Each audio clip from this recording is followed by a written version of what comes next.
Hi there. Welcome to my channel. If you love Christian romance, be sure to like and subscribe. Echoes of the Heart. Book 2 in the Westward Hearts series. By Mallory Ford. Chapter 1.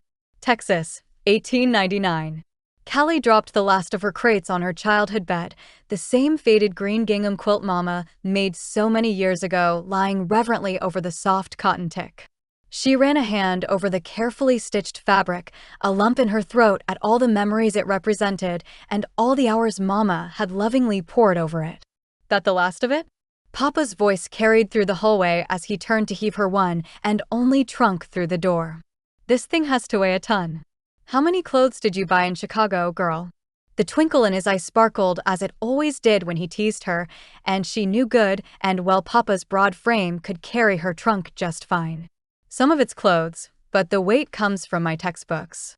Sorry about that, she giggled as he dramatically placed it on the wood plank floor of their little cabin. I probably should have packed the books in one of the smaller crates. The textbooks would mostly stay at the clinic anyway, as would she whenever she had a patient staying overnight. Textbooks, he boomed as he wiped non-existent sweat from his forehead. What would you need textbooks for when you're done with your schooling? He winked, raising a brow as though he didn't have 2 full walls of bookshelves lining the office where he wrote most of his sermons. A doctor's education is never over, Papa. Folks will always find a new way to get sick. She crossed the room and stood to her tiptoes, placing a kiss to his weathered and scruffy cheek. Then, I suppose that's how our professions are similar, isn't it? Papa wrapped his arms around her, and his voice gravelly as he kissed her on the head. I'm so grateful you're home, Firefly. I've missed you like I'd missed the breath in my lungs. Sensing it wasn't the time to rehash the past, Callie swallowed her own emotion. She'd missed him the same, and leaving so shortly after her mama passed had felt like a betrayal all on its own. Yet, she'd not had a choice to leave and break her father's heart. Unfortunately, there'd been another victim of her impossible choice as well, another heart she'd broken as she'd cowered between a rock and a hard place. I'm home now. We can unpack later. I want to go sit on the front porch and take in the view I've been starved of. At some point, she'd make it down to the meadow, the place she'd grown up going with her mama and later with the man she thought she'd one day marry, but not today. Today, the front porch would do fine. Hasn't changed one bit, Papa replied as he released his hold. I saved it how you like it. Leading the way through the small but comfortable cabin, Papa placed his Stetson on the hook by the door as they stepped out onto the front porch. The same board creaked, as it always had, as she and Papa took their old seats in the rocking chairs, staring out onto the main road connecting town to the ranches a few miles out. The ranches, one of which she'd spent a great deal of time at over the years, felt like they spanned for miles. The town in the other direction held its own memories, both the good ones and the hard ones. I'm glad you kept her chair, Callie said as she placed a hand on the rocker Mama had always used before she passed. They'd sit and discuss all manner of things, especially once Mama got sick and couldn't be on her feet very long. It had been Mama who encouraged Callie to follow her dreams to medical school in the first place, even joking that maybe she'd find a cure for the cancer ravaging her body. Of course, Callie had no time to do anything of the sort, as Mama had passed away only a few months later, 2 days after Callie's 15th birthday. The only beacon of light in her life over the next year and a half had lived right over those rolling green hills, and it had been his strong arms holding her together, even when he didn't know the half of what was really happening. Papa smiled softly, clearly lost in his own memories. It wouldn't feel right without it here. He paused, picking at a loose thread on his shirt sleeve. How are you feeling about being back here? I know it's not an easy ask for you, but I appreciate you considering it. 2 months ago, the town council had approved a salary for Papa to come off the circuit and come to Cloverdale, Texas, as a full-time pastor. He'd been riding his circuit for years, Cloverdale sitting right in the middle of 3 towns he served. He'd always been a wonderful pastor, but Cloverdale had been large enough for years to support its own. The other 2 towns could only muster up enough folks to come in once a month, so he spent 1 Sunday a month in those and 2 in Cloverdale. It worked, but all the riding and home visits he did on top of it had begun to wear on him. The stiffness in his hips and knees was clear to her trained eye, and they'd made their home in Cloverdale regardless. Folks here need medical care the same way they need a pastor, and Dr. Brown told me I was more than ready. Peace washed over her, the memory of Edie's firm assertion she had all the skills she needed to have her own clinic. A country doctor saw a wide array of illnesses and injuries, but Edie Carmichael Brown had trained her well after Callie graduated from the same medical school Edie had herself had attended. As for the reason she'd waffled on coming home, it was still alive and well and very probably hated her as much now as the day she'd left. Jacob Sutton had thought she'd hung the moon when she was 15 and he was 17. They'd begun courting when she was only 14, smitten with each other for as long as she could remember. Then, the day she left town at a few months shy of 17, she'd had to make a clean break. It had broken every piece of her heart, and she spent every night the first year of medical school crying herself to sleep, but Jacob couldn't know the truth. No, even as his once adoring eyes turned to stone in an instant at the lies she told to keep him from following, even those hadn't been enough to pull the truth from her. She couldn't, not with the stakes as high as they were. Don't think I didn't notice you never told me how you were feeling, Firefly. Papa rocked back and forth as the gentle squeak joined the chorus of the sounds of the late afternoon. Before he could say anything else, a wagon moving at a much faster clip than normal hightailed it out of town with Sheriff Ray right behind it. Not sure I've ever seen Ray move that fast for anything save supper, Papa grunted. It was common knowledge in town Sheriff Titus Ray never got in a hurry. Do you think they need medical help? Callie moved down the steps and shielded her eyes from the glare. Was that Abe Sutton? Had something happened at the ranch? Her heart threatened to beat out of her chest as Abe spotted her and waved quickly. Callie. Abe didn't sound excited to see her, but she wouldn't exactly expect him to despite his always jovial nature over the years. Callie, we need your help at the ranch. He pulled the wagon to as abrupt a halt as could be managed with a team and pulled the brake. There's a young woman trapped in the old abandoned mine shaft on our property, and it's likely she'll need medical attention. Papa had already rushed inside and now surfaced carrying her medical bag. He handed it to her as he ran to the barn. I'll saddle Pepper. You make sure you have everything you need. Thank you, Papa. Callie did a quick inventory of her bag before lifting her face to Abe once again. Do you know anything about her injuries? Not a thing. She'd been held captive by. Were you still here when? You know what, never mind. We'll fill you in later. Let's go. Abe was flustered, something Callie wasn't used to seeing in the normally easygoing but whip-smart cowboy. He was a few years older than Jacob, who'd been a year above her in school, so all she knew of him was how well he always did in mathematics. Sure, Callie said as she took Pepper's reins from Papa. Let's go. With that, she swung atop the horse Papa had purchased for her when she moved to Pine Creek from Chicago and took off towards the one place she'd always felt at home and the one person she knew never wanted to see her again. Let me look at your eyes one more time, Tobes. I want to make sure your pupils aren't doing anything funny. It was hard in the dimmer light of dusk to see his dilation, but he did his best using one of the candles from inside. The boy's pupils expanded and retracted as they should, and he'd told Jacob at least 3 times he had no headache. Uncle Jacob, I'm fine. I promise. Toby plopped back down on the porch swing next to Jacob, as they hadn't left their spot since the group left for the mine and Abe went into town. Toby bit his lip, looking off into the distance. Do you really think he had a woman in the mine? He said he did, but that's crazy. From the little Jacob had seen of Brent, the absent husband who'd abandoned his family when his 3rd child was barely born to go mine for gold in California, he was a man obsessed with greed and unable to look past his effect on others to get what he wanted. Not all that different from their own pa, if he were being honest. I think it's a good thing they're going to check. Either way, we'll pray she's all right. Brent had not only left Martha to fend for herself in unspeakable ways to feed their children, but he'd also kidnapped Ellie in California in the hopes he'd gain her inheritance. Thankfully, Martha had come back to Cloverdale, and they'd managed to have a judge dissolve the marriage so she could marry Isaac and have him adopt their children before she died, but it had been a heartbreaking saga for all involved. Toby stood up and moved to the porch rail. How is it the kid had jumped from the barn hayloft onto a man threatening his teacher, gotten slammed into a wall, and was barely even sore? He was only 10 years old, but even youth had its limits. No, Jacob would watch him over the next few days to check on anything that might pop up.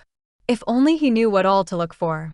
Over the years, Jacob had read every medical textbook he could get his hands on, but it still wasn't enough. His dream, the one he'd thought he'd given up on until he decided to try one last time to apply for medical school, had always been to be a doctor. I wish the doctor lady was in town already. If the woman in the mine needs help, you two could work together to save her. Toby had no idea how his words made Jacob's entire body tense. Toby didn't know the blood pumped so hard in Jacob's veins at the idea of getting anywhere near Callie Thorne that Jacob had to stand to pace the porch. "She'll be here soon enough," he grunted. Of course she would. As they'd gotten things moving at a more manageable pace, with a few more hands hired and Louisa here to help with the children, Callie had come back and thrown everything off kilter again. Even knowing she was a few hours away in Pine Creek these last few years had him spinning, but in town? Knowing he'd see her at church every week now that Pastor Jim would be here full-time? It felt like a hot poker to the heart and ice in his veins all at one time. Before either of them could say any more, things around them began to erupt into chaos.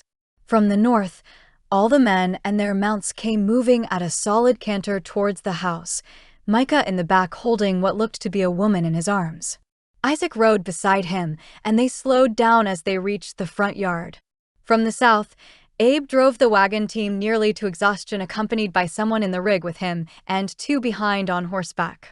The closer they got, he realized it was Pastor Jim in the wagon and Sheriff Ray riding one of the mounts behind, but that wasn't the rider who sent his entire world skidding to a halt. The woman sitting astride the horse, the same way she always had, allowed her wild black hair to whip behind her in the wind. She pulled the horse to a halt and swung off its back in time for her father to grab its reins and Callie to unhook her medical bag and sprint towards the group. "Toby, go inside with the rest of the children," Jacob barked. He'd apologize for his tone later, but right now the idea he could even get words out was a miracle. "Go now." Toby's eyes widened, but he obeyed immediately. If the woman was badly hurt or already passed, the children didn't need to see more of it than they had to. He'd flown down the porch steps and was already halfway across the yard when Isaac's surprise cut through his haze. "Callie?" Callie reached his brothers, ranch hands, and the young woman at the same time Jacob did. Her smirk, the one which had held him captive for so many years, appeared as she came to a stop. The one and only. The brief levity came to a screeching halt in the next moment when Callie moved to Micah's horse, where the woman looked only half-conscious in his arms. She stared down at Callie with wide eyes, though they were glassy at best as Callie spoke. "Hello, ma'am. I'm Dr. Callie Thorne, and I'm going to help you. You're safe here. These are good men, okay?"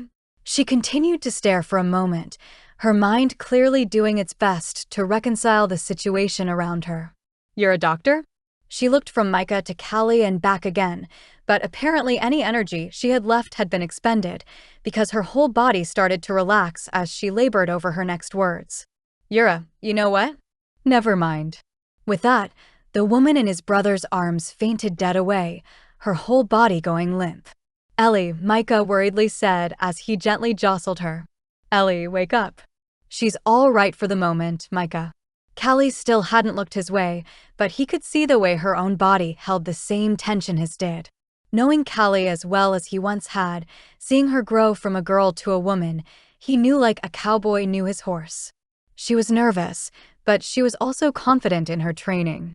As she should be, if the accolades her father had bragged about were any indication. "Hand her down to someone, and we'll take her inside." Louisa's voice sounded behind him. When had she arrived? "Take her to the cottage. I can watch her closely there, and it'll allow her to heal and talk more freely." She didn't mention the children inside the main house, but it was as good a plan as any at the moment. Micah hesitated for only a breath before handing her down to Jacob and swinging off his quarter horse, Finn, and immediately pulling the woman back into his arms. "Her shoulder," he ground out as he led the way towards the cottage. "It's hanging at an odd angle." Nodding, Callie began to ask more questions about the woman his brother had called Ellie a moment before. Do you know if she has a head or neck injury? Was she sitting or standing when you found her? All questions he'd have asked as well, but then she went into others, evidence of her extensive training. Questions about things she'd possibly been exposed to in the mine and whether her speech had been slurred. I'm going to have a look over all her cuts and scrapes, Callie said as she and Jacob followed Micah and Ellie through the door. In dirty conditions, open wounds can become infected quickly, and they can get into a body's bloodstream and cause blood poisoning. Place her on the bed, Callie directed as Jacob jumped ahead to open doors. As soon as Micah got her settled, Jacob watched Callie smooth Ellie's matted and muddy hair back from her face. Her fierce compassion, one of the things which had drawn him to her in the first place, made itself known. You boys go wait in the front room, but Jacob, stay nearby if you can. I may need your help with this shoulder once I get the rest of her checked over. For the first time since she'd arrived, Callie's gaze met Jacob's, and he felt the earth rush out from under him as he always had when she turned those deep amber eyes his way. It was as though they'd always been able to see into his very heart, the heart she'd broken and smashed to the ground when she left town. Jacob steeled himself once more, unable to speak, so he nodded curtly and stepped through the door behind his brother. He could put his own feelings aside long enough to help Ellie, but then he'd be avoiding her at all costs. Maybe, if he was lucky, he'd soon get an acceptance to medical school back east and shake the dust of this place off his feet as she had. Chapter 2. Jacob Sutton hated her. There was hurt in his gaze, sure, but it was the pure and clear anger tearing her once broken and crudely stitched heart in two once more. A tear ghosted her cheek as the door clicked shut behind him, but she quickly wiped it on her sleeve to return to the task at hand. Ellie, I don't know if you can hear me right now, but I need to take a look at all your wounds and see if any are infected. I'm going to undress you, but I promise I'll cover you up before I allow any men in the room. Sometimes, patients reported being lucid during times of trauma while their body wouldn't let them respond. It might seem silly to a bystander, but Edie had always taught her to over-communicate with patients rather than err on the other side. Over the next half hour, Callie carefully looked over every cut, bruise, and injury on Ellie's too thin body. The poor girl had clearly been starved and beaten at one point or another. Some bruises had begun to heal, others were fresher, but it was the rope burns on her wrists and ankles Callie was most concerned were growing infected. Those burns, combined with the clearly dislocated shoulder, would have to be what she focused on for the moment. Jacob, she called as she cracked the door enough to be heard. I need warm, clean water and soap, please. As quickly as you can. Jacob would know what to do. Not only had they pored over medical textbooks together in school, but Papa had told her he'd more or less provided basic medical care for most of the town since they had no other doctor. He'd done it all for free, of course, which didn't surprise her a bit. Some of the men she'd gone to school with had wanted to be doctors for the notoriety of working for prestigious hospitals or even the money that came along with it. Others had always planned on going into more remote areas with the intention of helping those who needed them. Jacob would have always been one of the latter had he ever had the chance to go to school the way she had, the way they'd always planned. A few minutes later, a light knock on the door pulled her from her thoughts of the past and her continued examination of the poor woman on the bed before her. Dr. Thorne, we've got your water. Dr. Thorne. Of course, he'd use her title. It pricked her already raw emotions, but there was no time to dwell at the moment. A young woman needed her, and she'd not fail her if she could help it. Thank you. I'm going to get these wounds cleaned up and disinfected, but I don't think any need stitches save one on her back. It was deep and angry, but so far the anger was localized around the cut itself. She cracked the door to reveal 2 buckets of warm water, multiple clean towels, and soap. Bringing them close enough to the bed to be useful, Callie carefully washed each and every cut before pressing her own cloth of carbolic acid to each one. Her medical training at the Chicago Medical Institute had stressed the importance of cleaning wounds, but it was Edie who'd really driven the point home. Over and over, she'd mentioned how a clean wound was a healing wound, but a dirty one meant a much higher likelihood of death or loss of limb. At least Ellie was out cold for this part, as the carbolic acid and stitches would both feel quite harsh to the poor girl's skin. Another knock at the door, this time even softer, preceded the sound of its hinges creaking. "Callie," a woman's voice said softly. "I'm Louisa, the children's teacher. I have plenty of dresses in the wardrobe, and you're welcome to dress her in anything I have." Children? Those must be the ones Papa had told her about finding home on the Sutton ranch. They'd apparently started with Isaac's wife Martha's children, but the two of them had married after Callie left town. Papa mentioned in his letters and on his visits occasionally as they'd taken in new children, and he'd also informed her of Martha's untimely death. "Thank you so much. Is there a particular dress you prefer she use, or are they all fine?" Louisa paused for a moment, still speaking from the crack in the door. "You're welcome to use any of them, but the dark green one is probably the smallest one." Poor thing looked so tiny. She might swim in it still. She wasn't wrong. "Thank you, I'll dress her in that one once I'm finished here." The woman seemed nice enough, and friends were always something Callie had found she desperately needed. At medical school, there had only been a handful of women in their class.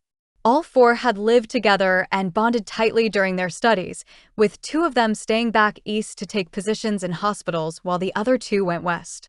The idea of a friend who lived on the very same ranch as Jacob felt complicated at best.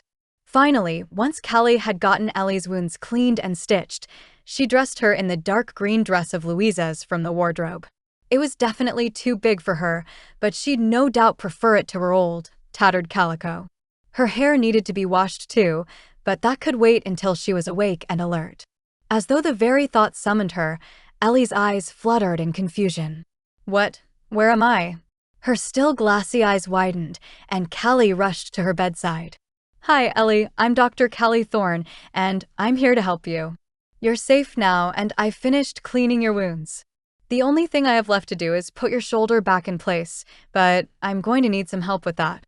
Jacob Sutton and his brother, Micah, have been right outside the whole time, but they'll not enter unless I ask them to. "Will you allow us to put your shoulder back in place so it doesn't heal poorly?" Even still, it would likely pop out of place for the rest of her life, but at least they could ease some of her pain for the moment.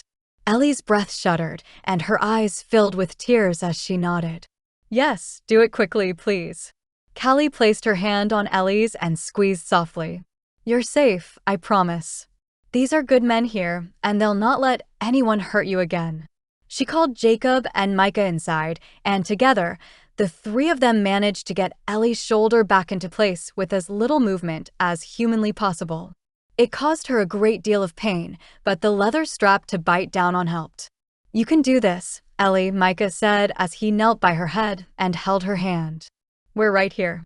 As Jacob and Callie worked to pop the shoulder back into place, Ellie's eyes clenched shut as tears streamed from them.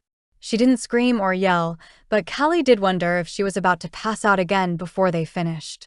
"We're finished." Callie fashioned a sling out of a long cloth from her medical bag and helped Ellie sit enough to get it tied around her neck and shoulder. "Here, this should help keep the joint immobile for a few days while it heals. You'll probably be sore for a few days, but I'm hoping you'll still have all of your mobility in your arm. Time will tell, and we will get you moving again in a day or two, but for now keep it still." Callie was most concerned about the bruise on the woman's temple. From falling or being hit, Callie didn't know. Ellie nodded, taking deep breaths as Micah still held her free hand. "Thank you, all of you." "It's our pleasure," Callie said as she sat on the edge of the bed. "Ellie, if you're willing, I'd like you to come stay at the clinic in town with me. I'm a little concerned about your head wound and a potential concussion, and I've a bed for times when overnight patients need extra support." They'd planned for her to live with Papa when no patients needed her through the night, but she'd always known she'd be spending a good deal of time in the clinic. It was actually one of her roles in Pine Creek, staying overnight so Edie could be home with her children. She loved the quiet of the night shift, letting God's gift of rest do all it could for the patients while she kept a close eye on them. She went out on plenty of house calls and worked clinic hours during the day as well, but sleeping at the clinic had brought her a great deal of fulfillment. Micah's eyes widened. "Why can't she stay here?" Before Callie could respond, Jacob spoke without so much as glancing in her direction. because Ellie needs a physician to keep an eye on her until we know exactly how her wounds are going to behave, as well as watch to make sure her concussion is healing, and this will keep Dr. Thorne from having to go back and forth so often. Plus, Louisa's busy with the children, and we're all busy with the ranch. We don't exactly have constant care around here. Micah sobered, still clearly unhappy with the situation, but willing to accept it. All right, but I'd like to go with you and help you get settled at the clinic. Oh, Ellie began. You don't have to dash. If you don't want me there, I'll stay here, but I'd like to come to make sure you get settled all right if you'll allow me. Micah reached out and pressed a lock of hair behind her ear, and Callie wondered what the story was between those two. It certainly didn't seem like an interaction between two people who'd only just met. All right, Ellie agreed. The man who captured me. What happened to him? He's dead, Micah growled. He'll never hurt you again. Over the next hour, the three of them and Papa got Ellie settled into the wagon bed to take the short, but mildly bumpy ride to the clinic. Micah climbed into the back of Abe's wagon while Papa took his earlier seat in the front. As for Jacob, he stood on the front porch of the little cottage and all but glared at her as he washed out the soiled linens she'd used to clean Ellie's wounds. It was a feeling she'd never experienced before, this clear disdain from the man who'd once looked at her with such adoration. Papa used to joke he'd barely listened to sermons as he couldn't take his eyes off her long enough to do so, but she'd felt the same way about him. Even before they'd begun sitting together, he'd always come to church and sat in the pew behind her. He'd been 1 year ahead of her in school, his attendance spotty until Isaac and the boys had moved out on their own, and Isaac made a point to allow his brothers to attend the way they were supposed to. Their father had died a few years later, but he'd been functionally dead to them for a year or two before. At the time, Abe had always attended because he loved numbers and math, while Jacob told her later he'd not put up a fight so he could see her. He should have been helping his brother make ends meet and eventually start their ranch once he scraped together enough money, but he told her he couldn't bring himself to walk away. Of course, he worked at the livery after school let out, but they spent every spare minute they could together. After covering Ellie with a blanket to keep the cold, November evening at bay, Callie moved to the porch and braced herself for whatever Jacob might say. Thank you for your help. It's always nice to have a second person for those sorts of things. She shrugged, the unfamiliar feeling of discomfort and awkwardness around the man who'd once been her whole world. Yeah, no problem. Jacob didn't even look at her as he continued the washing, scraping the soiled cloths against the washboard like his life depended on it. Jacob, listen, I dash. At that, his blazing brown eyes shot up to hers. No, we're not doing this, Callie. I helped you because a woman needed it, and she was right here on our ranch.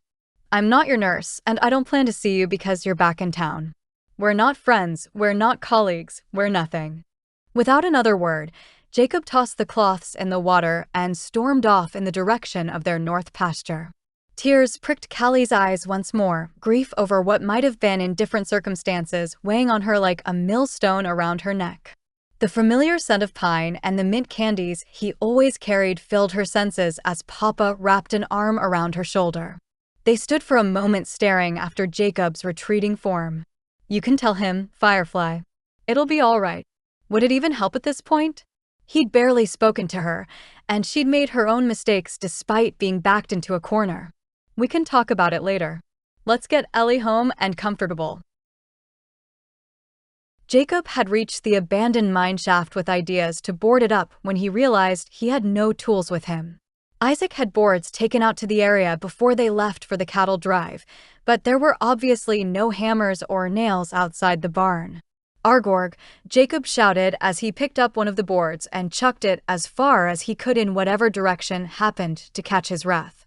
No one was around, no one would get hurt, and if he didn't let off the steam building up in his head and heart, he'd explode. Why? His shouted question was to no one in particular. The Lord, maybe? Why did she have to come back after all this time? Callie hadn't only broken his heart, she'd ripped it out and stomped on it. She'd not only been his first love, she'd been the only woman he ever seemed to notice, and the only one he'd ever been able to picture marrying. Callie Thorne wasn't a thorn in his flesh, she was a festering wound he'd done his best to stitch shut in the years following her move to Chicago. But any mention of her name or even passing the meadow by the churchyard where they'd often gone for walks tore it clean open again. He threw another board, the sound of it clanking against the other one echoing across the field. A lump formed in his throat, but he swallowed it and replaced the sadness for anger.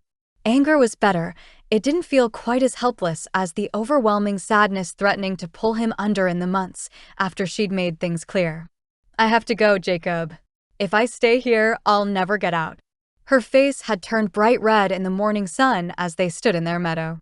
The stream trickled by as though she wasn't derailing every life plan they'd ever made. "Callie," 18-year-old Jacob begged. "I'm not asking you not to go. Wait until I can go with you. Give me 1 year to work and save the tuition money. We can marry and go together. We can marry tomorrow if you want, and your pa will let you." She was only 16, but she wouldn't be the only young woman in town to marry at that age. As smart as she was, she'd finished her schooling early and graduated with Jacob. Not to mention, he'd taken a little longer than normal because of his somewhat spotty attendance due to their father. I don't want to marry you, Jacob, and I don't want to wait for you."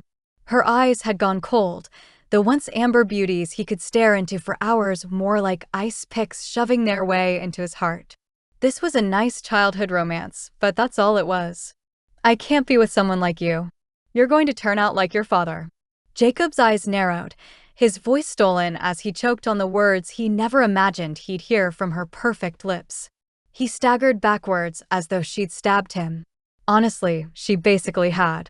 Slamming his fist into a nearby tree to rid himself of the memory and replace the pain of his heart with the pain of his hand, Jacob finally fell to his knees.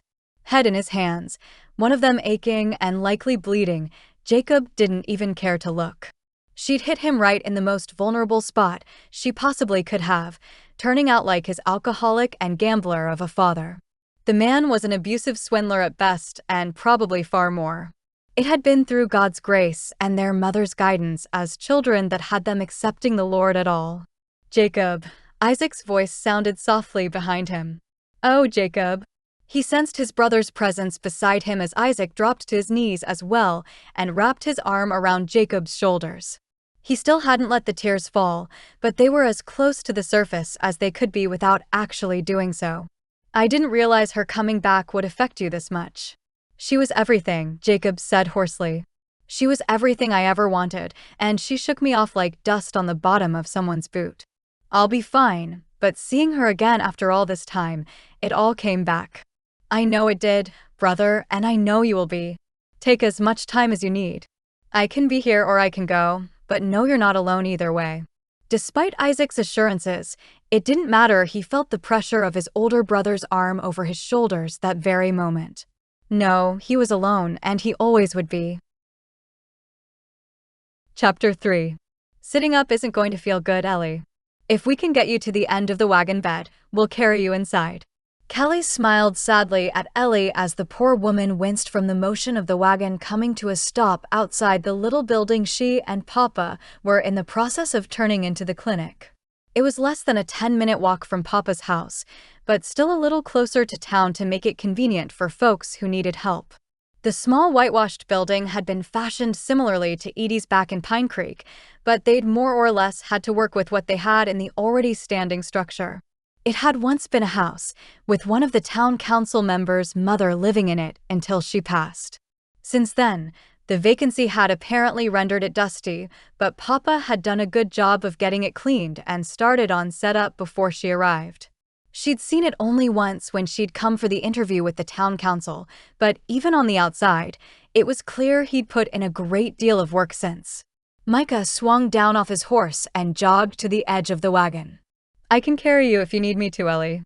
Jacob's younger brother, the next one under him, seemed greatly troubled by Ellie's injuries. He'd only left her side when Callie had needed to more thoroughly examine her, and he'd ridden with them here under the guise of bringing Isaac's rig home. Shaking her head, Ellie grit her teeth once more as she scooted to the end of the wagon.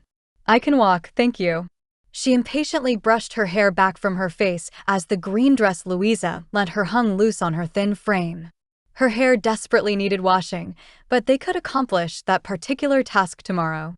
Exhaustion rolled off her in waves, but she stood on shaky legs and took Micah's hand to steady her. It actually feels nice to not be lying down. At least she'd managed to eat something before they left the ranch, albeit the bread and meat Louisa had managed to scrounge up wasn't going to stick to her ribs very long with as much healing as her body needed. She cradled her arm in the sling Callie had fashioned, moving stiffly over the grass until she reached the front porch step. Her stitches should be fine, but the wound had to be smarting as she slowly lifted her foot to the step. There you go. Slowly you go. No one here is in a rush. Callie spoke softly, and Ellie managed to get into the building and through the door without much more than a steadying hand from Micah. As she followed over the threshold, Callie gasped at the sight of all her father had done. Papa, it's perfect. She couldn't bask in it the way she'd like to with a patient to care for, but the sight of a little desk and booklet to sign in the waiting room had been painted a sweet green color complementing the world outside. Through the thick white curtain, the exam room had 2 beds with a large cabinet between them. On the other side of the room sat an indoor sink with a well pump so she wouldn't have to go outside to fetch water, and a wood stove close by to boil water and keep the rooms warm in the winter. It wasn't lit at the moment, but it would need to be in the next week or 2. Papa patted her on the back gently, his low voice the tiniest distraction from where she helped Ellie ease onto the bed. Figured if I gave you the clinic of your dreams, you'd want to stay. The town needs you, and everyone's glad you're here. With the slightest snort, though one devoid of real mirth, Callie shook her head. Not everyone. The memory of Jacob's hard stare, the hurt on his face any time he laid eyes on her, reminded her of the day she left town. 7 years ago. I don't want to marry you, Jacob, and I don't want to wait for you. The lies tasted bitter on her tongue and burned her throat like vomit. This was a nice childhood romance, but that's all it was. I can't be with someone like you. You're going to turn out like your father. It was the only thing he'd accept, the only way he could leave well enough alone and move on with his life. The sobs threatened in her middle, but she swallowed them down out of sheer willpower as he staggered backwards, clutching his heart. Was his chest physically hurting too? Hers certainly was. He didn't speak, opening his mouth though nothing came out. The birds flew overhead, the beautiful day mocking them as though it couldn't be bothered to notice their turmoil. Jacob tried to speak once more, but instead turned on his heel to run back in the direction he'd come. They were in their meadow, the one not far from the church house, and she knew good and well she'd be ruining the field where she'd always found so much peace. As he crested the hill and his body moved out of sight, Callie collapsed as though the whole world fell out from under her.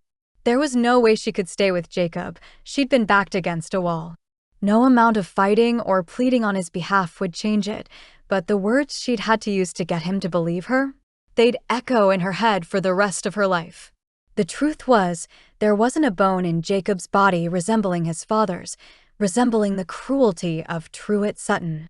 The pain threatened to overwhelm her, to pull her under as she laid in the grass, so she cried. It seemed she cried every drop of water in her body and then some. Her whole future, blown to smithereens because of the hatefulness of one man.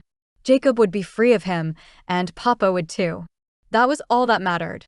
Waves of hurt sluiced through her in the echoes of the past, but she refused to succumb to them as she had back then. Callie shook herself free of the memories and pulled a blanket up to Ellie's chest. Is this bed comfortable enough? Do you need any water? No, I think I'd like to take a rest now, though. Ellie was so sweet, and Callie had no doubt she'd be a beautiful woman once they washed her hair and put a little more meat on her bones. Thank you all for everything you've done for me. She smiled sweetly at Micah, and the stoic cowboy actually blushed under his scruff. Certainly a situation to observe over the coming weeks, if nothing else. You get some rest, Ellie, Micah replied, his voice thick with emotion. Callie crossed the room and held the curtain back for Micah and Papa. Gentlemen, after you. As they moved into the waiting room, their heavy boots sounded on the sturdy wood floor, and Callie made a mental note to get an open/close sign like Edie had in Pine Creek. Actually, Edie had a more informative sign since she split her time between the sawmill clinic and the one in town. She also had one with directions to her home if it was an emergency and the person was new to town. She followed Micah and her father out the door. the smell of fresh paint fading as the pine and crisp air of winter replaced it. Micah shoved his Stetson back on his head. If she needs anything, or when it's time to settle up, can you let me know? I'd like to take care of it. Papa's eyes narrowed on the man they'd both known since boyhood. He was 22 now, if Callie's math was correct, certainly no longer the scrappy little thing from school. What exactly are your intentions with that girl in there, son? You ain't even known her a full day, yet you seem pretty. I don't know the word. He didn't say the words in anger or suspicion, more curiosity and a little protectiveness. I've met her before, Micah said as he shifted from one foot to the other. I saw her in the woods one day when I was out scouting, a day or two before we found out you were coming home, Callie. He stared at the floor, but Callie could still see his pink cheeks. I'd been spending a lot of time in those woods because we'd found the camp, and I could tell there'd been a woman there. I gave her what food I had on me, but she begged me not to tell anyone she'd escaped. I convinced her to meet me back at that spot the next day, and I'd been trying to figure out how to convince her to come with me and let us help her. She didn't come. When Brent came back for the kids and Louisa said he had a woman in the mine, I knew who it had to be. As the pieces fell into place, Callie's heart broke once more at all Ellie had been through at the hands of Brent. She'd only gotten bits and pieces, but it was enough to tell her the poor girl had had more than enough. You did what you could. I'm sure she was terrified. Micah hung his head. She wasn't as banged up when I met her. Feels like I should have helped her avoid all this. It made sense. When Brent recaptured his prey, he'd likely not been gentle. It wasn't your fault, Micah. Not a soul is blaming you. I'd be obliged if you'd let me know what she owes when it's time to settle up and tell me if she needs clothes or whatever. I'll pay. He shoved his hands in his pockets and looked back in the Sutton ranch's direction. What you said in there, I was too young to pay much attention to you and Jacob when you were together, but he'll come around. Papa wrapped an arm around her shoulders, knowing good and well that might never be the case. Thanks for all your help, son. His voice was husky, but at least Callie didn't have to respond right away. We'll come out and let you know if Ellie needs anything. Is it all right if I come by and visit her some? I won't be in the way or anything. His expression was so hopeful. There was no way Callie could refuse him. Especially not when his expression reminded her of the little boy he'd been when she left town. As long as Ellie's okay with it, you're welcome here. Thanks again, Micah. With that, he was off the porch and hitching his mount to the back so he could return the rig. Papa squeezed her shoulder and lowered his voice. You did good today, Firefly. I'm so proud of you. Tears she'd been holding back for hours suddenly spilled over, though at least it was a stream rather than the heaving sobs she'd so often had over the cowboy from the ranch down the road. I really think if you told him the truth, Dash. I can't do that, and you know why. Callie shook her head with all the resolution she needed to stop her father in his tracks. It's not worth you losing everything. Papa's face tightened with the guilt of the past. Mornin', Jacob, the postmaster said as he stepped through the doors to the post office a few days later. I have a few things for Isaac, but you've got something as well. Jacob's heart thumped faster. Could this finally be it? Would he finally get accepted to medical school and be able to leave town? Could he finally become the doctor he'd wanted to be since he was a boy? Now, with Callie back in town, could he dare to hope he wouldn't have to see her except when he came home on holidays? He'd applied to various medical schools over the years. The ones in New Orleans and Raleigh had both been far too expensive even with Isaac offering to help with the cost. Chicago Medical Institute had originally been his first choice, but he'd mostly written it off after Callie went there. The other schools had either waitlisted him or outright refused him for his lackluster grades in school. Turned out, it didn't help one's studies when you had to go straight from school to work in a livery to help keep food in your brothers' mouths. Isaac had dropped out of school to keep them fed during the worst of Pa's drinking and gambling, but he wouldn't let Jacob do the same. Not that Jacob had really wanted to. Despite his grades due to never being able to finish his homework, he'd always scored well on tests. Plus, school was the one place he got to see Callie regularly. Then, once Pa died, Jacob had put his applications on hold to help Isaac and Abe build the legacy on the ranch. Abe was actually better suited to being a banker or something other than a cowboy, though he was good at anything he tried. Both he and Jacob had happily placed the rest of their lives on hold for the sake of building Sutton Ranch. It continued as Isaac married Martha and adopted her children, and Jacob hadn't felt comfortable leaving, while Martha was so sick or soon after due to everyone grieving. As they began coming across abandoned and orphaned children, it felt like a calling in and of itself. Jacob had resigned himself to the idea he'd never be a doctor, but there was plenty of fulfilling work for him to do on the ranch. It really wasn't until Isaac hired Louisa to help as a teacher for the children he'd finally felt the freedom to try again. The Rochester School of Medicine had been promising when he'd completed the application, but it was only now he'd know what his future held. The postmaster handed him a letter, and his heart sank at how small the envelope was. It didn't necessarily mean he'd been rejected, but it didn't exactly bode well for acceptance and registration information. Jacob took a deep breath and prayed the same as he always had. "Lord, not my will, but yours be done." Sliding his finger under the seal, Jacob carefully pulled the single folded paper from the envelope. "Dear Mr. Sutton, the Rochester School of Medicine has reviewed your application to join our esteemed students and faculty for next year's class. In recent years, we've received a higher number of applicants than normal, and therefore are unable to offer spots to every deserving applicant. The letter you sent accompanying your application with explanation for your grades in school and the gap in your education intrigued us all, as did your clear aptitude for this line of work due to your entrance exam. Therefore, we'd like to offer you an unconventional option, though one we've found quite successful in the past. The program requires you to spend 5 years training under a qualified physician who is willing to train you on the job. In addition to your on-the-job training, you would also need to complete a series of tests on your own to be mailed back to us to be graded. Finally, you would need to come to Rochester at the culmination of those 5 years and sit for a final board examination in person. If this is something you're interested in and have the ability to train under a physician at home, please write to let us know as soon as possible. The fees are significantly less for this program, though there are some involved for your testing and the oversight of your education. All the best. Robinson James, Dean of the School of Medical Science, Rochester School of Medicine. Jacob read the letter 3 times to make sure he understood it correctly.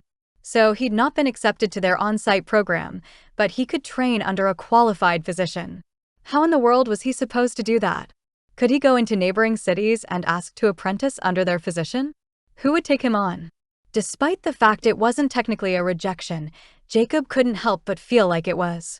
5 years was 2 years longer than the on-site program for most schools, but it made sense with the nature of the training. How could he possibly pull that off? There was no way he'd ask Callie. Spending that much time with her for 5 years? No, his heart couldn't take it. Folding the letter carefully, Jacob thanked their postmaster and took both his and Isaac's mail back to the rig he had parked outside. He had to stop by the livery to pick up an order, but that was the last of his errands in town.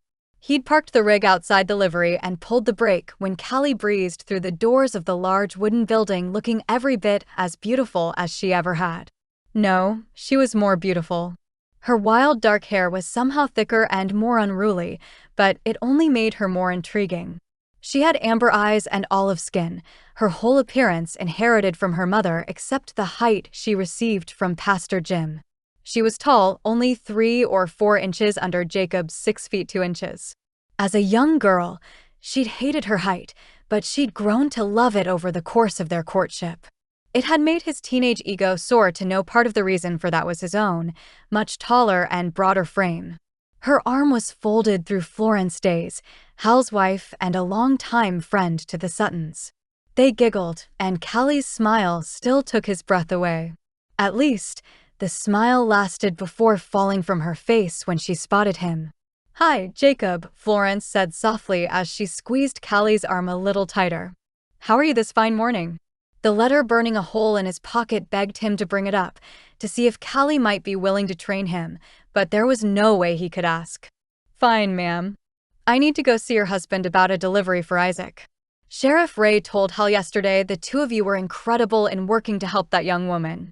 Callie here wouldn't say a thing about it, of course, but the sheriff did. You know how stingy he is with his praise, particularly for anyone with the last name Sutton." "That he is, ma'am."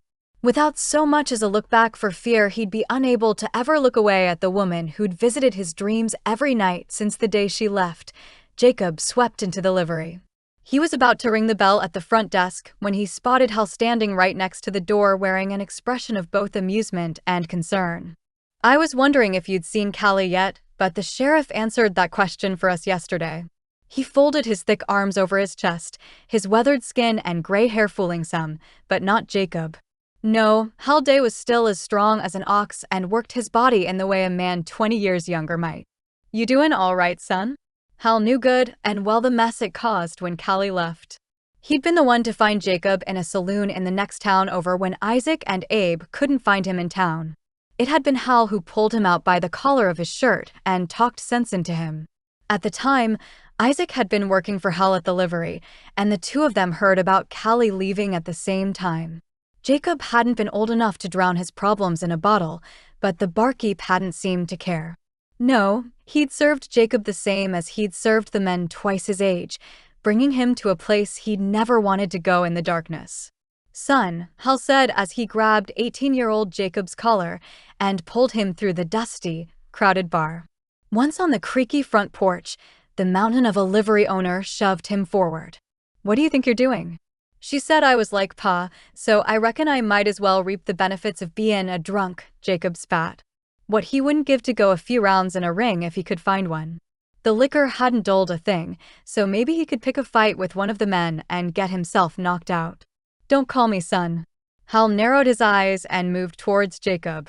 All the conditioning from life with Pa had him bracing for a blow that never came. No, instead Hal crossed the distance and wrapped the tree trunks he called arms around Jacob's shoulders and pulled him in for a hug. "What happened, Jacob?" The ring in Jacob's pocket, the one he'd carried around for weeks, felt heavier than a load of bricks. "She left. She's going to medical school. She told me we were nothing but a childhood pastime. She said I was gonna turn into my father, and she wasn't sticking around for it." Even now, years later, Jacob could see the same compassion in the man's eyes as he studied the two women through the dusty window.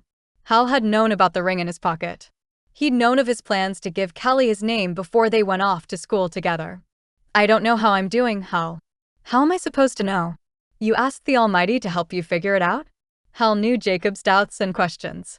They'd had conversations about them before, but Jacob wasn't sure he'd ever vocalized how far from the Lord he'd drifted despite weekly church attendance for the sake of the children in his household. Apparently interpreting Jacob's silence correctly, Hal let out a deep sigh. "Son, you know your mama and Florence were good friends, right?" Jacob's gaze whipped back to Hal's, wondering where he was headed. "Yeah, it was Mrs. Florence who nursed her through her final days. Broke her heart, it did, when your mama passed. She grieved her friend, but more so she grieved the life you boys would live without anyone in your house telling you the things you needed to know about Jesus. You know why she named you Jacob, don't you?" Purely out of respect for Hal, Jacob fought the urge to roll his eyes. "She told us she gave us all biblical names so we'd have somewhere to turn if we ever needed to. She hoped we'd research our namesakes, if nothing else." "That's right, and it sounds like you ought to look into the story of Jacob and his wrestling with God in the wilderness." Hal uncrossed his arms and moved towards the large front desk he used to take orders. Pulling a Bible from one of the drawers, Hal opened to Genesis. "This here's the story of Jacob wrestling with an angel of God all night long. He tells the angel he won't let go until he's blessed, and he prevails." Jacob narrowed his eyes. "I thought we weren't supposed to test God." "That's one interpretation," Hal shrugged. "Another is maybe God wants us to wrestle with him as we have doubts and confusion about the things happening around us. Maybe, if we hold on long enough, we'll find some peace." He pointed to a verse a few lines down. Jacob's fight didn't leave him unscathed. He walked with a limp for the rest of his life, a limp I'm sure caused great pain at times. He had the blessing of the Lord.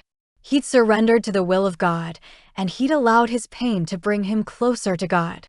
Jacob ran a hand over his face, glancing over at the window where the two women no longer stood. "You're saying I need to start wrestling with God?" How that would bring him peace seeing Callie every day, he had no idea. "I'm saying it's the only way you're gonna get any peace, and I've been watching you hurt for too long now, son. I think you could probably stand to talk to Callie too, to be clear, but first you need to go to the Lord and work things out with him. I wasted years doing exactly what you're doing, except I added liquor and women to the mix. It's why Florence and I never had children. By the time I got my head on straight to get her to agree to marry me, we were too old to have children of our own." Hal hung his head, the regret clear in the slump of his shoulders. As his head lifted again, his eyes met Jacob's. "Don't waste a decade of your life feeling sorry for yourself and robbing yourself of the peace of the Lord, Jacob. I don't know nearly as much about scripture as Pastor Jim. My words aren't fancy, but I know that truth as well as I know my own name." Could he ever believe in anything so strongly again? He believed in God since he was a boy at his mother's knee. He attended church every week because he knew the children in their home would benefit from this spiritual education, but to be as sure as hell that God's peace could somehow drown out the raging inferno inside him? It was too good to believe. Chapter 4. How are you feeling this morning, Ellie? It had been a week of having Ellie at the clinic with her, and the woman had been so strong in her healing. She'd not complained a bit, even when Callie had needed to check her stitches and move her arm around so she didn't experience decreased range of motion. Callie bustled around the patient room, brewing tea and preparing her instruments for the day. They'd received a steady stream of visitors since she'd officially opened, so she closed the curtain around Ellie's bed while other patients came to be examined. It wasn't a perfect solution, but it was the one they had for the moment. "I'm sore, but I'm feeling much better. The nausea and dizziness are starting to go away. I still have a headache, though." Ellie bit her bottom lip, dread filling her pretty face. Since Callie had had a chance to wash Ellie's hair in the wash basin in the patient room and she'd begun eating 3 square meals a day, she had a little bit of vibrancy to her. She was still underweight, far too small to be considered healthy, but she'd at least gotten a healthy glow back to her skin. "Good. My plan is to keep you here for at least another 2 weeks, possibly more depending on your pain level and the look of your wounds on your back." Callie hadn't pried into how she'd gotten them, but they certainly looked like she'd been struck. The salve Edie taught her to make of goat's milk, calendula, garlic, and honey seemed to be helping, but they wouldn't know for certain until she could remove Ellie's stitches. At least it seemed like her concussion was moving in the right direction. "Have you thought about where you'll go when you leave here?" Callie would go ahead and discharge her after a few more days if she had a place to stay in town, but part of her desire to keep Ellie was to ensure she put some weight back on. From the limited information Callie had gotten from Micah, Louisa had enough on her plate without trying to keep Ellie cared for, fed, and clean. That was Callie's job, and it was her privilege to do it. Ellie let out a deep sigh. "I can't go back to California. There's nothing left for me but other minors trying to claim my inheritance." She rolled her eyes, the first bit of sass Callie had seen from her. "Brent didn't even bother to find out it was my grandfather who owned the mine and left me the money, not my father. It doesn't really matter, but my father's long gone." I hadn't bothered to correct him, and even I told Isaac and Micah it was my father when we were in the mine. "I'm not sure why. Other than blaming the concussion," she shuddered, and Callie handed her a cup of hot tea. "I don't have any other family I can turn to, so I guess I'll try to find a job here." You also didn't trust them yet, and a concussion indeed rattles the mind. "As for employment, I could certainly use some help in the clinic," Callie said with a wink. She knew where that would go. From the few days Ellie had been here, it was clear she grew faint at the sight of blood, not exactly nurse material. The woman shuddered, shaking her head quickly. "It would have to be working here or starving." "I'm so grateful for all you do, Callie, but I'm not sure a nurse who hit the floor as soon as a festering wound came in would do much good." Even now, mentioning it, Ellie clearly fought back nausea. "Micah said he'd speak to a couple of folks in town to see what jobs they might have available, and Isaac and Louisa told me I was always welcome at the ranch when they came by yesterday." Micah and Isaac were the only Sutton brothers who'd come to see Ellie, but it wasn't for lack of caring. Ellie was still somewhat skittish around men who weren't Micah or Papa. Something about Papa put her at ease, but he'd always had that effect on people. "Oh good. Honestly, I'm sure Louisa could use some help wrangling all those children, especially because I've no doubt they'll be planning a wedding soon." "They do look happy, don't they?" Ellie smiled softly. She'd been comfortable around Isaac as long as Louisa attended as well. "Do you happen to know how all those children came to live at the ranch?" Micah told me the first three were Isaac's stepchildren from his late wife, but that's all I really know. Callie pulled her instruments from the now cooled water and rinsed them in a basin devoid of soap. Well, I only know what Papa's told me because I wasn't here for it, but Isaac married a woman named Martha who'd gone to school with us here in Cloverdale. Martha had always been quiet and shy. Her parents hadn't been all that loving if Callie remembered correctly. They were older than me, but after I left for medical school, Martha apparently came back to town with 2 toddlers and a baby in tow. She'd been abandoned by Brent. Brent, the man who'd captured Ellie to try and marry her and claim her fortune. He'd brought her back to Texas to reclaim the children he already had, as having a child was a stipulation for the trust. Martha came here looking for help from her hometown after having done what she had to do to survive in his absence. Glancing up from where she'd been picking at a loose string on the bed, Ellie's eyes misted. Oh, that poor woman. Indeed. She'd fed her babies, but gotten sick in the process, and now she needed someone to take them in. Isaac married her and legally adopted them before she died. After that, I suppose the Lord put other children in need in their path, and they answered the calling to give them the home they deserved. The Sutton boys grew up with an angel for a mother and a snake for a father. They wouldn't allow another child to experience the same thing. Truett Sutton was the absolute scum of the earth as far as she was concerned. Callie worked to keep the rage off her face at even the thought of him, but she certainly rinsed the rest of her instruments with more fervor than strictly necessary. Ellie seemed to understand because she dropped the subject for the moment. Do you think I might be able to get out and walk a bit today? I know it's chilly, but I'd like to take a few steps in the sunshine. A knock at the door interrupted them, and Callie placed the last of her instruments on the drying towel. We can certainly try when I have a break with patience. It's not too cold today, so hopefully you won't need a heavy cloak to bother your stitches. December in Texas was always anyone's guess. One day, it'd be freezing while the next might be quite warm. This far south, it stayed that way into January, though even then they might have a warm day or two. Let me see what this person needs. The next time Callie looked up at the clock on the clinic wall, it was nearly 3 o'clock in the afternoon.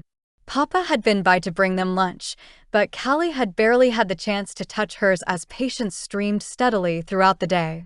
They likely would for a while, as the town of Cloverdale, Texas, had been without a doctor for as long as she could remember. Occasionally, folks would go into neighboring towns for treatment, but it was a long ride and most toughed it out. As she was set to close for the day, the front door burst open once more. Doc. Doc. It was a boy's voice, the same age as some of the children at the Sutton ranch most likely. Doc, where are you? His voice had a thick Irish lilt, one Callie didn't think she'd heard in Cloverdale before. Hurrying through the curtain to the patient room, Callie laid eyes on 2 little boys who looked around 12 and 10. What's wrong? It's our brother. He got cut up real bad last week on the scythe, and Pa wouldn't let us come fetch you on account, oh, you're a woman. He said they can handle it at home, but Jamie's real bad off today. Ma said to come get ya, and she'd deal with Pa later. Dread pooled in Callie's stomach. A scythe was a sharp, curved blade used for harvesting hay. It could create a deep cut, one easily infected if not properly cleaned. Oh no, let me get my bag, and we'll go see about Jamie. Barely 15 minutes later, as she'd ridden Pepper at a quicker pace than normal to arrive at the simple but well-kept farmhouse as quickly as possible, Callie swung herself off her mount and handed the reins to one of the boys. They'd run alongside her, surprisingly fast as they showed her where they lived. He's right in here, one of the boys said as the front door opened and a heavily pregnant woman waved her inside. Tears streamed down her cheeks, her entire body seemingly exhausted from the stress of life. Ma, we got her. I see that, Tommy. Thank you, son. Tears continued to slowly track down the woman's cheeks as she met Callie's gaze. I'm sorry we didn't send for you sooner. My husband, he has opinions on female doctors. He took a delivery into the city today, and I'm already afraid it's too late. A sob shook her shoulders, and a large swath of hair fell from her loose bun. Please come see if there's anything you can do for Jamie. If her stomach had dropped earlier at news of what happened, it was on the floor now as she moved into the cabin and smelled the telltale scent of infection. It permeated everything, bearing witness to the havoc it was wreaking on the poor boy's body. Where is he? Lord, she prayed softly as she ventured into the sick room where the smell was significantly stronger. Guard my hands and help me be a light to this family. It's almost in, Abe said as he clanged his mallet on the top of the fence post. They'd already boarded up the old mine, moved the cattle they didn't take to market this time to fresh pasture, and now planned to spend the rest of the week driving fence posts to try to ward off any predators in the area. I can't believe you held out this long on the barbed wire, Isaac. It's supposed to be a miracle worker.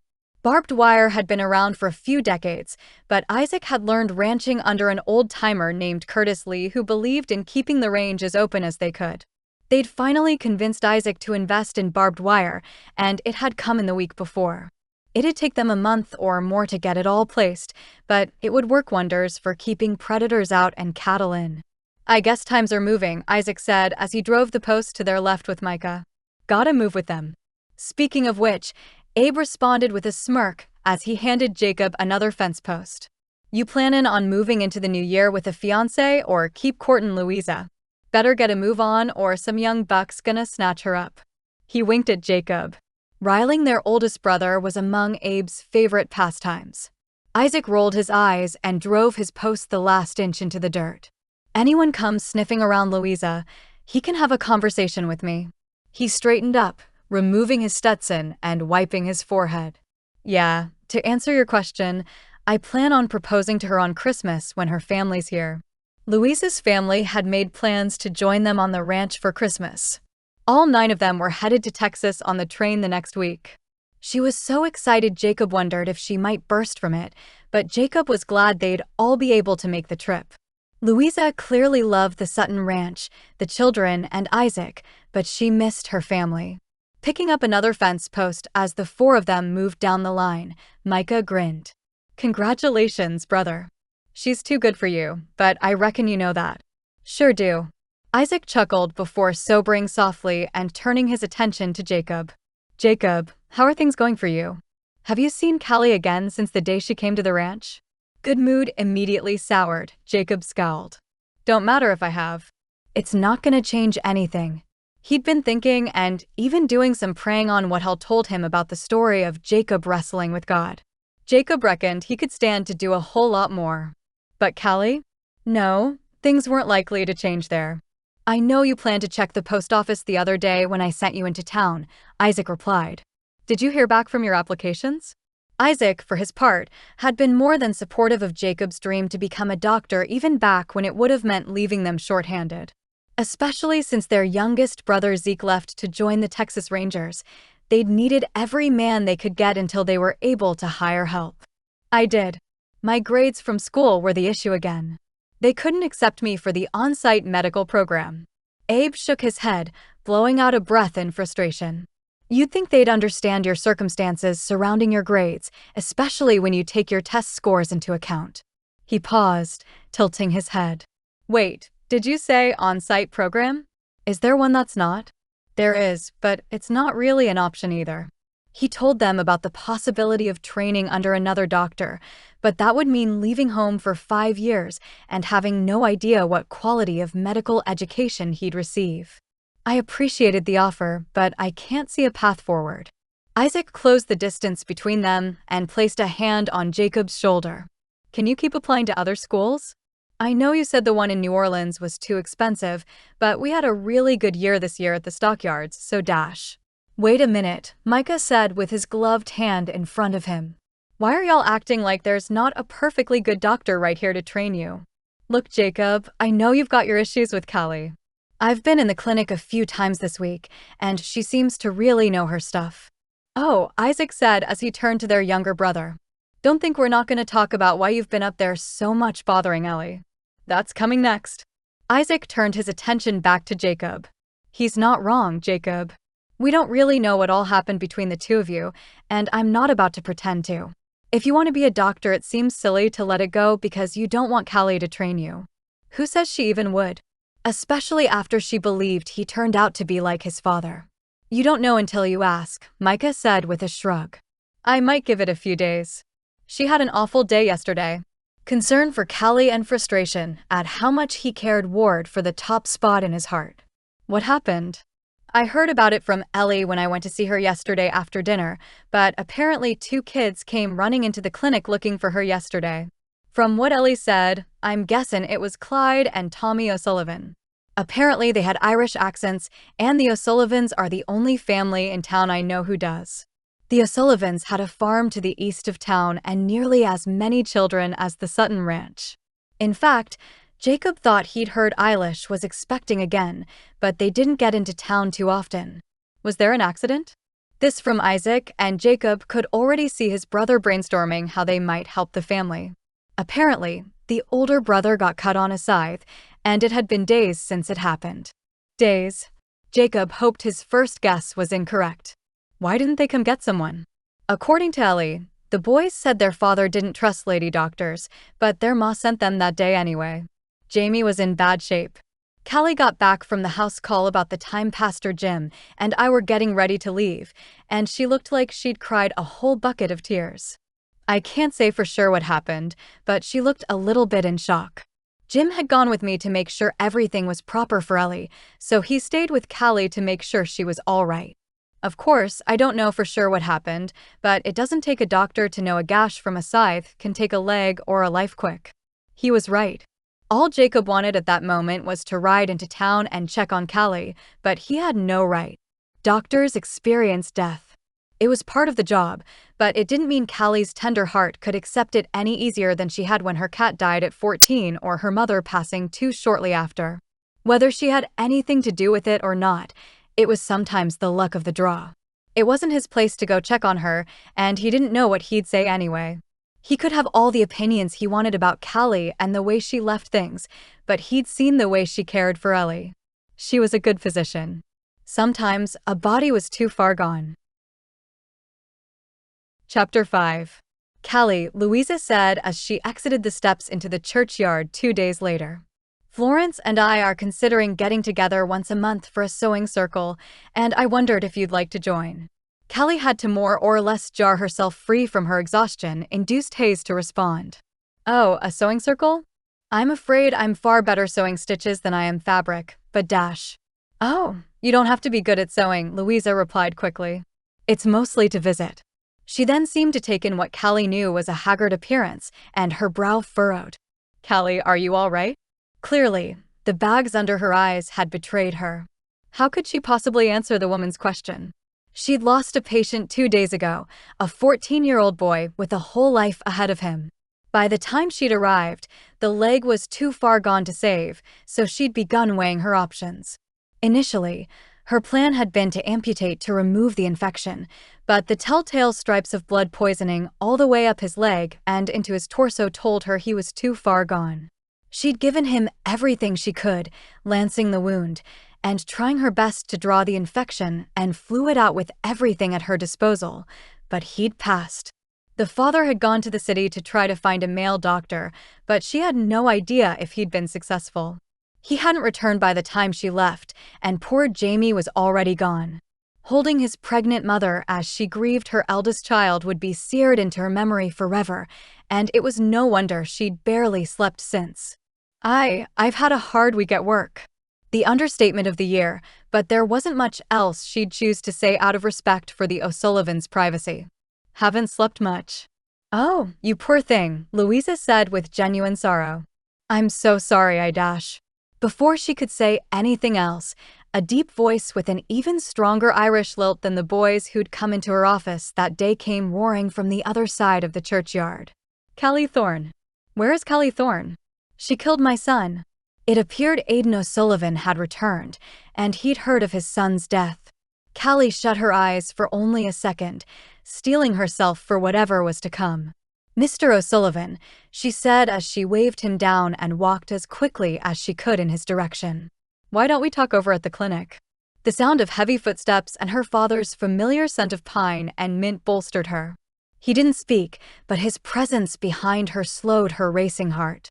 Mr. O'Sullivan shook his head, his face beet red as spittle flew from his mouth as he shouted. You killed my boy. He wasn't just yelling.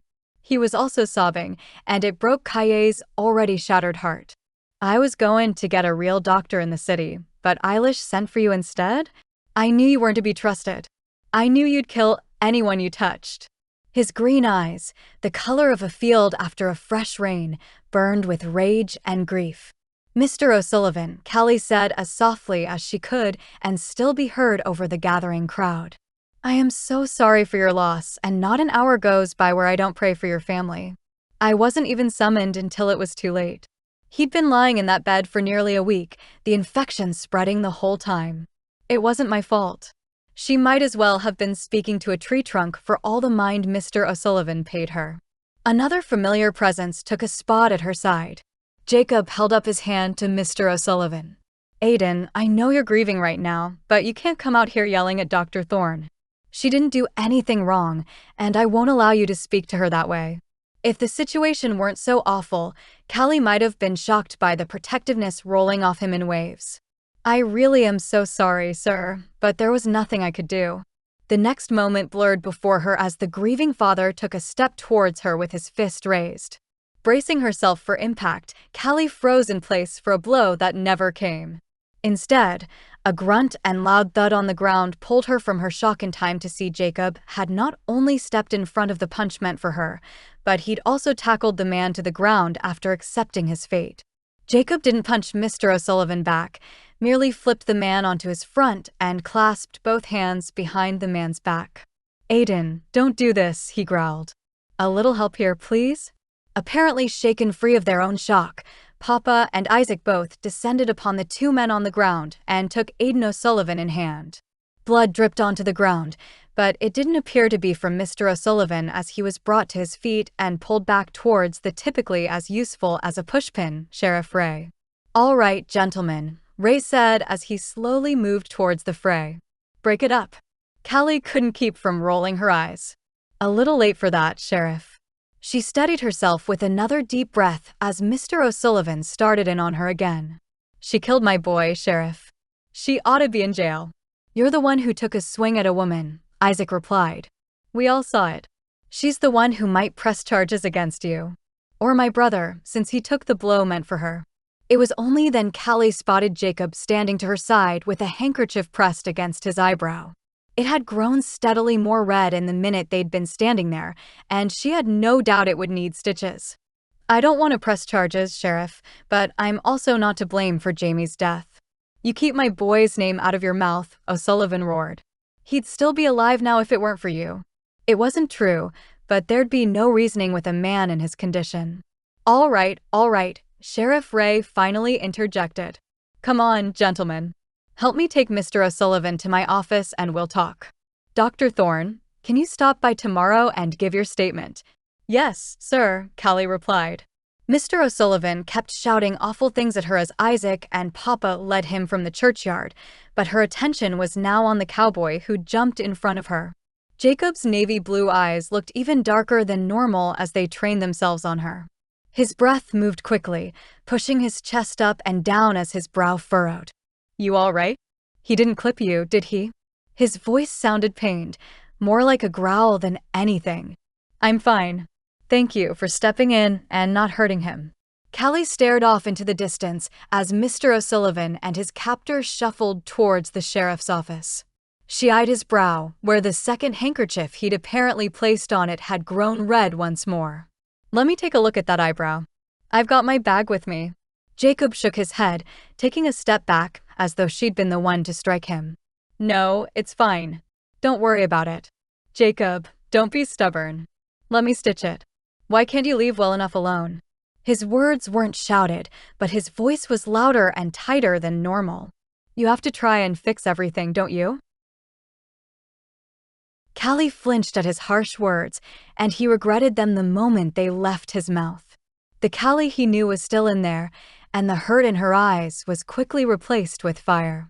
"Yes, Jacob, I do tend to fix medical things. It's basically my entire job. Stop being such a hard-headed. It'll be fine, cowboy, and let me stitch up your eye before it gets infected, and we have a whole other set of problems." Her voice caught, and she once again stared after Aiden O'Sullivan, her eyes glistening in a way that felt like a stab to the heart. "I've already lost one patient this week. I can't lose another." That was all it took. 5 minutes later, she stood in front of his spot on a church pew while she cleaned and disinfected his cut. She worked quickly, efficiently, and with hands gentle enough to make a man fall asleep if he wasn't distracted by her beautiful face. No, he couldn't go there. He couldn't think about her beauty or her kindness or the fire in her eyes, which always seemed to spark whenever she needed to protect someone, even from themselves. His mind started whirling as he thought through the implications of what happened in the churchyard. Do you often run into men who don't trust your expertise? Men like Aiden, I mean. Callie dabbed another swipe of carbolic acid on his eye before preparing her suture kit. Of course. People don't trust what they've never seen before. When I trained with Edie in Pine Creek, even though she'd been the physician for years, there were always folks moving in who needed us to earn their trust. Tell me more about her. Not only would it help distract him from the needle moving through his skin, but it would also distract his mind from ruminating on how Aiden had nearly managed to strike her. His heart still raced at the thought, and it was part of why he'd snapped at her in the first place. She's got children, right? Yep, 4 of them. She and her husband, Lucas, are pillars in Pine Creek, as he owns the sawmill and she's the town doctor. She's lucky, her parents live in town and can usually watch the children if she gets called into an emergency. The twins, Titus especially, can be a handful. She grinned, continuing her work as she spoke. He'd give Austin and Benjamin a run for their money, and Reuben actually reminds me of her youngest with the way his face is shaped. Clearly, Louisa had shared a good bit about the children when they'd gone to visit Ellie. He didn't speak for a moment, thinking of the children and what his and Callie's life might have looked like had she allowed him to go with her to Chicago. I want to work with you, he blurted out, causing her hand to freeze above his eye. That's not how I meant it. I don't feel comfortable with you going on home visits by yourself when Sheriff Ray is undoubtedly going to release Aiden in an hour or 2. I wouldn't want him in jail, and I won't press charges anyway. He's a grieving father, not a criminal. She continued the slow motions again, and Jacob tried not to tense or wince at the sting of pain. It's not the first time a doctor's been blamed for the death of a loved one, and it won't be the last in my career. It's not your fault, Jacob whispered. Why he suddenly felt the need to make sure she knew that, he didn't know, but he followed the urge anyway. You said it yourself. It had been days. My mind knows it wasn't my fault. He was hours from dying no matter what, and the finest doctors in the finest hospitals in the country couldn't have saved him. She took a shuddering breath and tied off another suture. I still wish I could have done more. She finished, wetting a piece of gauze with carbolic acid once more and placing it on his cut to kill any last traces of infection. As though it had a mind of its own, Jacob's hand reached up and wrapped his fingers around her wrist as she held it to his brow. You couldn't have, and Aiden will come around to that. In the meantime, I want to come with you. I'll be honest, this is self-serving on my part. It was true. If she allowed him to accompany her, he could begin his training. It wasn't ideal, and he likely would have never asked had he not believed there was a very real threat to her safety, but the facts stood where they stood. There was a risk to her safety, and all the anger and hurt in the world would never allow him to stand by and watch while he could do something about it. Callie's eyes narrowed, flitting from his hand on her wrist and back to his gaze. For the first time, she noticed the mostly healed bruise on his knuckles from when he'd punched the tree the night she came back. What do you mean, and what did you do to your hand? With a sigh, Jacob launched into the whole story, beginning with the initial applications he'd put in years ago to this last one from New York. They said I can train under a physician and take a series of tests over the next 5 years, culminating in one large exam at the end of the program. Look, I know we have our differences, and I've not exactly been welcoming to you since you arrived, An understatement, but I understand. You still haven't answered what happened with your hand, Callie said dryly. Go on. You know how badly I've wanted to be a doctor. I can do the work of a cowboy. I'll probably still get out on the range for the rest of my life to help my brothers and pay tribute to the thing Isaac used to pull us out of poverty, but helping people feel better is more fulfilling to me than any of that. Jacob held his breath while Callie thought it over. She was more mature now, more measured and thoughtful than she'd been when she left. Of course she was, but her vibrance and fire was still there. It was more controlled than it had once been. Jacob had no doubt she'd still go to bat for anyone in need, any vulnerable person she encountered. Working with her would be a shadow of what he'd once dreamed, an echo of the life he'd believed they'd have together, but it would be worth it if he could keep her safe and earn his degree. It was all Callie's decision. It was her practice, and she held his future in her hands once more. Louisa said you've been acting as the de facto doctor on the ranch for years. She said you've continued studying textbooks this whole time. Callie dropped her hand from his brow, and it took everything in him to pull his hand back. You deserve to be a physician, Jacob Sutton. You always have. If we do this, I have some conditions. At least, she let the question of what happened to his hand go. To explain that would have opened a can of worms he wasn't ready to take off the shelf. Chapter 6. Jacob's brow started to rise at her statement, but it clearly smarted as he brought it down as quickly. What conditions? Well, Callie said as she began to clean her instruments and place them back in her bag. For starters, I want you to observe for a while. I'll explain my reasoning behind why I do things the way I do them, but observing Edie at the beginning of my time working with her helped me understand her as a physician better. Second, I integrate some aspects of herbal medicine into my practice. What we can do with medication is limited at best, but Edie taught me so much about herbs and their power. Speaking of, one of the things you'll be helping me with is establishing my herb garden behind the clinic when it warms up a little bit. Jacob studied her, but she wouldn't allow herself to feel intimidated by his intense stare. Anything else? Yes. For the first time, Callie felt the nerves well up in her again, but it had to be addressed. Lastly, I'm in charge. A ship can't have two captains, and I won't tolerate disrespect from you. I know I hurt you, and I think we need to clear the air at some point. All I ask is that you treat me with respect as a colleague and mentor. Would she tell him everything? Maybe, but there was so much baggage she wasn't sure she wanted to dredge it all up again. Didn't he deserve the whole truth? Papa certainly thought so, but in the meantime, he'd need to show her respect and kindness despite his having every reason not to. Could he do that? He seemed to mull it over for a moment, and she had to admit she appreciated his actually giving it the thought it deserved. I accept your terms, and if I find it's too much, you won't have to let me go. I'll see myself out. Good. How soon can you start? Jacob held the church door open for Callie, the ache in his brow nothing compared to the swirling of his mind. Abe stood at the bottom of the steps with Micah, but Isaac must have returned to take the children home as his horse. All the children, Louisa, and the rig were gone. The rest of the churchyard had mostly cleared out too, save for Pastor Jim spreading straw over the roots of a few of the plants. Abe chuckled. Didn't kill each other, I see. Not yet, though Jacob's about to be working with me, so I guess the jury's out. Callie passed Jacob and moved down the steps, as confident as ever. She shrugged, passing a red-faced Abe whose grin had spread from ear to ear. At least we've got plenty of medical supplies nearby if it happens. Both of his brother's shoulders started shaking with silent laughter behind her back, though they weren't making fun of her. No, on the contrary, they knew good and well how she affected Jacob. She always had. They were under the impression he couldn't maintain a professional relationship with the woman he'd once thought couldn't possibly get any more beautiful.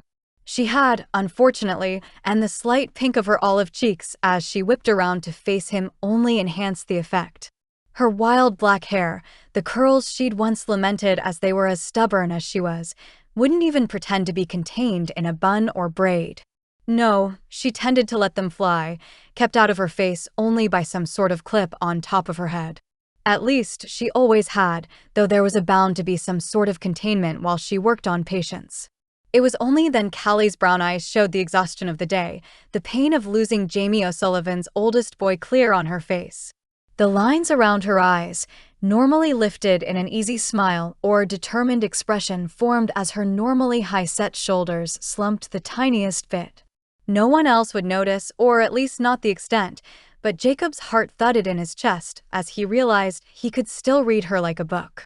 That heart, the one broken and held back together with the most tenuous of ropes and the love of his family, threatened to crack once more. Healing had never been the goal.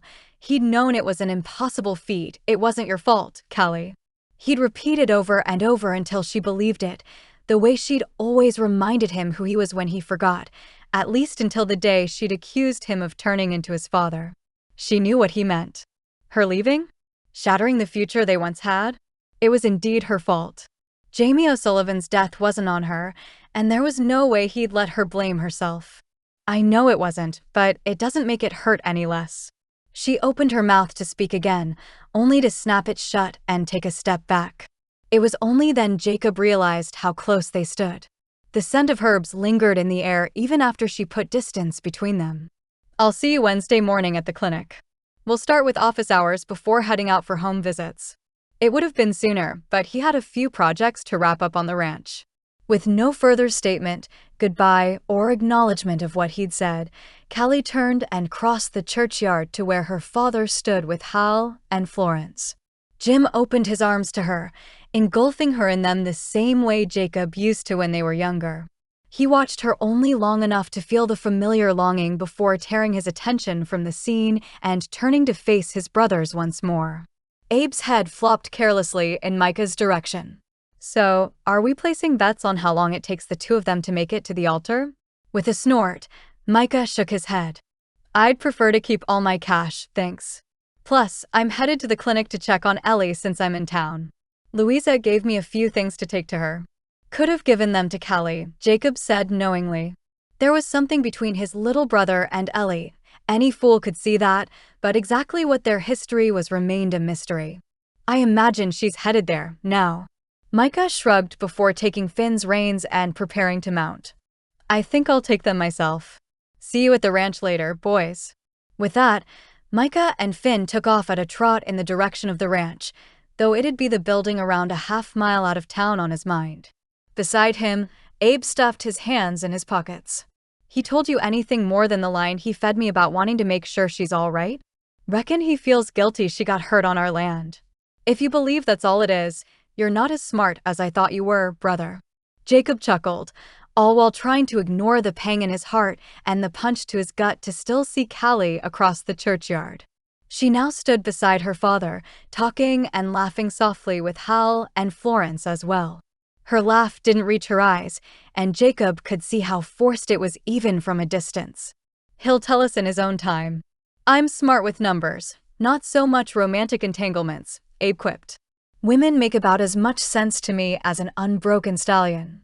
Less, in fact, considering I have at least seen Micah and Isaac break a few over the years.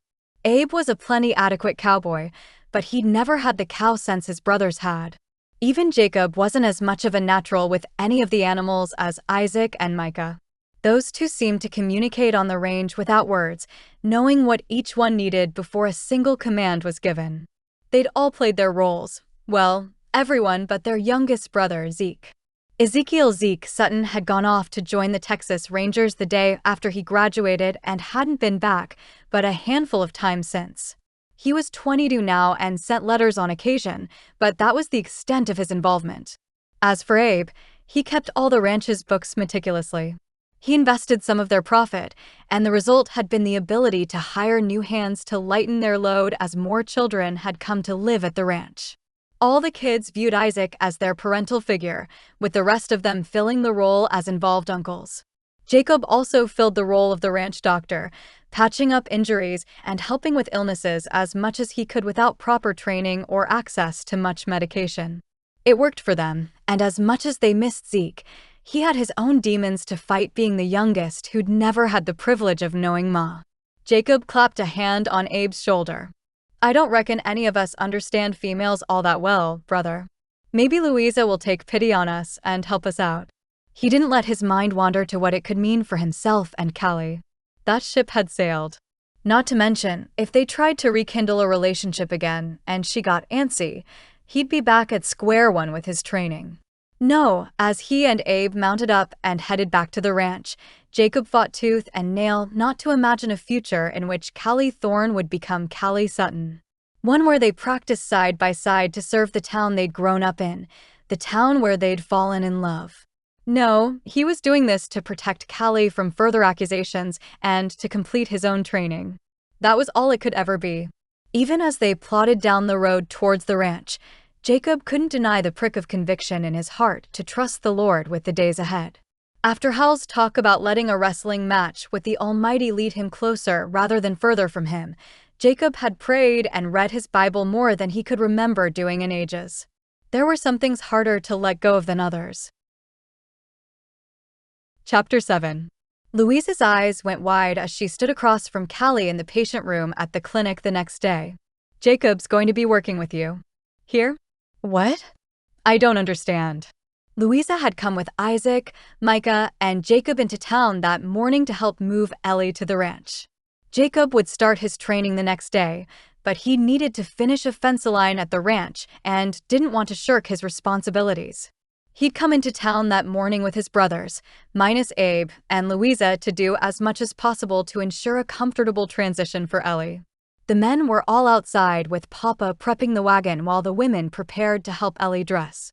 The patient in question stood gingerly from the bed with Callie's arm bracing her from behind. She was careful to avoid the incision of Ellie's, which was healing nicely, but it would likely still smart for a bit. The cuts on her wrists from the ropes were mostly healed, though they'd likely scar for some time, and her concussion had healed completely. As for her shoulder, she'd begun some functional movements with Callie, though it was still quite painful when she tried to lift more than a small item. Overall, Callie was pleased with Ellie's recovery, and she discharged her to stay in Louise's cottage at the Sutton ranch until she figured out her next steps.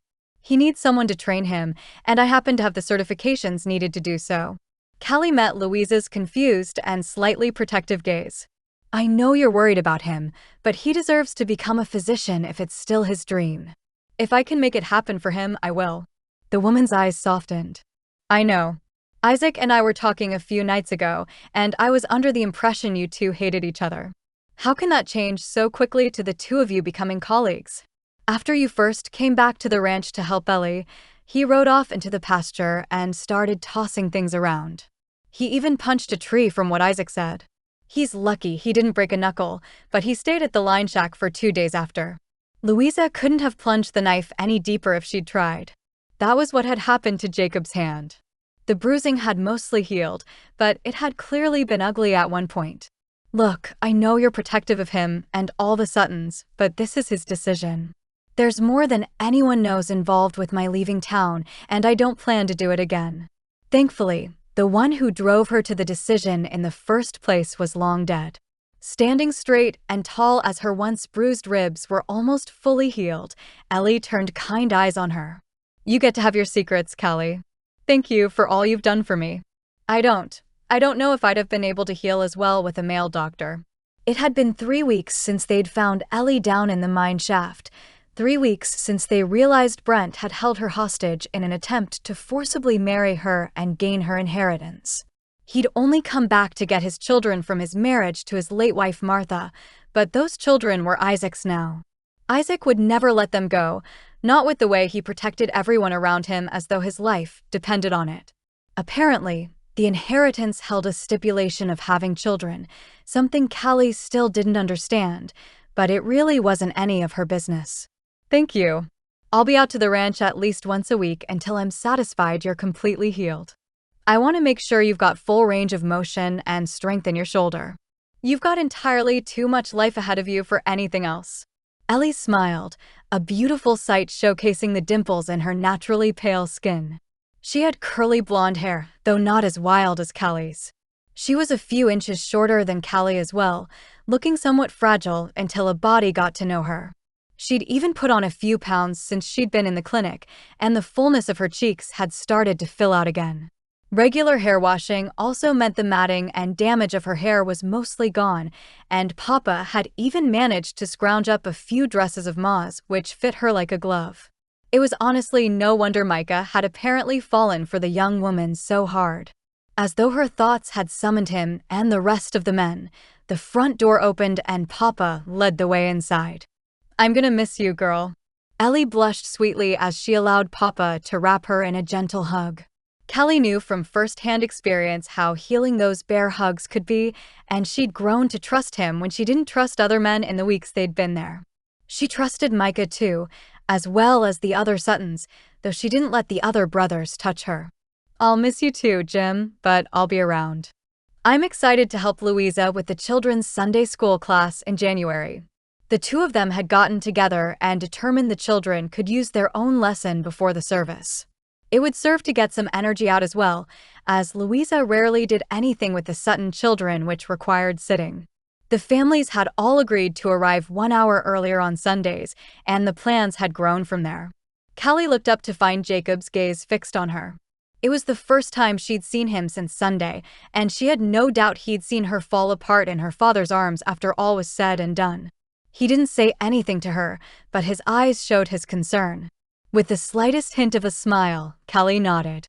She was all right, and she'd continue to be. Edie had told her once there'd be cases she'd carry with her for the rest of her career. She'd question whether she'd done everything right, and she'd blame herself for things logic told her she couldn't have done differently. She'd also have some cases she made mistakes on, mistakes which would haunt her if she let them. Rather than allow them to drive her from helping others, Edie made her promise to give every single outcome to the Lord, both the miracles and the tragedies. To take too much responsibility for either was rooted in pride, so both needed to be given over to the only one who knew all. Callie hadn't slept well the last 2 nights, so she'd knelt by her bed and done exactly that. The hours spent praying had brought her peace that promised healing one day when the wound wasn't quite so raw. Pulling herself from those thoughts, she handed Ellie a piece of paper outlining the things she should and shouldn't do over the next week, as she'd extricated herself from Pa's hug. I'm confident you'll be able to regain all the function you once had, but you need to take it slow, all right?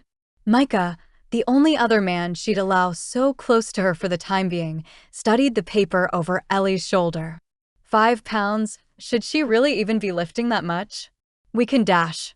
Micah, Jacob said kindly but with an air of authority. She needs to lift some things or her muscles will atrophy. It's why Callie's given her exercises to do a few times a day. He cut himself off, eyes widening and popping back to Callie. I'm sorry to insert myself, Dr. Thorne. I'm sure you can explain it better. This insecure Jacob was a new side of him Callie hadn't seen. Was it simply because he was unsure of his role as trainee, or was it their history? That's exactly right, Jacob. Micah, I want Ellie to one day be able to put all this behind her, and it's much harder to do with an arm that never heals right. Jacob and I will be out during rounds on Thursday, Ellie, and in the meantime feel free to ask him any questions you have. If he's unsure, he can relay them to me. Ellie's smile widened again, and she leaned forward with her good arm outstretched and the other one lifted to chest height. Thank you, Ellie whispered again as she pulled Callie into a gentle hug. Lowering her voice even more, Ellie gave her one last squeeze. The Lord's going to work it all out, Callie. He brings healing. As the group left and Louisa reached out to squeeze her hand once more, a silent apology for her earlier doubts, Callie allowed herself to plop down on the patient bed and sit for a moment. Even Papa had walked them out, as though he'd known she needed a moment. Lord, if you really can heal these wounds I left so many years ago, please do it. If for no other reason than for Jacob to live the life he deserves. The idea he might move on and be happy without her felt like an even deeper plunge of a knife to the chest than she'd had earlier. There was no world in which she could imagine Jacob so angry and hurt he'd bruise his hand and not want better for him. No, he deserved the life he always should have had, even if it didn't include her. 2 days later, the two of them sat side by side in the wagon while Callie pulled her shawl close to fend off the cold. It was a biting cold, one under a cloudy sky she prayed would hold off on raining until they returned to the clinic. So, from what Mrs. Sansom said, both Mr. and Mrs. Price are quite ill with an upper respiratory infection of some sort. Callie gave Jacob the details the Price's neighbor had given when she came into town with her husband that morning. It was Wednesday, his first day training, and so far they'd seen 3 patients in the clinic and were currently on their second house call. The first one had been to check on an expecting mother. Callie had told her at church Sunday she could come into the clinic, but the poor woman had 4 other children at home and a husband away on a cattle drive. Thankfully, Mrs. Edgemont's pains had simply appeared to be based on the baby's positioning and probably due to its mother having to do too much, and nothing seemed to be amiss. She was only about a month out from the time Callie would consider her ready to give birth any day, so it was a relief to all when the baby kicked and rolled like normal.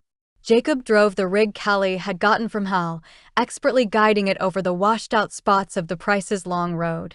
Their little cabin sat south of town amongst a grove of beautiful trees, though only the pines still had their foliage for the moment. Callie could imagine the beauty it would be in the spring, especially if the field around them was dotted with wildflowers. So, did the Prices send for us, or did Mrs. Sansom fetch us on her own? Jacob's brow raised as he studied the roof of the cottage where smoke rose from the chimney. Did you say it was a respiratory illness? Yes, and yes, Callie replied as he pulled the brake. Mrs. Sansom said they'd been down for nearly a month at this point. She warned me Mr. Price might not want to accept help, but that their coughs are only getting worse. She's tried to get them to come stay with her to recover, but neither wants to put her out.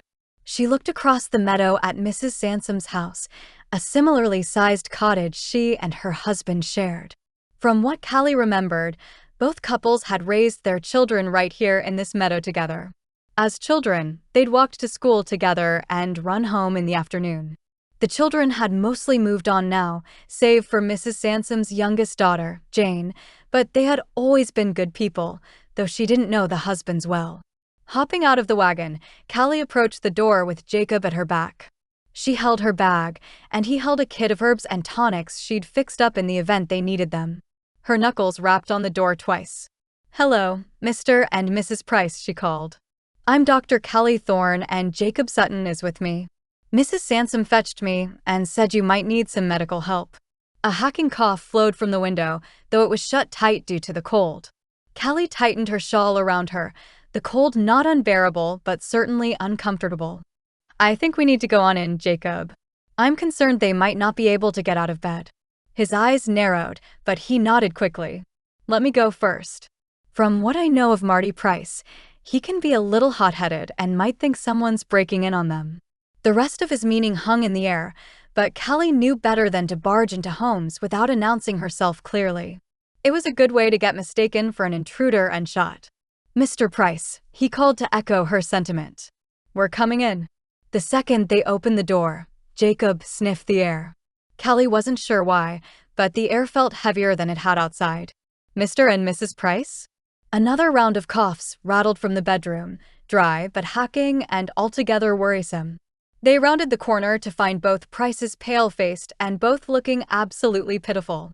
Jacob immediately went to the window and opened it, letting a rush of cool air in as Mrs. Price pulled the quilt up to her neck. What was he doing? Jacob, what dash, before she even finished her statement, the realization hit her. The wood stove. When Callie thought he'd been studying the roof, he'd been looking at the chimney, a chimney Callie now registered as letting out dark and dirty smoke. Mr. Price struggled to sit. "What are you doing, Sutton? We'll catch our death in this cold." He couldn't speak anymore, as a hacking cough took over once more. Tears flowed from his eyes, and Callie could see their bloodshot nature. This poor man had coughed so hard he'd burst blood vessels in his eyes and likely put strain on his heart. "Mr. Price, I'm Dr. Callie Thorne. I'd like to examine you and your wife, but it appears your wood stove has something backing it up and damaging your lungs. Did your symptoms begin when you first lit it this year?" From what she remembered, Mrs. Sansom told them the couple had been sick since the beginning of December, around the time many folks lit their wood stoves for longer than cooking a simple meal. The offending iron contraption sat in the corner of the room, and Callie could already feel her breaths growing labored. "We were sick before that for a few days," Mrs. Price managed to rasp. "Now that I think of it, we did seem to get worse about that time." It made total sense. They'd likely contracted some sort of virus and would be long over it by now if not for the soot backing up into their home. "If you'll let me examine you, I can try to determine how bad your lungs have gotten. I recommend staying elsewhere until you can get the chimney cleaned. Jacob, could you ride over to the Sansom's house and dash?" "No," Mr. Price rasped as he fought off another coughing fit. "Rand Sansom told me about Aidan O'Sullivan's boy, and I don't plan to let you near me or my wife. Sutton, you can examine us, and she can go talk to the Sansoms." His eyes narrowed, but what might normally feel like judgment only felt like fear to Callie. These men and their lack of trust in Callie were going to drive Jacob insane. Why was it so hard to believe a woman could be a good physician, and why did they want to blame her for Jamie's death so readily? Mr. Price, trust me, it's Dr. Thorne you want to do the examination. The man sputtered, his voice even raspier than it had been the moment they arrived.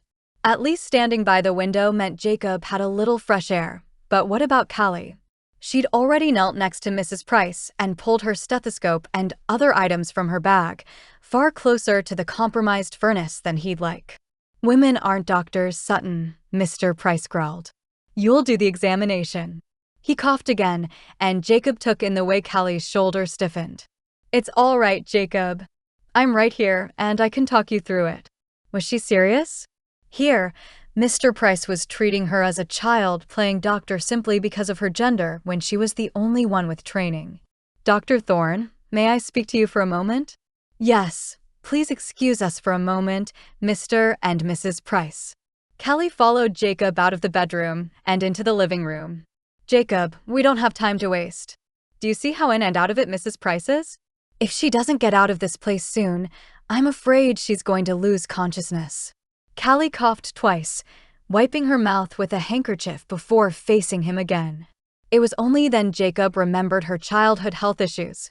Callie, do you still have asthma? His gut tightened, remembering her gasping for breath a time or two while they played at school. This was when they were children, far too young to be romantic, but to his recollection she'd not outgrown the asthma as quickly as she had her seizures. You need to get outside. You can instruct me from the window. I'm fine, Jacob. I only have episodes every now and then, but Mrs. Price particularly needs help now. I told you not to question me. Please remember our agreement. Hands tied, Jacob nodded tersely. They could discuss it later, but she was right. Both Prices needed to be moved quickly.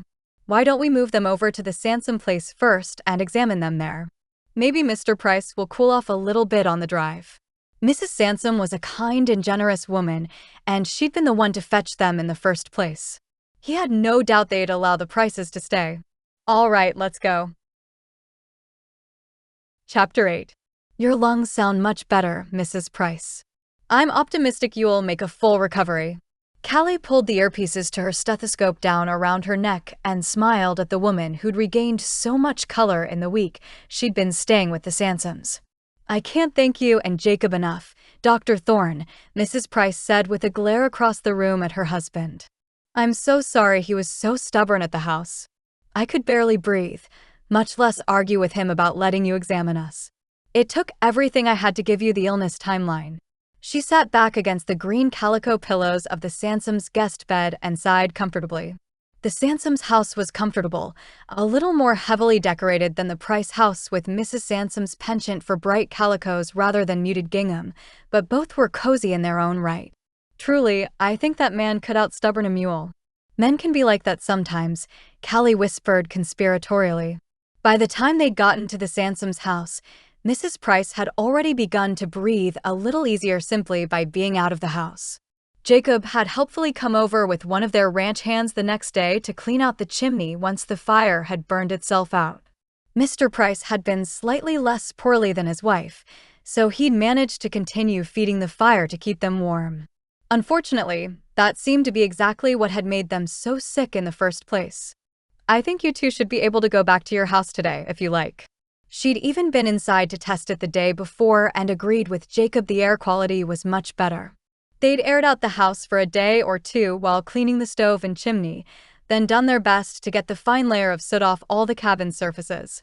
I do appreciate it, as well as your graciousness with his foolishness. Callie squeezed Mrs. Price's hand again and assured her once more she held no hard feelings. Her husband still wouldn't let Callie examine him, but it had been good practice for Jacob despite his frustration over the issue. Mrs. Sansom walked them out and pulled Callie into a hug on their front porch. Her husband stood beside her, the strong, silent type, though helpful beyond belief the moment they'd pulled in with the Prices in the wagon. Jacob had managed to carry both of them from the bed to place them in the wagon, an impressive feat in and of itself.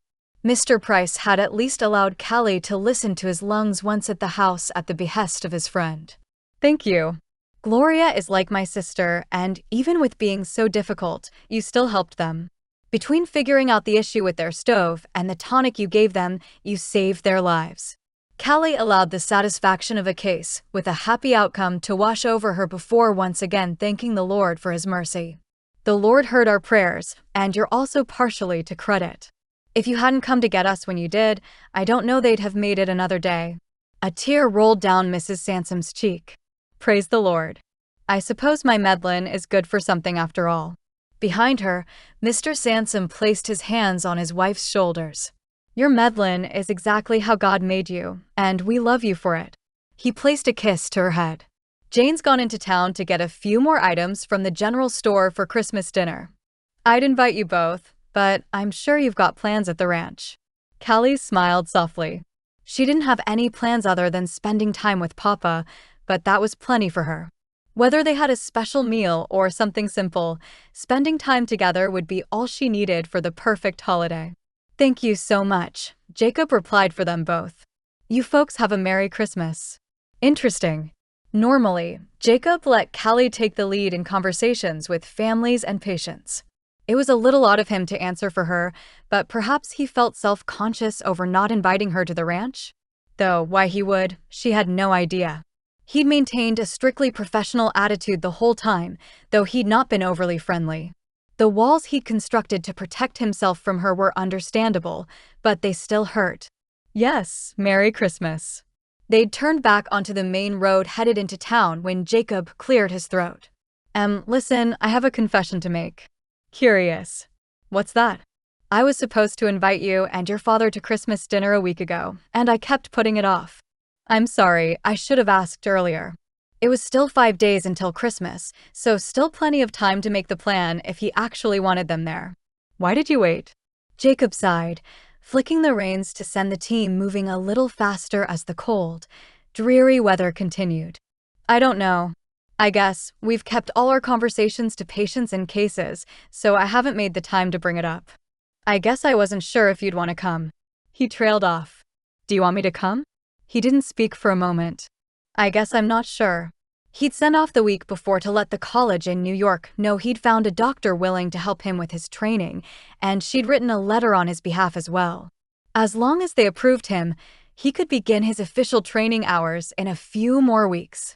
These early days were more for him to get his feet wet, but seeing him seal the envelope was the first time Callie had seen him with more than a professionally pleasant smile since she'd arrived home. Well, if you figure it out before tomorrow evening, let me know. I didn't come home to make your life more difficult, Jacob. She still hadn't worked up the nerve to tell him what really happened all those years ago, so she couldn't really blame him for taking the coward's way out with the dinner invitation. How's Reuben doing with his speech? Changing the subject might also be a coward's way out, but it was a route she was willing to take. Jacob visibly relaxed, settling back against the seat. He's doing amazing. Never thought I'd hear him say a word, but he's talking more and more every day. From what Louisa had told her, Reuben hadn't spoken since coming to live with the Suttons until Isaac had been in danger at the hands of Ellie's captor, Brent. The first word they'd heard him say was Papa, and even thinking about it made Callie tear up. She couldn't imagine what it must have sounded like to be there. Wonderful. I know your brother and Louisa are thrilled. Is the ranch house a little crowded with everyone in town for Christmas? Louisa's parents and 7 younger siblings had come into town to visit, and Callie couldn't imagine where everyone would be sleeping. Jacob chuckled, and town came into view. A little, but it helps that all the boys have moved out to the bunkhouse. Her family has our rooms, and the younger boys think they're real live cowboys. You Suttons have built quite a life for yourselves out there, haven't you? Your mother would be proud. The words left her mouth before she thought more about them, and Jacob's jaw clenched at the reminder of his parents. The air around them grew ice cold, and Callie could see the walls going up once more. Yeah, guess I didn't turn out like my pa after all. Jacob stepped out of the clinic into the crisp December sunshine, bright enough to warm his face if he stood directly in its rays, but nowhere near bright enough to keep out the cold. For that purpose, his thick rawhide coat would do fine. The long-aged boardwalk, with plenty of sections in dire need of replacing, buckled under his boots a few times, particularly once he reached the general store's front porch. The smell of biscuits and gravy wafted out from one of the apartments above the businesses, making his mouth water despite the swirling of his mind. He shouldn't have made the comment about not being like his pa. Callie's face had gone completely white, the memories and unspoken things between them oppressive like an August heat wave. He'd held on to those words for all these years, so why shouldn't she?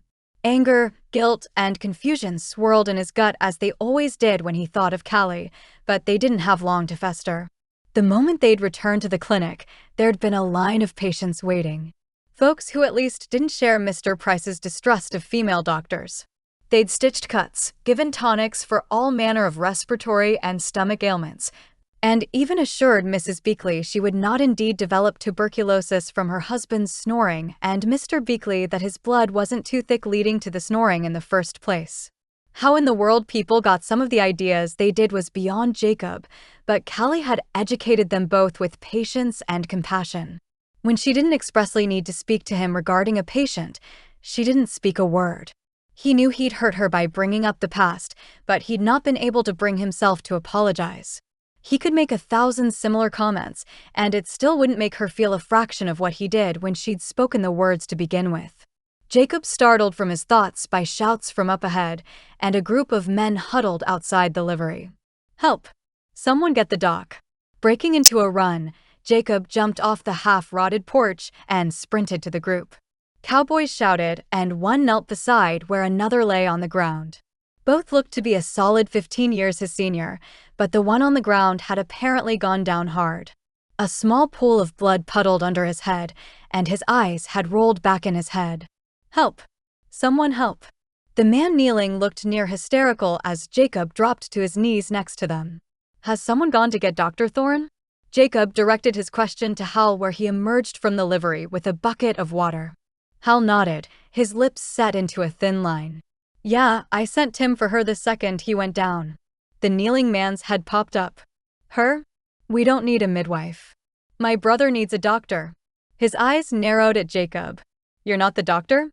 Shaking his head, Hal placed the bucket next to Jacob. Perry and John arrived in town a few days ago to find some work as cowhands on one of the ranches around here.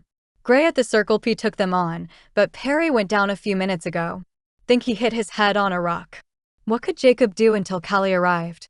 At the ranch, he'd dab cool water on the man's head and clean his cut before roughly stitching it up if necessary. But what if there was more going on? What if this was a seizure? He couldn't tell, but thankfully he didn't have to as Callie's voice cut above the fray a moment later. "I'm here, Hal. What's happened?" "No." The man Hal had called John held his hand out to block Callie from approaching his brother. "Ain't no woman gonna examine my brother, especially not one pretending to be a doctor." Once again, the frustration and anger at small-minded men who wouldn't accept Callie for her education and experience bubbled up within Jacob, but her face went blank. "Jacob, I need you to examine this man. I'll talk you through it." Jacob tried to find any emotion as she spoke, but it was as though she'd entirely shut down other than calm logic. "Tell me what to do. First, check his pulse and his airway. Do you remember how to do that? Is his body stiff or limp?" Stiff usually means a seizure, while limpness is a sign of simple fainting. "Sir, does this man have any history of seizures that you know of?" John's face flamed red beside him as Jacob checked Perry's limbs. "This ain't a seizure, woman. Do you see him shaking?" He spoke loudly in anger. "You're the one who killed that boy in town, ain't you?" Word apparently traveled fast, but untrue gossip traveled faster. "You'll speak to Dr. Thorne with respect if you don't want to be lying next to your brother, John. Seizures don't all present the same way. They don't all include shaking." Jacob spoke through gritted teeth, but he managed to continue his checks. "He's limp, Callie. The blood coming from his head has slowed, but it's still flowing. Hal, do you have clean cloths in that bucket?" Callie hovered behind him, and he could sense her stretching around John to get a closer look.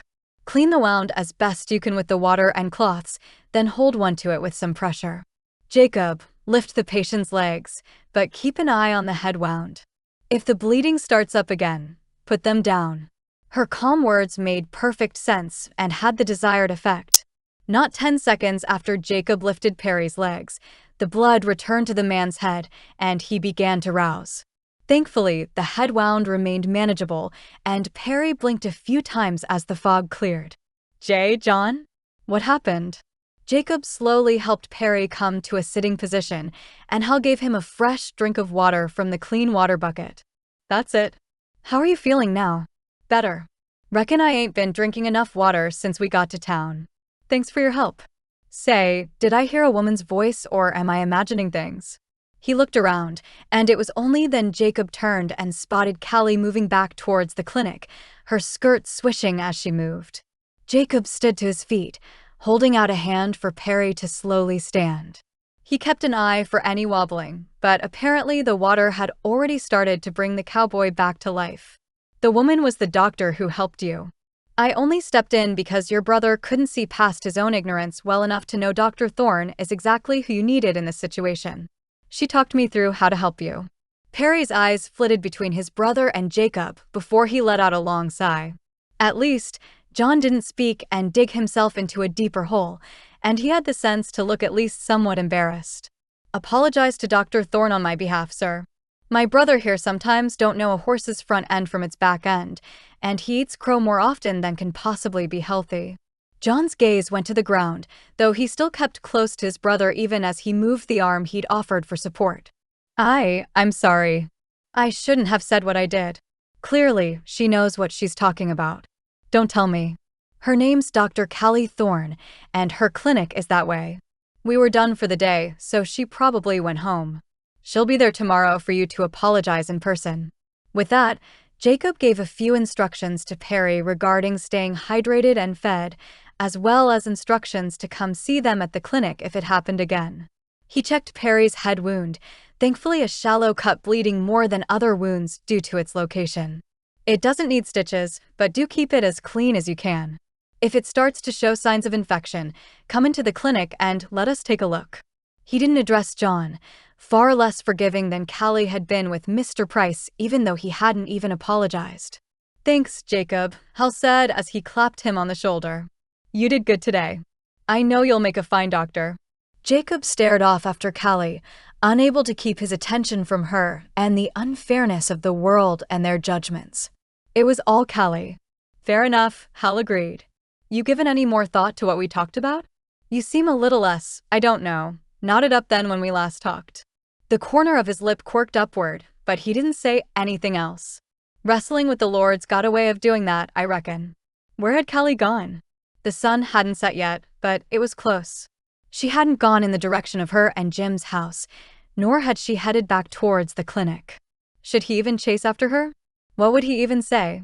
Jacob thought hard for a moment, doing his best to imagine where Callie might have gone. She'd headed toward the church, or at least in its direction. It was as good a place as any to start. By the time the church came into view, the weather had turned even colder. It wasn't icy, but had Callie even grabbed a shawl when she ran out of the clinic to the livery?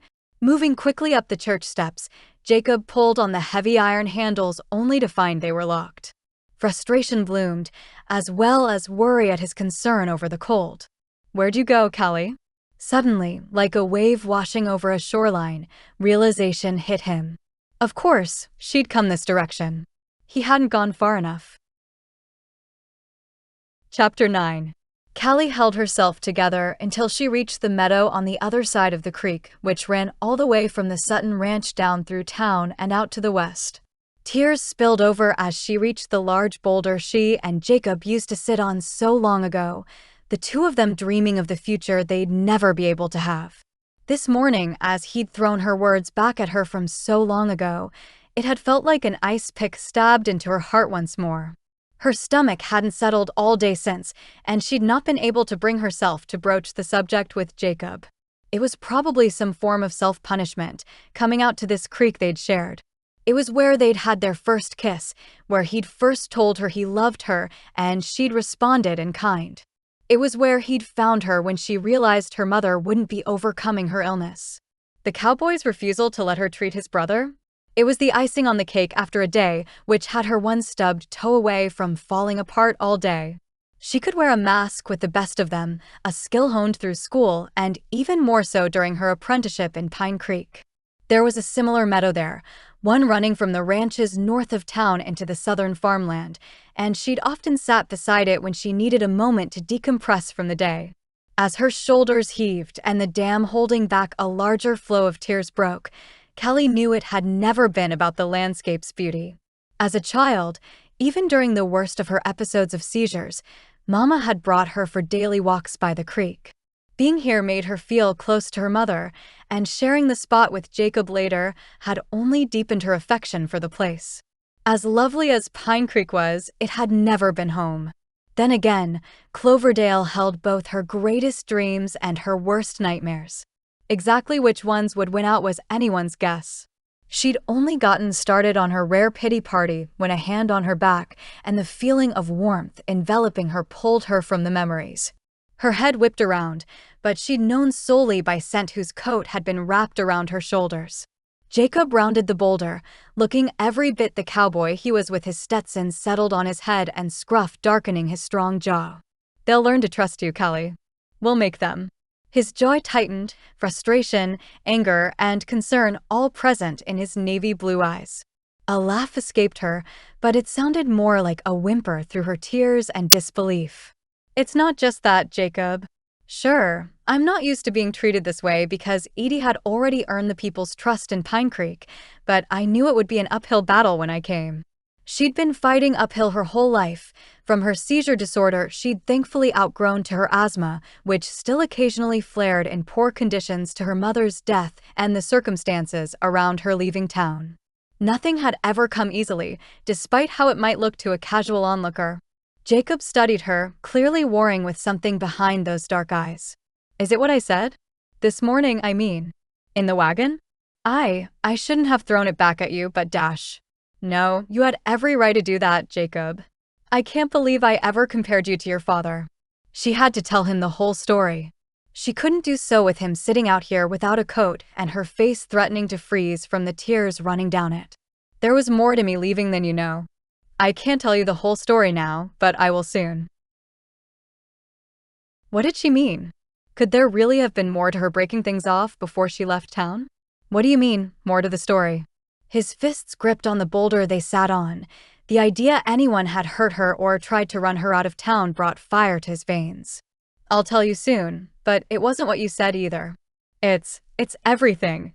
I'd barely been here for a blink before Jamie O'Sullivan passed, and Mr. O'Sullivan blamed me.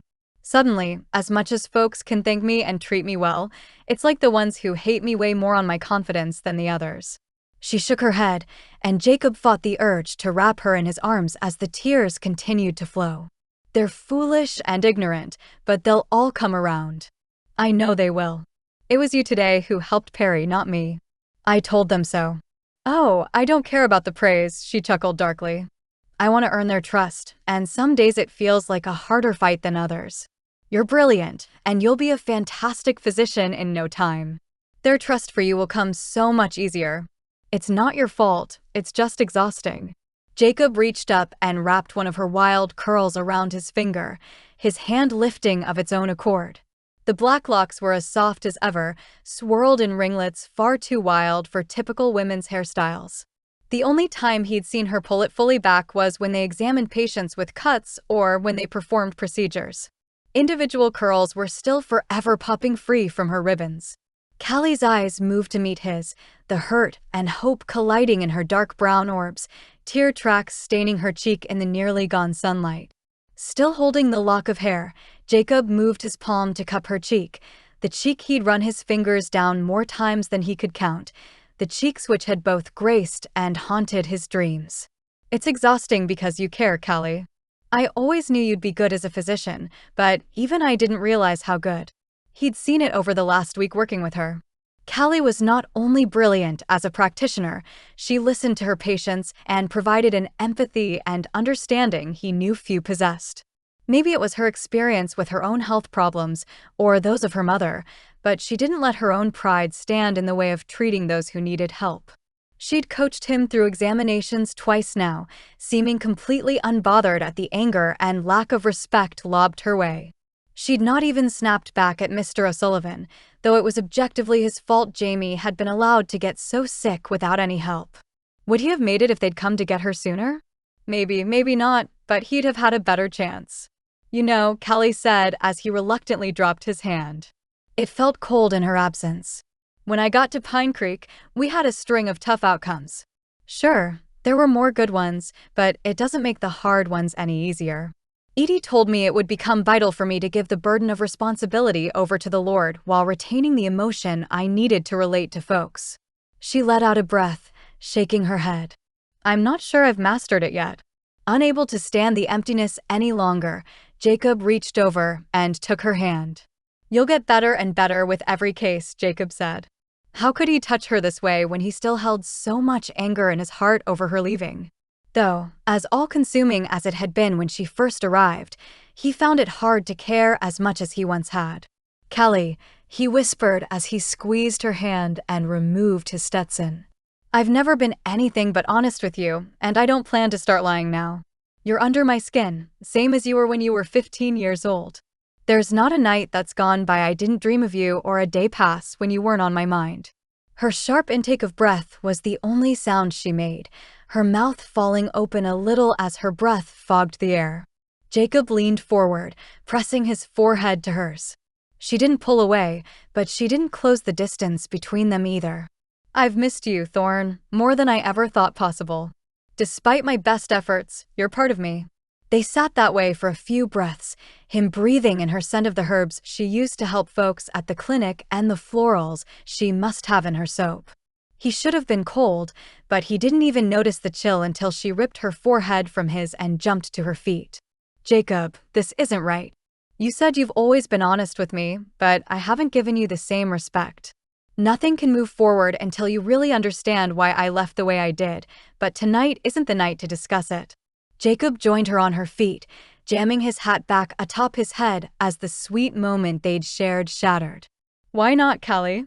Why can't you tell me tonight? Because it's a much longer story than we have time for.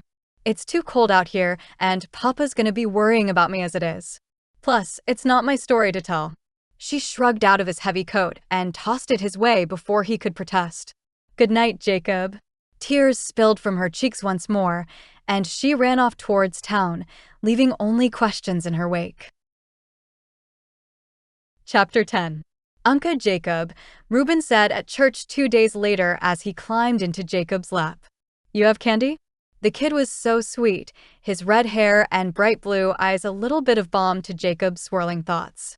Not to mention, when Reuben had not spoken a single time in the year since he'd come to live with them, hearing Uncle Jacob fall from his lips was a beauty in and of itself. You bet, buddy. Pulling a peppermint stick from his pocket, the kind he'd taken to keeping for both himself and a well-placed bribe for the children years before, he placed it in Reuben's pudgy hands. The boy's gloves were stuffed in his pocket, the fabric sticking out in a precarious position Jacob knew would wind up with them on the floor. Might want to get hold of your gloves, Chief, he said with a wink. Don't want your hands getting cold on the drive back. As children often did, Reuben seemed to know Jacob needed a little extra warmth that morning. He'd not even been the only one. Curly-headed Sophia, their little doll only a couple years older than Reuben, sat to his left.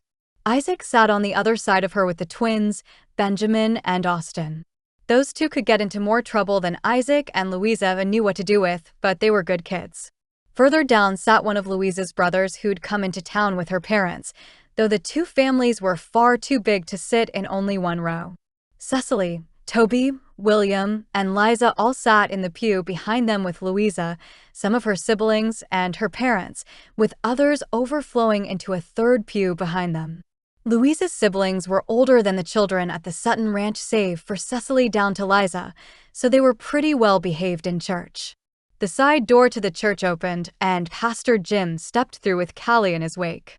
Jacob hadn't seen Callie since the other night in the meadow. The night he'd almost kissed her and potentially ruined everything. Or maybe it wouldn't have ruined anything at all, but he had no idea since she'd run out like her hair was on fire. Since when did Callie not trust him enough to tell him what had really happened? He'd never been the one to leave, and her excuses about it being cold were flimsy at best. He couldn't bring himself to be angry, just confused. What had happened all those years ago? She didn't look his way once as she took her seat in the front pew, and Jim stood in the pulpit. The absence of her brown-eyed stare felt as cold as his hand had the other night. Good morning, everyone. Let's begin with a few hymns, shall we?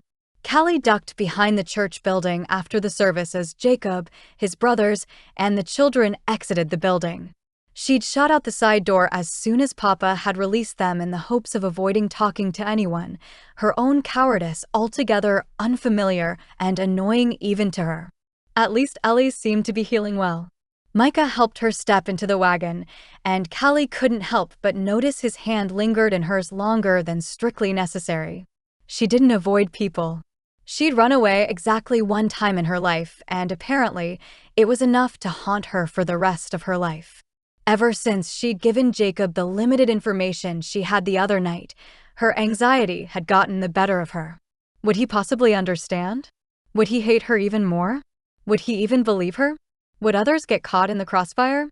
The questions and concerns constantly attacking her mind had rendered her unable to sleep much the past few nights, the consequences of which she was sure could be seen in the bags under her eyes. Jacob lifted Reuben into the wagon and playfully plopped his own Stetson over the small boy's head. It covered his eyes, and Reuben did a little dance complete with a pretend lasso throw as the rest of them watched and laughed. It was a beautiful moment, one she'd pictured versions of thousands of times over the years with their own children. The feeling of a hand tapping her on the shoulder nearly sent her jumping out of her skin, and she whirled around to find Louisa standing behind her with a knowing grin. What exactly are you doing over here, friend? Callie looked around to try and come up with an excuse, but her shoulders hung as she found none. I'm avoiding Jacob. Louisa crossed her arms over her chest. How are you planning to do that when you work together tomorrow? Plus, our invitation to Christmas dinner this week still stands. Her smile softened, more understanding than amused. Before Callie could respond, her father stepped through the cracked side door of the church. We'll be there, Louisa. Thank you so much for your gracious invitation. Louisa beamed, bobbing her blonde head with the same light spirit she did everything else. Excellent. I'll see you both then. Callie, we can talk more later. She pulled Callie into a quick hug before scurrying off to join her family and the Suttons, the one Callie had no doubt she'd marry into before long. She'd gotten to know Louisa a little between checking on Ellie and seeing her at church, but Callie still wouldn't say she'd let anyone in town in enough to be considered close. Well, anyone but Jacob or her father. Papa watched Louisa leave, wrapping his arm around Callie's shoulders. Why are you avoiding Jacob, Firefly? Callie sighed, leaning into her father's strong presence. We had a moment the other night, and I almost told him about what happened when I left. I wanted to, but the timing wasn't right. I don't want him or anyone else to look at you differently. Among others, the idea anyone would hold her father's past against him and render his ministry less effective made her pause. I couldn't bear it if that happened. Oh, Firefly, I'm a grown man. I appreciate you looking out for me. I made the choices I did, and I've had to live with them. The Lord's forgiven me, so anyone else who holds it against me can take it up with him. Papa placed a hand on each of her shoulders and turned Callie to face him. Go tell him, Callie. If he doesn't understand, it's up to him, but at least he'll know all the facts. When she didn't move immediately, Papa let out a frustrated grunt. Stay here. Knowing exactly what the determined glint in his eye meant, Callie wasn't the least bit surprised when Papa marched over to where the Sutton family had begun to pull out and motioned for Jacob to turn back. Jacob dismounted Possum Trot and followed Papa around the side of the church with a furrowed brow. You too, Papa grunted as he pushed Jacob towards Callie. Go out into that meadow you never knew I knew about and talk. Jacob, don't let her leave until she tells you everything. Callie, be completely honest. His dark brown eyes bore into hers, the same as they had when she was a little girl and had stolen a penny candy from the general store. Tell the truth, he'd said as he held her shoulders and stood behind her at the checkout counter. We'll deal with whatever comes. All right, Callie said as she felt the last bit of fight go out of her. Come on, Jacob. We need to talk. Anticipation replaced the previous frustration and confusion in Jacob's gut and paused only long enough for Jim to place a hand on his shoulder. "If you need to talk after, you know where to find me." With that, Jim turned on his heel and moved back inside the church. The two of them didn't speak as they followed the path to the meadow where they'd spent so much time over the years, the place more special to their story than any other in the whole world. Finally, when they reached the boulder they'd sat on a few nights ago, Callie clasped her hands in her laps, as though unable to look at him. "It all started after Mama died," she began. He could see her pulse pounding in her throat, wanting more than anything to pull her into his arms and comfort her, but not wanting to spook her. Papa started drinking, something he'd not ever allowed himself to touch since he had an alcoholic father. Jacob thought back to that time and how Callie had started spending more and more time with him and his brothers. He'd drop her off at her cabin and wondered why Jim hadn't been home, but she'd always said he was visiting one of his church members on the circuit. Being a teenage boy thinking about a goodnight kiss, he hadn't thought too much about it. Drinking how much? He spent every spare minute he had in saloons all over his pastoral circuit, as well as further out so he hopefully wouldn't get recognized. It ate into the savings he had, but we were still all right until he started gambling. She kept studying her hands, her fingers twisting and tapping at a frenzied pace. Sometime during all this, he got involved with your father. Jacob felt the blood drain from his face only to fuel the fire in his belly at the mention of his father. Truett Sutton was a mean son of a gun who'd never had a trustworthy bone in his body. The thought of him anywhere near Callie turned his stomach. Isaac had already moved all the boys out of the house by this point, but even before that time, his father had boasted his parade of women who he no doubt paid for. "He never touched you, did he?" Men did desperate things in the name of their vices, and if Jim turned Callie over as some sort of gambling debt, Jacob didn't know if he'd be able to hold himself back. Calming his rage, Callie's head popped up, her eyes wide in horror. "Oh, goodness no. Papa wouldn't allow me anywhere near those men. Your father knew who I was because we were together, and I guess he figured he'd use me to hurt you." Any relaxation he'd enjoyed the moment before was gone, and he felt the tension rolling off him in waves. What did he do? It was all he could do to keep his voice somewhat calm, though he still spoke through gritted teeth. "He cornered me one day where I'd been tending Mama's roses in the front yard. He said none of his ungrateful sons deserved anything more than what he'd had, and I needed to leave town. I'd already been accepted to medical school, and I was thinking about how to tell you and even ask you to marry me so we could go together." She blushed prettily. "I wasn't even sure how a woman would go about proposing to a man, but I was so excited. I thought once we got there, you could get a job and get to know some of the folks at the school. You'd already sat for the entrance exam the day I did, and your scores were even higher than mine.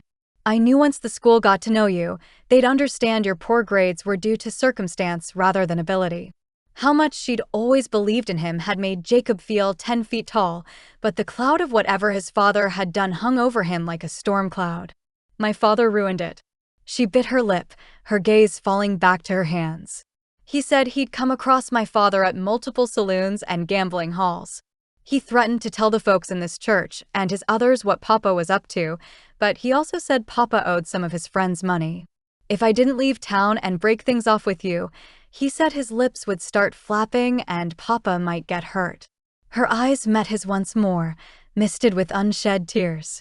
Papa didn't stay in it for long, around 6 months, but it was plenty long enough to destroy the witness and ministry he'd built on the circuit.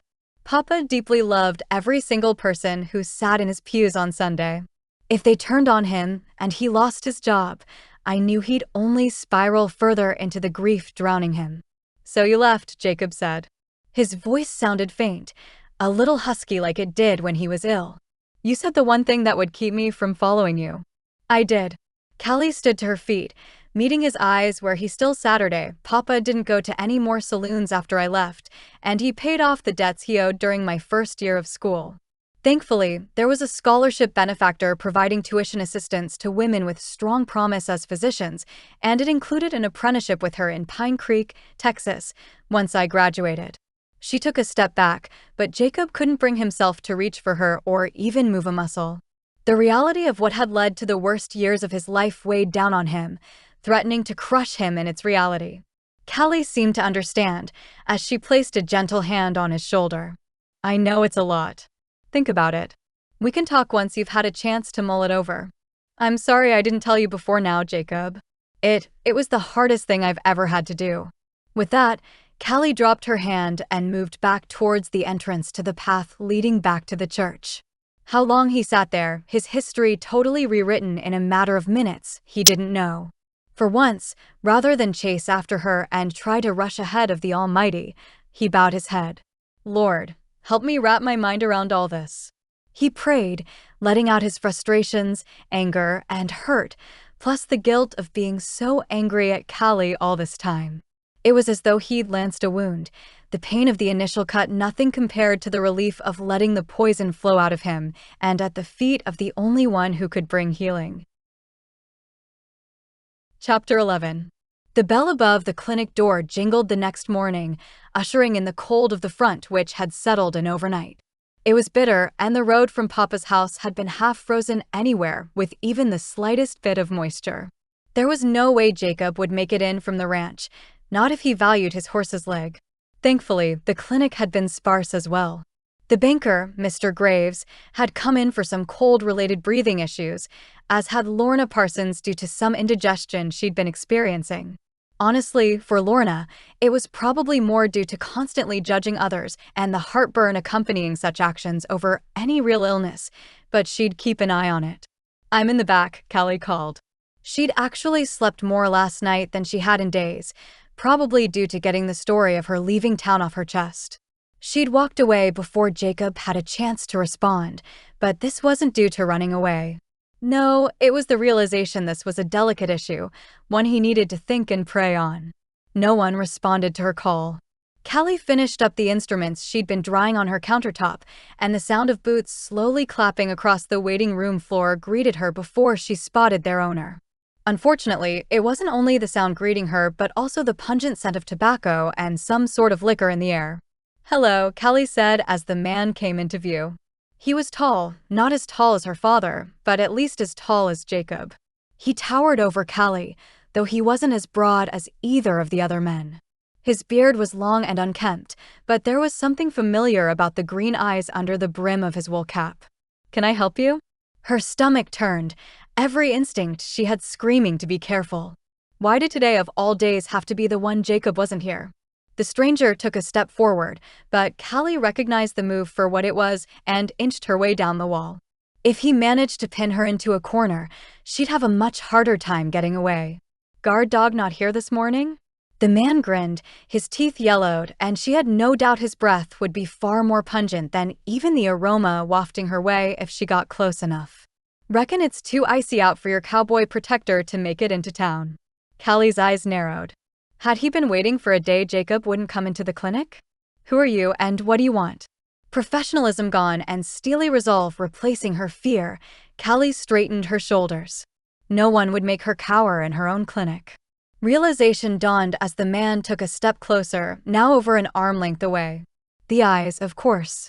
You're an O'Sullivan. She's smart too, the man chuckled. Wish you'd used those brains to help my nephew rather than sign his death certificate. My brother's been a wreck and his poor wife is about to bring another little one into the brood. No one in that family will ever be the same again, and it's all your fault. Mr. O'Sullivan, what exactly do you plan to accomplish here today?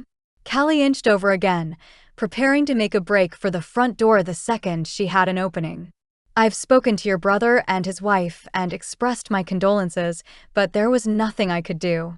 Trust me, it's kept me up at night too. There was no falsehood in her statement, as more than one night she'd been woken from a deep sleep to the cries of Mrs. O'Sullivan the moment the life went out of her baby.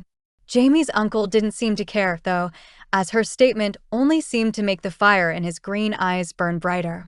You can't possibly know how it feels, he said as he reached out and grabbed a handful of Callie's dark curls. Pulling hard, the man jerked her towards him. If you hadn't come, he'd still be alive. You know it, I know it, my brother knows it, and the whole town's gonna know it before long. Callie spoke through gritted teeth, the pain in her head where he gripped her hair sparking tears. What exactly do you want from me? I want you to leave town and never come back. I want you to leave a note saying Jamie's death was your fault, and you apologize for all the harm you caused. I want you to be gone before your pa wakes up tomorrow morning." He jerked her hair down even further, and she could feel strands ripping at their roots. Despite the pain and the fear threatening, his words lit a fire in Callie's own veins. She'd succumbed to a bully once and left the town she loved in her wake. She'd not come back once during school or her apprenticeship for fear of what Jacob would say. She'd not do it again. "That's where you're wrong," Callie said as she grabbed his wrist and pressed hard on the pressure point, which would make his fingers release. As they did, she kneed him hard in the gut and punched him hard in the throat to knock him breathless. "This is my home." With that, Callie managed to wrench herself from the man's grasp and sprint to the front door. As though God himself placed him there, Hal Day from the livery was standing outside the livery talking to Florence. "Hal, help." She'd just stepped out the front door when Jamie's uncle managed to right himself and chase after her. Fortunately for her, though, Hal was even larger than her papa, and he'd already pulled the pistol from his holster the moment he started her way.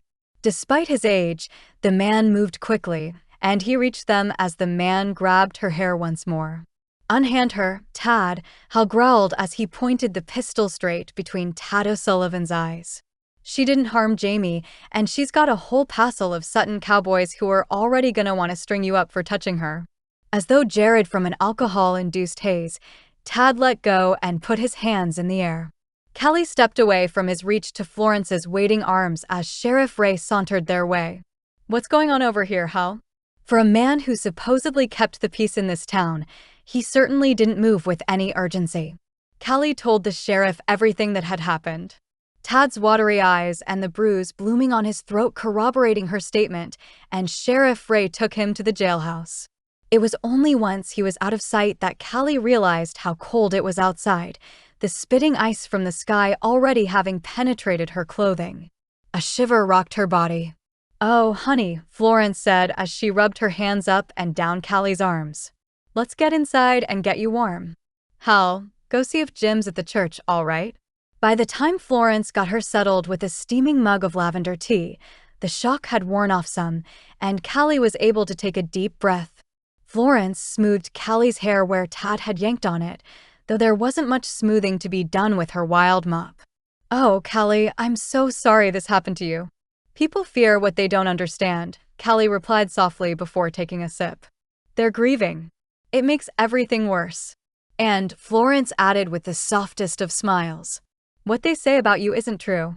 The Lord knows the truth, and like he did when Saul chased David through the wilderness, he'll bring you victory. I know you want to prove yourself to the people here, but you have no idea how much you've already done." "Really?" "Because sometimes it's easy to forget." Callie sighed, letting the warm liquid fill her senses and replace everything else. The lavender scent replaced Tad's alcohol. The warm mug in her grip and Florence's soft hands smoothing her hair rather than the sore spot Tad left. The calm quiet of the clinic she loved so much over the fear she might not be safe there. "Sometimes I wonder what God was doing bringing me back here. When I took the job, I was so sure, but now that it's not going exactly how you hoped, you're afraid you misheard."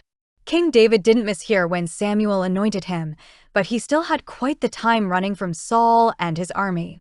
Jesus himself didn't misunderstand his role here on earth, but it wasn't exactly smooth for him. Florence rounded to the front of Callie's chair and knelt before her. "The road God calls us to isn't easy. Easy doesn't refine us. Easy doesn't sanctify. Easy doesn't make us more like him. No, honey, you don't want easy. I can promise you that." Finally, Jacob muttered as he steered Possum trot around one last cluster of frost on the road into town. It was at least noon, judging by the sun, but he'd not been able to leave the ranch until an hour ago due to the sleet on the road. At long last, the buildings of Cloverdale, Texas, came into view. "Thought I'd never get here." They likely wouldn't have much in the way of patience with the weather the way it was. Most folks would prefer to stay in if they already didn't feel well, but emergencies waited for no one. Plus, Jacob would be lying if he didn't admit he wanted to talk to Callie. He'd tossed and turned for hours last night until he'd given up and stepped outside the bunkhouse despite the freezing weather to get some time with the Lord. If Louise's family hadn't been there and he'd been in his normal room, he might have knelt by his bed, but the bunkhouse was crowded. It had done him good, the crisp air biting his face to clear his mind. He'd sat under the bunkhouse porch cover and asked the Lord to guide him. His bitterness against his father was strong, and hearing he'd been the one who drove Callie from town would eat him from the inside out if he'd allow it. He couldn't allow it. His family deserved better than that. Callie deserved better than that if they could ever find their way back to each other. He kept Possum Trot moving at a slow and steady pace, keeping an eye out for any ice he hadn't seen on the road when he came upon the livery. Hal stepped out onto the front porch with something in his hand. Was that a pistol? Trouble, Hal? Jacob gestured at the weapon in the man's hand, though getting closer, he realized it wasn't a pistol at all. It was a tiny derringer, one fit for a woman to carry, but it looked comically small in Hal's large hand. You decide your old one's too much for you? He smirked, but for once Hal didn't add to the chuckle with his deep, rolling sound. This ain't for me. It's for Callie whenever you're not at the clinic. Jacob swung down off his horse, his head snapping over to the direction of the clinic. Why would she need a gun? What happened? His heart raced, and guilt at not being there that morning had already begun to worm its way up his insides before he could think better of it. Hal handed the derringer over and gestured towards the standalone structure, a block down the street. You'll want to talk to her about that, but you can give her this. I tried to go find Jim. He wasn't at the church this morning, and he wasn't at the house either. Must be on a visit to check on someone. Tell Florence I'll meet her at the general store for her errands. Why was Florence at the clinic? Jacob wanted to push, but knew Hal was right. He needed to talk to Callie. Nodding his thanks, Jacob quickly remounted Possum Trot and guided him the rest of the way to the hitching post outside the clinic. He'd barely gotten him settled when Callie and Florence stepped onto the front porch. His quick assessment didn't show anything out of place, though Callie had clearly been crying. Her eyes were red, cheeks puffy, and she held a mug of hot tea in her hand as Florence pulled her into a motherly hug. It was as though fire ran through his veins at the thought she'd been distressed and he wasn't there.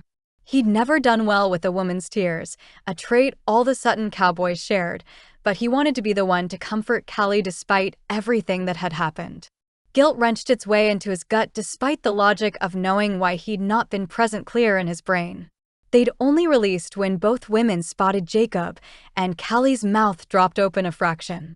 Jacob, she said with a scratchy voice. You made it. The false cheer wasn't the least bit convincing. Why do you look like you've been crying?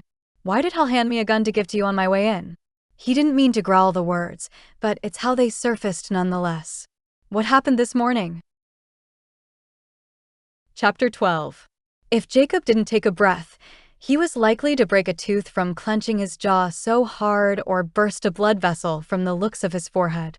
Come on in, Jacob, and take a breath or two. I don't need you swooning here in front of the clinic. You're much too heavy for me to move on my own. She tried to let out the smallest of laughs, but it sounded forced even to her ears. Florence squeezed her shoulder as Jacob climbed the steps. I've got some errands to run, but I'll check on you later. All right, dear. Reaching up to squeeze Florence's hand, Callie smiled softly. Thank you, Florence. I appreciate everything you and Hal have done. Hal said he'll meet you at the general store. Jacob ground out as though actively trying to keep his voice gentle and respectful. I just left the livery. Florence lifted a brow in his direction, a knowing look forming on her face. You two stay safe today if you go out on any house visits. The weather doesn't look to be improving much. With a swish of her full skirts, Florence turned and moved down the boardwalk towards the general store where her mountain of a husband waited at the front door. The moment she was out of earshot, Callie turned to Jacob and sighed. Let's go inside. We can talk there. Jacob reached to open the door, and Callie was glad they'd already cleaned up the few chairs knocked over in the scuffle. Well, Florence had anyway. Callie barely registered the first few moments after Tad O'Sullivan was taken over to the sheriff's office. How long he'd stay there, she had no idea, but she wouldn't let bullies control her anymore. He wouldn't change her day-to-day life, even if he was released within the hour. Jacob barely made it in the door when he placed a hand on her shoulder in the same spot Florence had a moment ago. Though, where hers had been soft and comforting, His was strong and protective. "Callie," he said with a strained pull to his voice. "Please. Why did Hal give me a gun to give you?" Tad O'Sullivan came in this morning, 3 sheets to the wind, and got a mind to run me out of town. I guess, in his alcohol-induced haze, his plan was to have me somehow apologize to the town and his brother's family before leaving, but I was to admit it was my fault Jamie passed. He was forceful, to say the least. Jacob dropped his hand and paced the floor, his fists clenching at his sides. "What do you mean forceful? Did he touch you?" His face grew redder, and he grabbed his Stetson off his head and slammed it down on the desk. His brown hair was damp, curling at the ends from the moisture. "Where is he?" "He's at the jailhouse, and all he did was pull my hair. I got away before he could do any more, and Hal ran over to help me the second I got outside." Jacob let a breath out of his nose with clenched lips that sounded like a bull ready to charge. "Sheriff Ray arrested him? That'll last all of 20 minutes. You don't need to open the clinic until I'm here, and your father needs to escort you here in the mornings. You can't dash." "Jacob Sutton, I'm going to stop you right there." She could appreciate his concern and knew her father would have similar ones once he found out, but she'd not allow herself to be bullied. "This is my clinic, my practice, and I'll choose how I run it. I understand you're scared, but I've let a bully change my life before. I'm not about to start again." Jacob crossed the floor between them, his previously clenched fist now a soft hand as he cupped her cheek. He didn't speak for a moment, just shut his eyes as the two of them stood in each other's presence. I'm out of my depth here. All I want to do is protect you." "I understand." "I really do, but I can't let him change my life. It's what they want. Plus, his grief is showing itself as anger right now. The man lost his nephew. I don't know if he's been waiting for a day when you were gone to get in here, or if it was the alcohol driving his decisions. He lost his nephew in a tragic way. If he's honest with himself, he and Aiden both know it was the delay of medical care which was truly responsible for Jamie's death. Coming to terms with that will take time." Jacob's hand dropped from her cheek, but only enough to take her hand. "They don't get to place all the blame at your feet. I won't allow it." Callie swallowed, moved by his concern but also tired to her bones. "This is a lesson in medicine they don't teach you in school. The blame often gets placed at your feet. It comes with the job. Sometimes we miss something, but other times folks need someone to blame. It doesn't mean you accept the blame, but you do understand its source." He sighed, plopping himself into the chair behind him. "I don't know how you do it. I can accept blame on myself, but I don't know if I can accept the way some of the men here treat you. I knew what I was getting the minute I entered medical school. I fought through school to prove I belonged with only 3 other women enrolled at the time. Most folks have at least heard of female doctors by now, but virtually no one's ever met one. I had the chance to cut my teeth in Pine Creek with a population who already trusted Edie Brown, but she warned me it would be an uphill battle at times when I went off on my own. She knew I was ready, and I do too."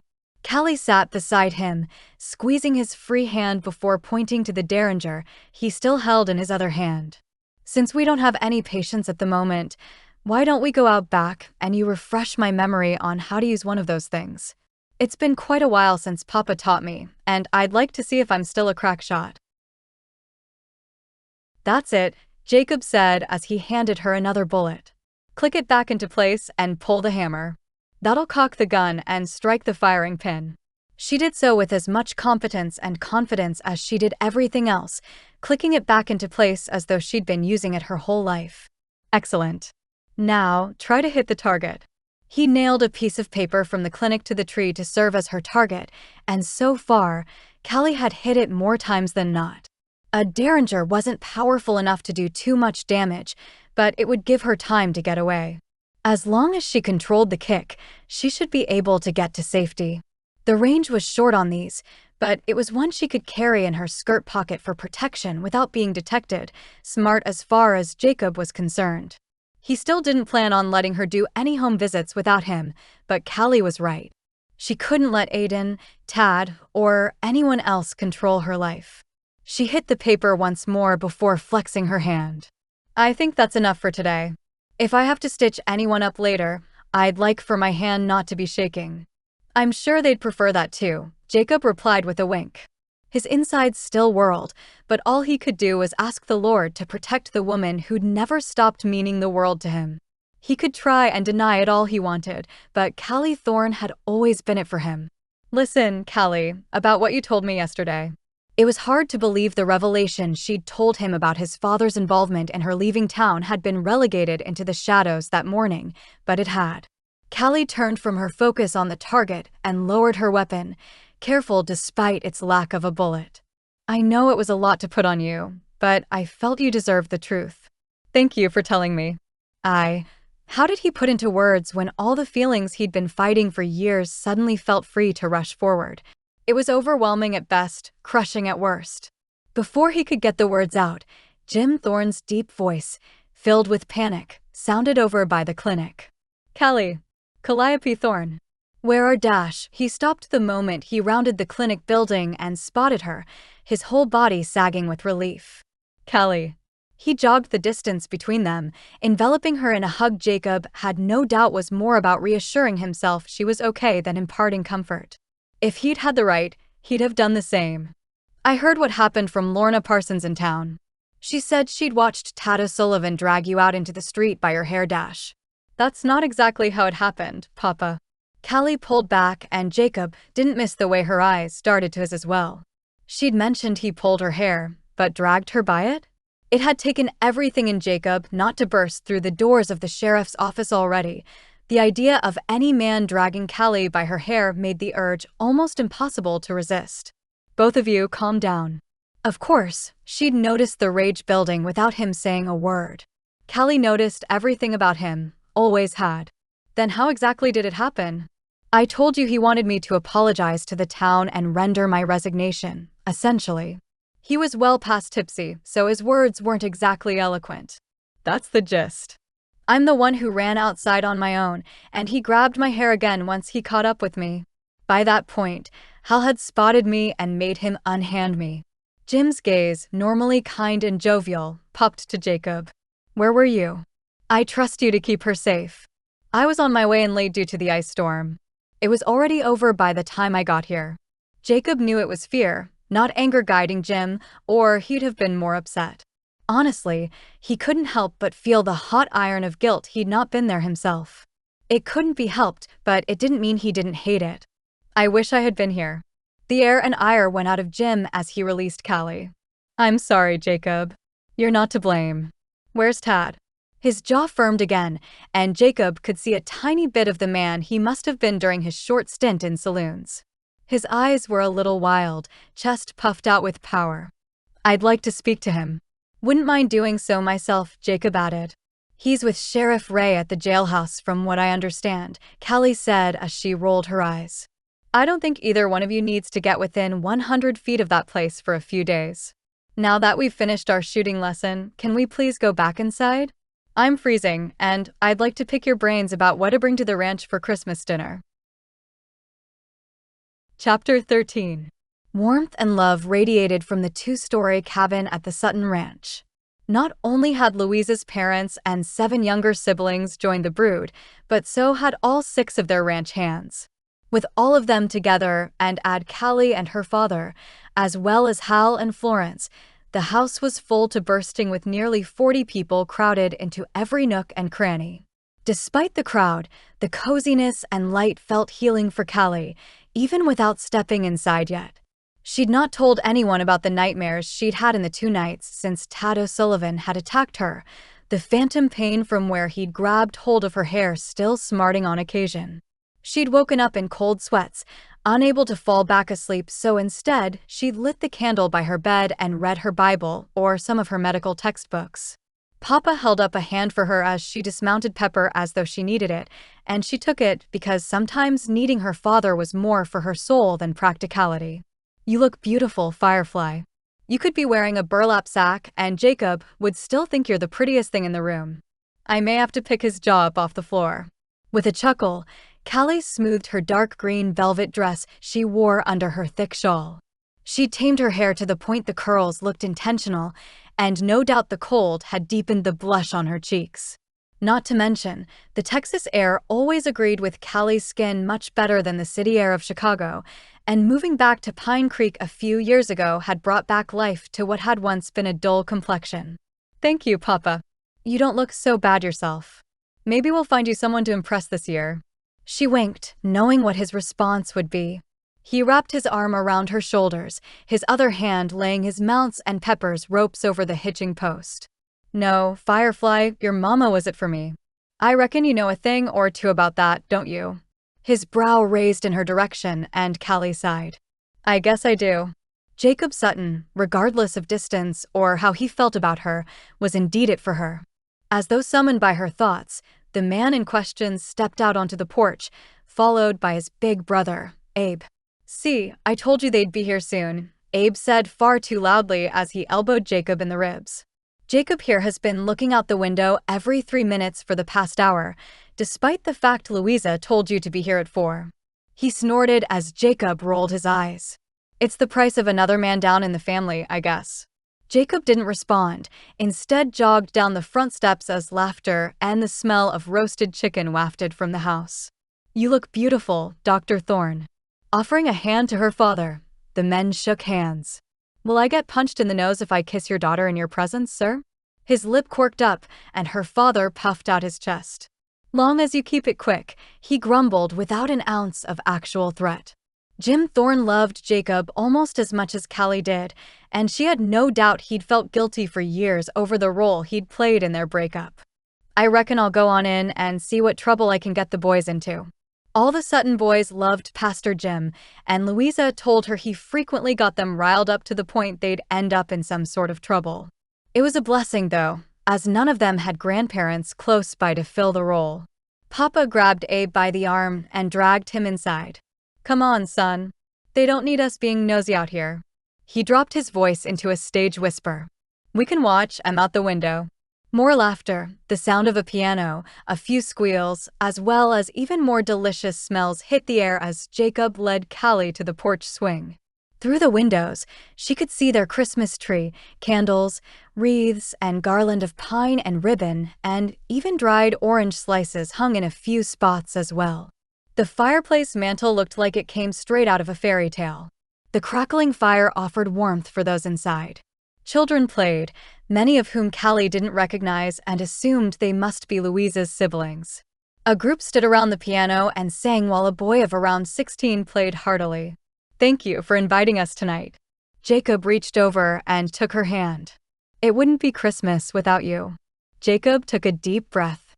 "I know we haven't had time to talk about what you told me after what happened at the clinic, but I want to clear the air." With a trembling breath, Callie turned to face him. Jacob's scruff had grown out a little more since she'd seen him the day before, but it only served to make him more handsome. He stared deep into her eyes, as he often did, his navy blue ones the color of a night sky. "Okay, I'm all ears." She'd been expecting this conversation since she told him the truth, prayed for it, and anticipated it with a rolling stomach. Honestly, it wasn't only the attack which kept her up at night, it was the knowledge Jacob now knew everything. Would it be worth giving their relationship another chance? Or would he walk away, forever reminded of the man she allowed to manipulate her and the way she'd compared Jacob to him? "First, I don't blame you for what happened with my father. He's a cruel man, and he would do anything to hurt my brothers and me." He swallowed, shutting his eyes for a moment before speaking again. "You have to promise me something. If we try this again, if we start over, you can never do that to me again. I don't care what life brings us, we face it together. I barely survived you leaving the first time. I won't do it again. If you ever need to leave again, we do it together." Was he really saying what it sounded like? Of course, she'd hoped after they nearly kissed outside the clinic, but so much of that had been driven by his fear following her attack. Deal. What else? Her heart thudded in her chest, the idea they could move forward too good to be true. "Second, I want to make sure this won't affect my training." He shook his head. "I can't imagine getting you back only to realize it would mean I have to leave to find someone else to train me, but I feel it's my calling to become a doctor. I've felt it for a long time, and I don't want to give that up." He reached up with his free hand and tugged gently on one of her curls. "Honestly, if I had to choose, it would be the hardest choice of my life." At least she could reassure him there. "It shouldn't be an issue. I read the guidelines for the program the school sent you, and there's no mention of it. Also, I know of 2 physicians who fell in love with their protégés with no problem. Those were male physicians who married their female protégés due to the women's inability to get accepted into medical schools solely based on gender expectations, but they'd completed correspondence programs. As long as we're honest with your training and hours, I see no reason it should affect your future. Jacob's whole body seemed to sag with relief. Were you hoping this would be my answer then? He looked out at the ranch's vast lands for a moment before pulling his gaze back to her. There's been no one since you, so you know. I tried to gain some interest in a young woman or two, but I couldn't even pretend. I've not courted anyone either, Callie answered honestly. There had been a few of her classmates who'd tried, but she'd not accepted even a walk with any of them. When you'd experienced the real thing, anything else seemed counterfeit. As to whether or not I was hoping for this, no. His face fell, but she hurried on.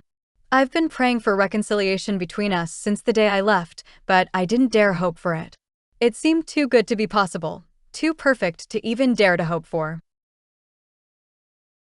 Chapter 14. Jacob could barely believe his ears as Callie spoke. He'd not been the only one pining all this time, not alone in his heartache and fear of hoping for even an echo of the love they'd once shared. Now, they were older, hopefully wiser.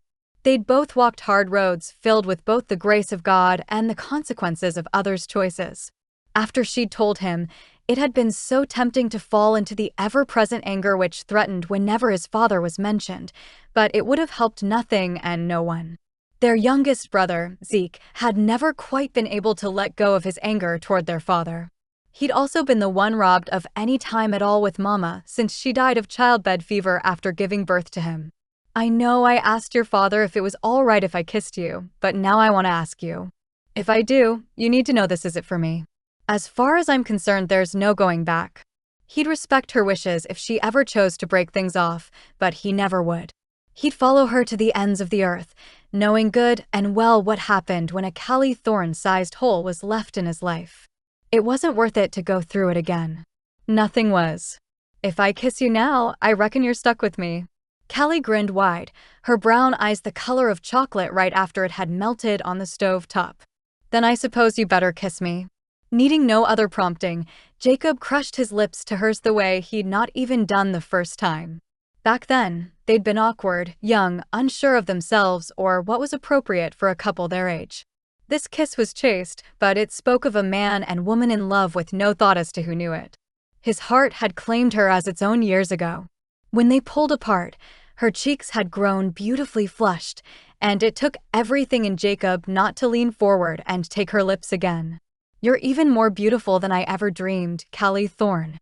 Pressing his forehead against hers, the two of them sat in silent companionship for a moment, and Jacob basked in the reality he never believed would come to pass. How long they sat there, he had no idea, until a loud swell of Christmas carols came through the window, and Jacob realized the whole family had now gathered around the piano. We should probably go inside and join the others, he said a little reluctantly. Otherwise, your papa might come out looking for me. Callie giggled, and Jacob knew he'd do whatever necessary to hear that sound for the rest of his life. I guess we'd better. Jacob stood and took Callie's hand in his, opening the door for her and taking her cloak as they crossed the threshold. Once he'd hung it on the rack with the rest of them, his hand itched to hold hers again, and he obliged. Are you ready for this? Would she want to keep things quiet for a while? The thought of it sat poorly in his gut, but he'd follow her lead. Her smile was soft, as beautiful as ever, but confident as she spoke. I've been ready. The second they entered the living room, Jacob took in the recognition of their joined hands on the faces of those he loved. First, because he knew how important it would be to have her father's blessing, Jacob found Jim. The pastor's deep bass echoed through the foyer adorned with garlands, ribbons, and candles as they sang the Christmas hymn, but Jacob spotted the smallest of sheen in the man's eyes as he nodded at the sight of them. Anger towards Jim was another emotion that had threatened him in the early hours after Callie's confession, but he realized what pain the man had been in after losing his wife. Next, he found Isaac with his arm around Louisa, the ring he'd shown Jacob earlier that day in his pocket until after dinner. Both of them studied Jacob and Callie happily, Louisa not even attempting to quell the tears rolling down her cheeks. Abe, Micah, and even Ellie sat on the couch a little ways away from the rest of them, since Ellie still grew skittish around folks.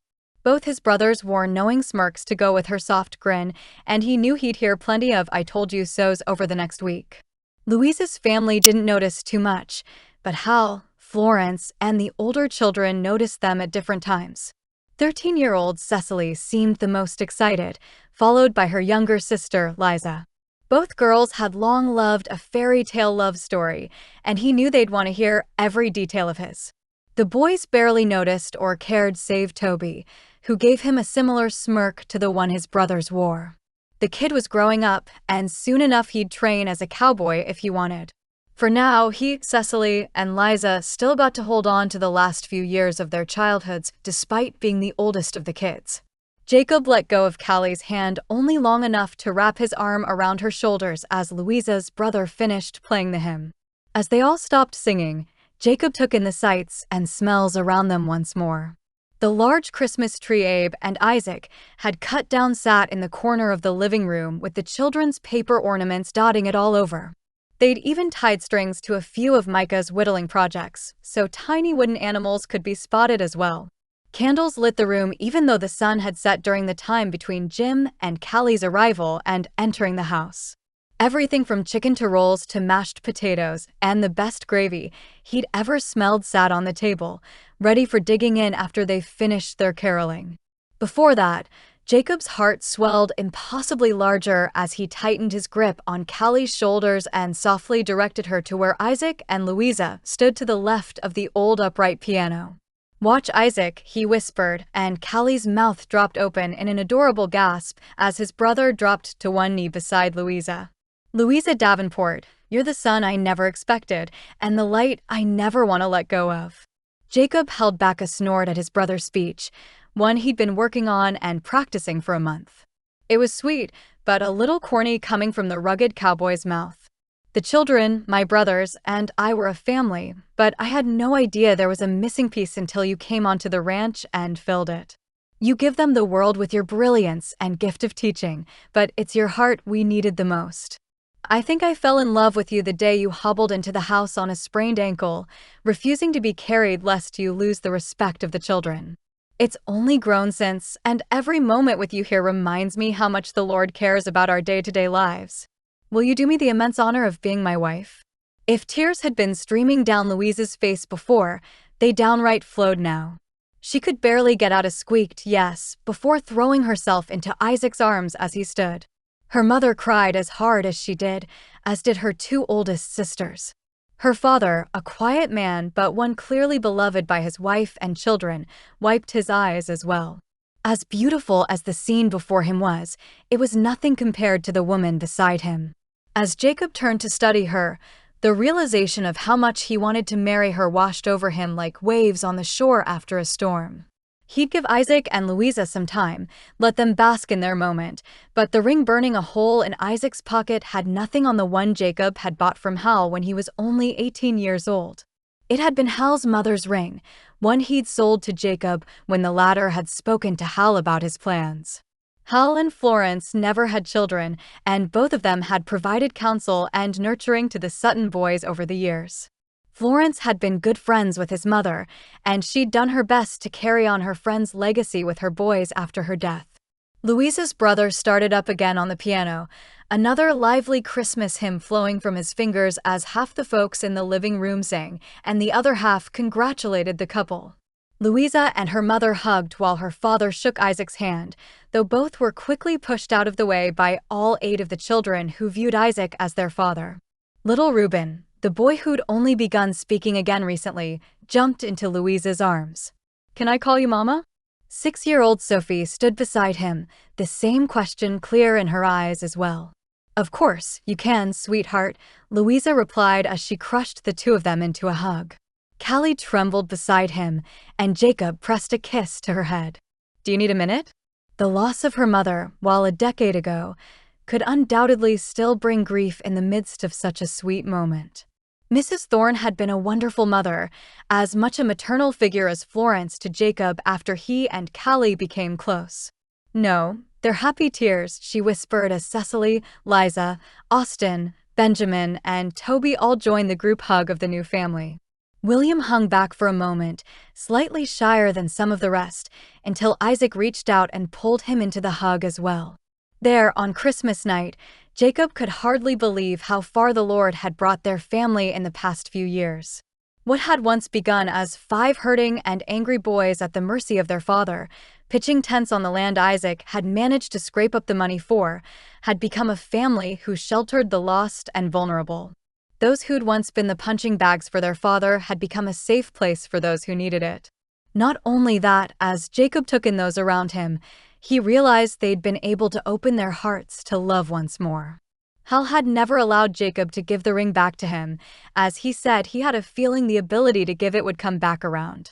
Jacob hadn't had the energy to argue, so he'd kept it wrapped in a bandana in the top drawer of his nightstand and tried not to think about it. As he wrestled with God over the last month, he'd realized how much of his pain had come from the dusty Bible right in the same drawer as the ring. He'd allowed his suffering to drive him away from the Almighty rather than toward him, resulting in greater pain. It was the same thing he knew his little brother, Zeke, had done before leaving town for the Texas Rangers. They were proud of him, and they'd always supported his decision, but Isaac had always felt like their youngest brother was running from the same thing they all were. As he tightened his hold around Callie's shoulders, relishing in the realization of how well she fit at his side, Jacob closed his eyes and prayed for his brother before opening them again and breathing in the scene around him once more. It wasn't something he ever thought he'd have again, the peace of God and the woman he loved by his side. Chapter 15. Okay, lift your arm a little higher, Callie said as she studied Ellie's face for any sign of strain over what should be normal at this point in her healing. Good, now try and make a circle with your arm.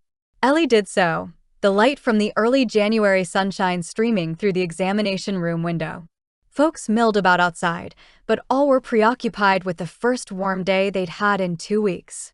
Texas in the winter was always interesting, as some days would be frigid cold seeping all the way into your bones only for the next to feel like spring had come early. In Chicago, Callie had deeply missed the warm respite days in the middle of winter, the biting wind off the lake sending her shivering in a way she didn't know if she'd ever thaw from. Then again, the first year, she'd been nursing a broken heart. The ice in her blood never did seem to thaw until she came back to Cloverdale and felt Jacob's touch once more. Since Christmas, she'd seen him most every day either at the clinic, on rounds, or at church. They'd still not received official word of his acceptance into the correspondence program for his training, but she didn't expect to hear much for at least another month. As it was, they kept track of his hours and knew none of the knowledge he gained would be wasted. Ellie sucked a quick breath in, biting her lower lip. Arg, she grunted as Callie had her push against her own strength. In the waiting room where Jacob stood with Micah due to Ellie's discomfort, the previous sound of boots pacing across the wood floor halted. Ellie, are you all right? Micah would be in the room in 3 seconds if they didn't reassure him. She's fine, Micah. She's using muscles she hasn't used much lately. Callie lowered her voice and snorted. So, how long until the two of you announce your courting? She shook her head and lowered Ellie's arm once again. The woman's face grew tomato red and her eyes went round. Oh no, we're not courting. I can't dash. Don't worry about it, Ellie, I was teasing. You don't have to tell me anything until you're ready. The Suttons are good men, that I can tell you, but the rest you'll have to find on your own. Callie smiled softly at her friend, hoping to relieve some of the tension wafting from her. I don't know your story, Ellie, but you're safe here. She didn't need to know. The only information they had was what Brent had told Louisa. There was some sort of account for Ellie back in Colorado, but she could only access it if she was married with children. Someone, a grandfather Ellie had said, had been some sort of mining tycoon who apparently liked to put stipulations on his granddaughter's inheritance. When he died, miners in town began to make passes at the pretty young woman with access to money and no one to protect her. At least, that's what Callie had gathered. Ellie hadn't opened up past that, and Callie tried not to make a habit of prying. Ellie took a shuddering breath, staring longingly at the door separating the patient room from the waiting room. There's entirely too much none of you know about me. Micah's kind, and I know I can trust him, but nothing. Callie placed a comforting hand on Ellie's good shoulder and squeezed lightly. You don't have to explain to anyone, least of all me. If anyone tries to make you feel guilty for your choices or keeping some things quiet, send them to me. With a wink, Callie helped Ellie fasten her light shawl, all she needed on this unseasonably warm day. I'm pleased with how well you're healing. I'll see you back sometime next month for a final check. Keep doing the exercises I gave you, and you should heal fine. Surprising Callie, Ellie wrapped her arms around the doctor and pulled her in for a hug. Thank you for all you've done for me. I don't know how I'd have made it without you and Louisa. She chewed on her bottom lip, the unspoken reality of how uncomfortable she felt around men clear. I needed some friends, and I've prayed for some good ones for a long time. I don't believe the Lord caused Brent to take me from my home, but I'm thankful he's used my kidnapping to bring me here. Do you think you'll ever go back to California? I hope not, Ellie said sadly. There's nothing there for me but bad memories and a bunch of people who all want something from me. I can't say for certain Cloverdale will be my forever home, but I figure it's as good a place as any to put down roots. Well, selfishly, I'm glad you plan to stay. Callie didn't add she knew a certain cowboy who likely felt the same way, but Ellie was a smart woman. She could see Micah's feelings for her as plain as anyone else could. By the time the women moved into the waiting room, it was nearly lunchtime. Micah still stood, but at least he'd stopped pacing. Jacob sat in one of the simple wooden chairs they kept for patients and gestured at the empty space. Micah and I were saying how hungry we were. What do you think about putting a sign up that we'll be back in an hour and going to Rosie's for lunch? Rosie's, delicious and a regular spot for anyone in town on special occasions, was the one and only eating establishment in town. If she remembered correctly, Jacob's pa had gotten them banned from the establishment by Rosie's husband when they were children, but at least he'd not held it against the sons. Callie's stomach growled in answer to the thought of the cafe's chicken and dumplings. Sounds delicious. When did you boys start going to Rosie's? Zeke got a job there washing dishes when he was 14, Micah replied with a chuckle. Those were still the lean years for us, because Pa was still alive, but we didn't live with him anymore. Isaac and Abe were working at one of the ranches Jacob and I were working for Hal, and Zeke begged Mrs. Rosie to give him a chance. He charmed her, obviously, and she started sending him home with baskets full of food once she realized we were still in the lean-to and making a go of it ourselves. There was so much to that time Callie had missed, so much hardship and resilience the man she loved had needed to walk through with his brothers. Where were you living at that time? She'd gone to Chicago by then, broken-hearted from leaving Jacob, but knowing she'd followed her calling into medical school. The rigorous course load had been the one thing keeping her from falling apart entirely. Jacob stood and took her hand. Over the spring and summer, we lived like cowboys on the range. Somehow, and I still don't really know how, Isaac had already managed to secure a loan for the first 100 acres of the land we have now. We slept in bedrolls around the fire until we got the first cabin built. We've added on to it to build the ranch house. It was mostly a bunch of smelly boys and men crowded into a room but thrilled to be out from under our pot. He squeezed her hand, as though he knew how much the idea pained her. She didn't speak, couldn't, until Ellie broke the silence. It is kind of a miracle they loaned Isaac the money for it. He was what, in his early 20s? The bank clearly took a gamble on him and won. Micah grinned, moving towards the front door and pulling it open. I'll co-sign the loan for him. We had nothing but our bedrolls and some horses we'd managed to buy, but Hal had a thriving business at the time. Y'all come on. I'm about to waste away. Yeah, Jacob snorted as he tapped his brother's gut as though there was much more than muscle there. You sure look like you're going to waste away. He led Callie out onto the front porch, and the four of them headed to Rosie's. Like always, the food was better than Callie had even imagined. The way the chicken tenderly fell apart on her tongue and the dumplings soaked up the creamy roux, it'd have her full as a tick and unable to move for hours if she didn't get back to work. This has been delicious, Callie said as she looked around the sweet little restaurant she hadn't visited since she got back into town. It was simple, with whitewashed walls and blue trim, with family photos of Rosie's family as well as other decor she'd collected over the years.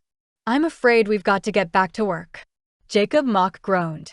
"I reckon we do. The boss here has had me sanitizing instruments all morning." He winked at Callie, clearly not bothered by his task. "At least I get to enjoy the view." Flirting with her right in front of God and everybody? This was the Jacob she remembered, the one who stole her heart and never gave it back.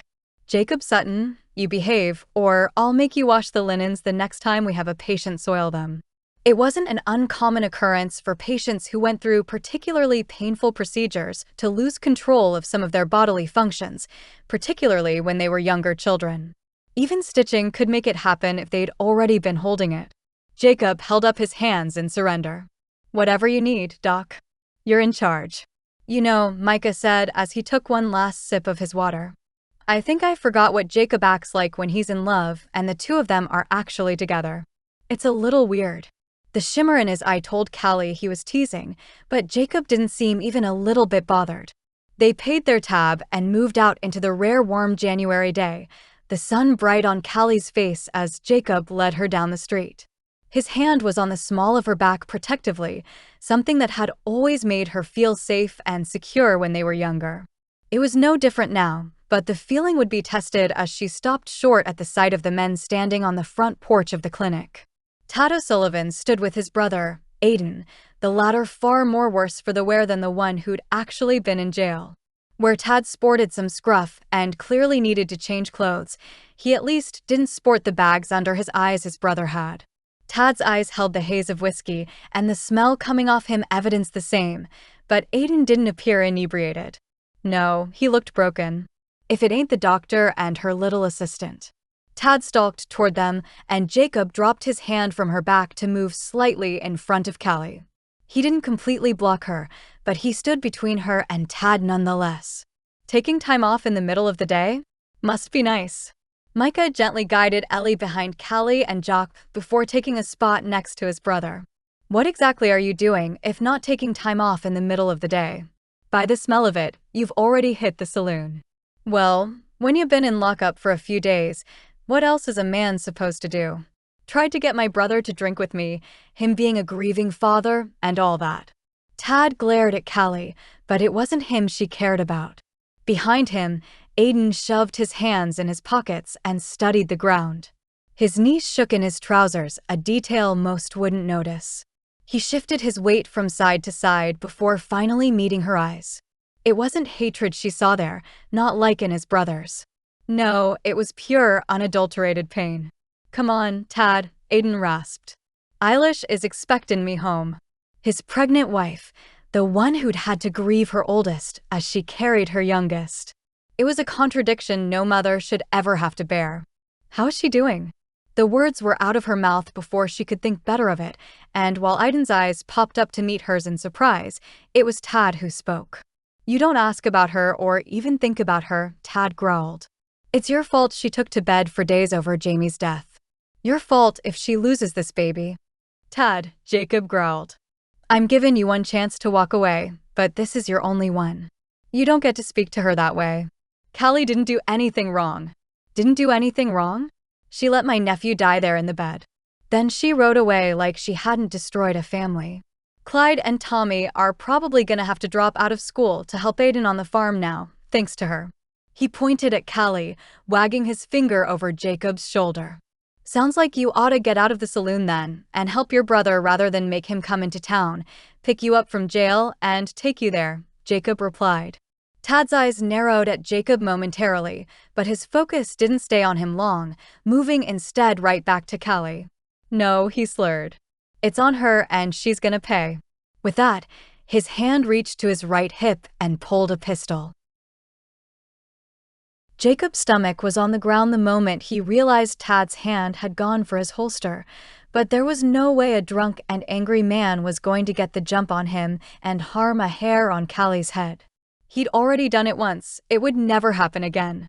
Taking advantage of the man's impaired movements, Jacob grabbed Tad's wrist and squeezed to the point Micah could wrench the gun from his grasp. He immediately removed the bullets, shoving them in his pocket while Jacob twisted Tad O'Sullivan so his arms were behind him.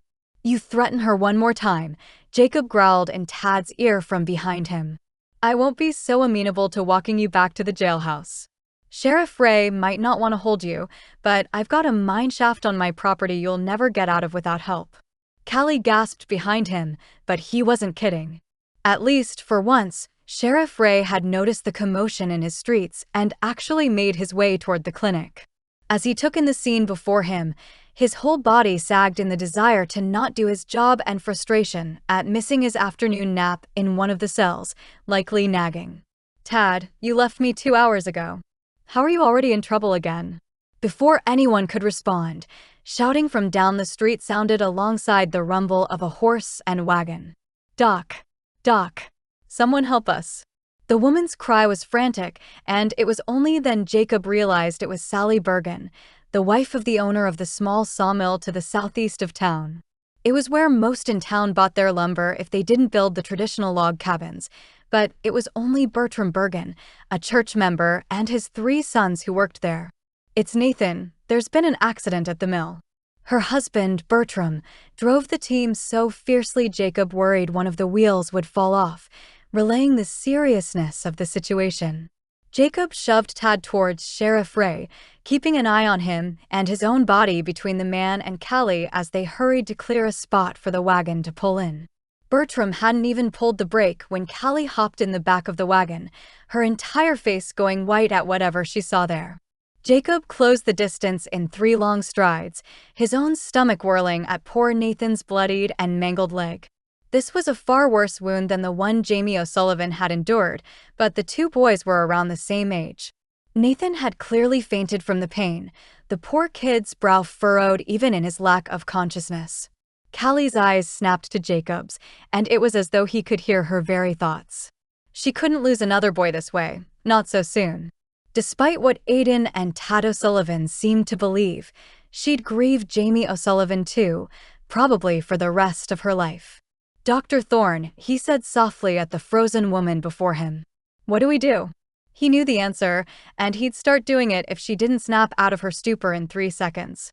Thankfully, the blood returned to her face and her gaze snapped back to the present. "Micah, Ellie, go inside and pump as much water from the well as you can. There's an indoor pump. Boil it on the stove top and bring me fresh towels. Jacob, go inside and grab one of the stretchers. They've already tied a belt around the leg, and it seems to be working well enough. Hurry." She scooted down the wagon to leave room for Mr. Bergen to come alongside his boy. Nathan was the youngest. The Bergens' surprise baby after their next youngest was already 8 years old. Jacob sprinted up the steps and inside the clinic to grab the stretcher she kept in the back storage room. Micah waited to hold the door open as he resurfaced from the building. Sheriff Ray took Tad back to lockup. "What can I do?" Eyes darting upwards to see it for himself, Jacob breathed a little easier to see Sheriff Ray indeed leading Tad O'Sullivan away in handcuffs.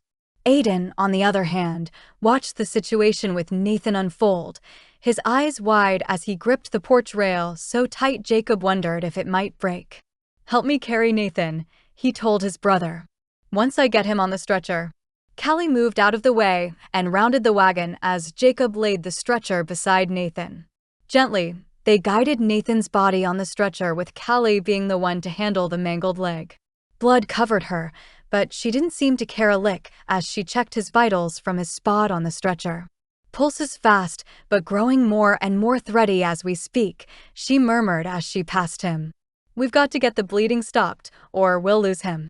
Jacob knew good and well what it was going to mean, and it would be a long day and likely night as well. "Let's get him in the patient room, and I'll prep everything you need." Callie nodded, her professionalism back in full force after a momentary lapse of confidence. "Ellie, would you sit with Mrs. Bergen in the waiting room for a moment?" "Of course," Ellie replied as she hurried after them and handed a handkerchief to the sobbing mother. "Come on, Amelia. We'll sit and pray together for as long as it takes." Amelia Bergen was a kind woman, strong enough to rear 3 boys and gentle enough to endear all the Sutton children to her. It didn't surprise Jacob a lick. Ellie had come in contact with her at church, and she allowed Ellie to wrap her once injured arm around her and pull her in tight. Ellie led them to a chair, and both women shut their eyes to pray in hushed, desperate tones. "Lay him on the table," Callie commanded. "Be gentle." "Jacob, which of my instruments still need to be sanitized?" "Only some of your examination equipment. All surgical items are clean and ready for use." The water Ellie and Micah had begun boiling on the stove had begun to roll, and a whole stack of clean linens sat on the counter. "Do you need me to move the water off the stove and start heating up the iron?" Callie sucked in a sharp breath, knowing exactly what he meant. Not only would they have to remove Nathan's leg above the wound, but they'd also have to cauterize the blood vessels so they didn't begin bleeding again. It wasn't a perfect solution, as it could trap infection inside if any was present, but it was the best chance they had to save his life. She'd likely do a mixture of something called a flap amputation and cauterization of the vessels, but either way it would be touch and go for a while. "Yes, please." "Mr. Bergen, I need your permission for what we're about to do, and then you can go wait in the waiting room with your wife." With that, and while Jacob set about his tasks, Callie told Mr. Bergen all the risks of a potential amputation, but also informed him it was the best chance at Nathan's survival. Once he'd given his consent, Callie turned to where Jacob had placed the iron on the stove to heat. "Jacob, will you say a quick prayer for us before we begin?" Chapter 16. Callie fed the wood stove early the next morning, exhaustion wearing down her body and making her feel as though the weight of a pine forest lay on her shoulders. Those shoulders, as sore as she'd ever been due to the surgery, screamed at her as she lifted the wood. Nathan lived, at least for now. They'd managed to remove his mangled leg and close the wound in such a way he'd been able to hold on. His body would work to replenish the blood he lost over the next few days, but the surgery had been a success. Infection would be a constant battle, but they'd used double and triple the amount of carbolic acid they probably needed. She'd worried it would break down any healthy tissue left, but infection was a far greater risk for the moment. Amelia Bergen and her husband, Bertram, slept in the waiting room, or at least they'd sat there. Jacob waited as well, as it was far too late for any of them to go home the night before after the surgery. They'd not finished until after midnight, and even then neither parent had wanted to leave in case Nathan took a turn. She could understand since he wasn't out of the woods yet. As much as she'd love to declare him safe and on the road to healing, there was still a long and winding road ahead. If only she had Edie, the woman who'd given a family back their father after an awful sawmill accident in Pine Creek nearly took his life. As it was, it had only taken his leg, and Patrick Anderson had been a thriving father of more children than she could name the last round she'd done at the mill. He didn't work in the field anymore, but he'd proven himself proficient in bookkeeping and other secretarial work. Edie could tell her if she'd done everything she needed to do. She'd wrap her up in a hug like Mama used to do despite only being about 10 years older and remind her the Lord called her to the profession. If Nathan didn't make it, Callie wasn't sure how she'd handle it. She'd done her best, but infection didn't discriminate despite their best efforts. The wood stove staved off the worst of the winter cold, though the whole clinic was still quite chilly with the January night so cold. She wrapped her shawl more firmly around her before lighting her lantern to take a look at Nathan's leg. He'd woken up before they started work, and she'd had Jacob use their chloroform to put him back to sleep. He was a big boy for his age, so they'd had to do it a few more times throughout the surgery, and Callie knew his screams for his mother would haunt the woman's dreams for years to come. It wouldn't matter if he made as full and robust a recovery as he possibly could. There was something about hearing a child scream like that a mother could never recover from. She'd stayed in the waiting room, as Callie had asked, but she'd heard the woman sobbing on more than one occasion. Ellie had stayed with her until she and Micah needed to get back to the ranch before dark. Satisfied Nathan's leg hadn't started bleeding again, Callie took a deep breath. "Lord," she whispered in the low light of the wee hours of the morning, "your word is a lamp unto my feet and a light unto my path. Please, keep the light guiding the way through the next few days. Help me to know how to treat Nathan, and give him the strength he needs to pull through." She still wore the bloody dress she'd worn yesterday, only dozing in the other patient bed for a couple of hours after finishing up with Nathan. From one of her times checking the waiting room, she'd spotted Jacob lying in front of the door of the clinic, asleep as though it wasn't freezing on the other side of the door. Had he laid there to ensure no O'Sullivans decided to come back and finish what they started earlier? Probably, but she didn't have the energy to think too much about it. Callie sat down in one of the chairs she kept in the patient room for guests or parents of young children, continuing her prayers as she rested her head against the wall. At what point she drifted off, she couldn't say, but it was in that half-awake, half-asleep stupor she first heard the voice of the one person she most needed in the moment. I have to say, Edie Carmichael Brown's voice sounded from close by. I'm proud. When she first came to me, there was no way she could have fallen asleep at such an angle. A patient chair after a late-night surgery is a rite of passage. The fog slowly lifted as Callie's head popped up. She blinked the sleep from her eyes. Edie's long brown hair, fair skin, and piercing blue eyes, the color of a fresh spring sky coming into focus. Edie. Jumping to her feet, Callie forgot about her bloody dress and launched herself at her school benefactor and mentor. What are you doing here? Tears streamed down Callie's cheeks, probably as much from exhaustion as from emotion. The sun had risen, but it couldn't be later than 7 o'clock in the morning from the light and still relatively quiet street. Letting herself bask in Edie's hug, the embrace she'd needed since the day Jamie O'Sullivan died, Callie spotted Jacob and Papa grinning behind the woman. When Edie pulled back, she jerked her head towards Papa. Your papa told me about the young boy who passed away and asked if I could come see you after Christmas. I wrote him back about 2 weeks ago, letting him know when my train would arrive in Lawrence Junction. He came and picked me up yesterday, but we had an issue with the axle on the wagon and got delayed getting into town. Studying Nathan Bergen on the bed, Edie raised a brow. I have to say, I wish I hadn't gone straight to the boarding house last night. I'd have been happy to lend a hand, but it appears you did everything perfectly on your own. She lowered her voice conspiratorially.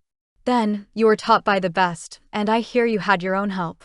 Edie knew all about her history with Jacob, as well as the real reason she'd left town all those years ago. There was a reason people in Pine Creek adored her and her family, and it wasn't simply for the expertise she brought.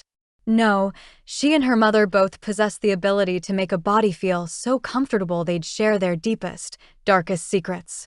One lonely summer night, as she'd sat on the front porch with Carissa and Edie, she told them all about the boy who'd stolen her heart years before and never gave it back. I'm so glad you're here, Callie said as she broke down in tears again. Has Papa filled you in on everything that's happened? He told me about you getting blamed for a death that absolutely wasn't your fault, she said with firm conviction. This cowboy here filled us in on your run-in with the uncle yesterday after I nearly tripped over him coming in the door. I have to say, I've been wanting to meet the man who rendered you unable to pay any of the young men in Pine Creek any mind, but I didn't expect to step on him. She chuckled, and Callie's eyes met Jacob's eyes over Edie's shoulder. He raised a brow at the comment about young men in Pine Creek, but his lip quirked up in amusement. Sorry, Dr. Brown. I didn't want anyone getting in the door without me knowing about it. Edie snorted softly. Seems like a good one, Cal. I'm happy for you. With that, she pulled Callie into one more quick hug before pulling back and examining Callie once more. You know I'm not a shrinking violet when it comes to blood, but you might want to change your dress before any more patients come in and wonder what sort of place you're running here. Papa, Jacob, and Callie all laughed as quietly as they could. I should probably change before addressing the Bergens again anyway. Are they still in the waiting room? They are, Jacob answered. I think they'll probably go home to get some real rest this morning as long as Nathan's doing all right. The other boys are older, so they're able to handle things at the mill for a couple of days. Callie nodded. Edie, I'm glad you're here. I haven't been as involved in as many post-amputation recoveries as you have, and your expertise will be invaluable to both the Bergens and me. I'm happy to be of service, Edie replied. You have everything you need. She tapped Callie's head gently. That brain of yours never forgets a thing, but it's your heart and desire to do all you can to help others which make you a great physician. If I didn't think you could do it on your own, I never would have written the recommendation for you to come here. Callie felt tears threaten, her eyes misting as she did her best to blink them away. I don't think I realized how much I needed that until right now. It was true. Edie Brown was more than a friend. She'd been the benefactor of Callie's scholarship to medical school, as well as taught her most everything Callie knew about the non-academic side of patient care. Edie raised a hand to squeeze her shoulder.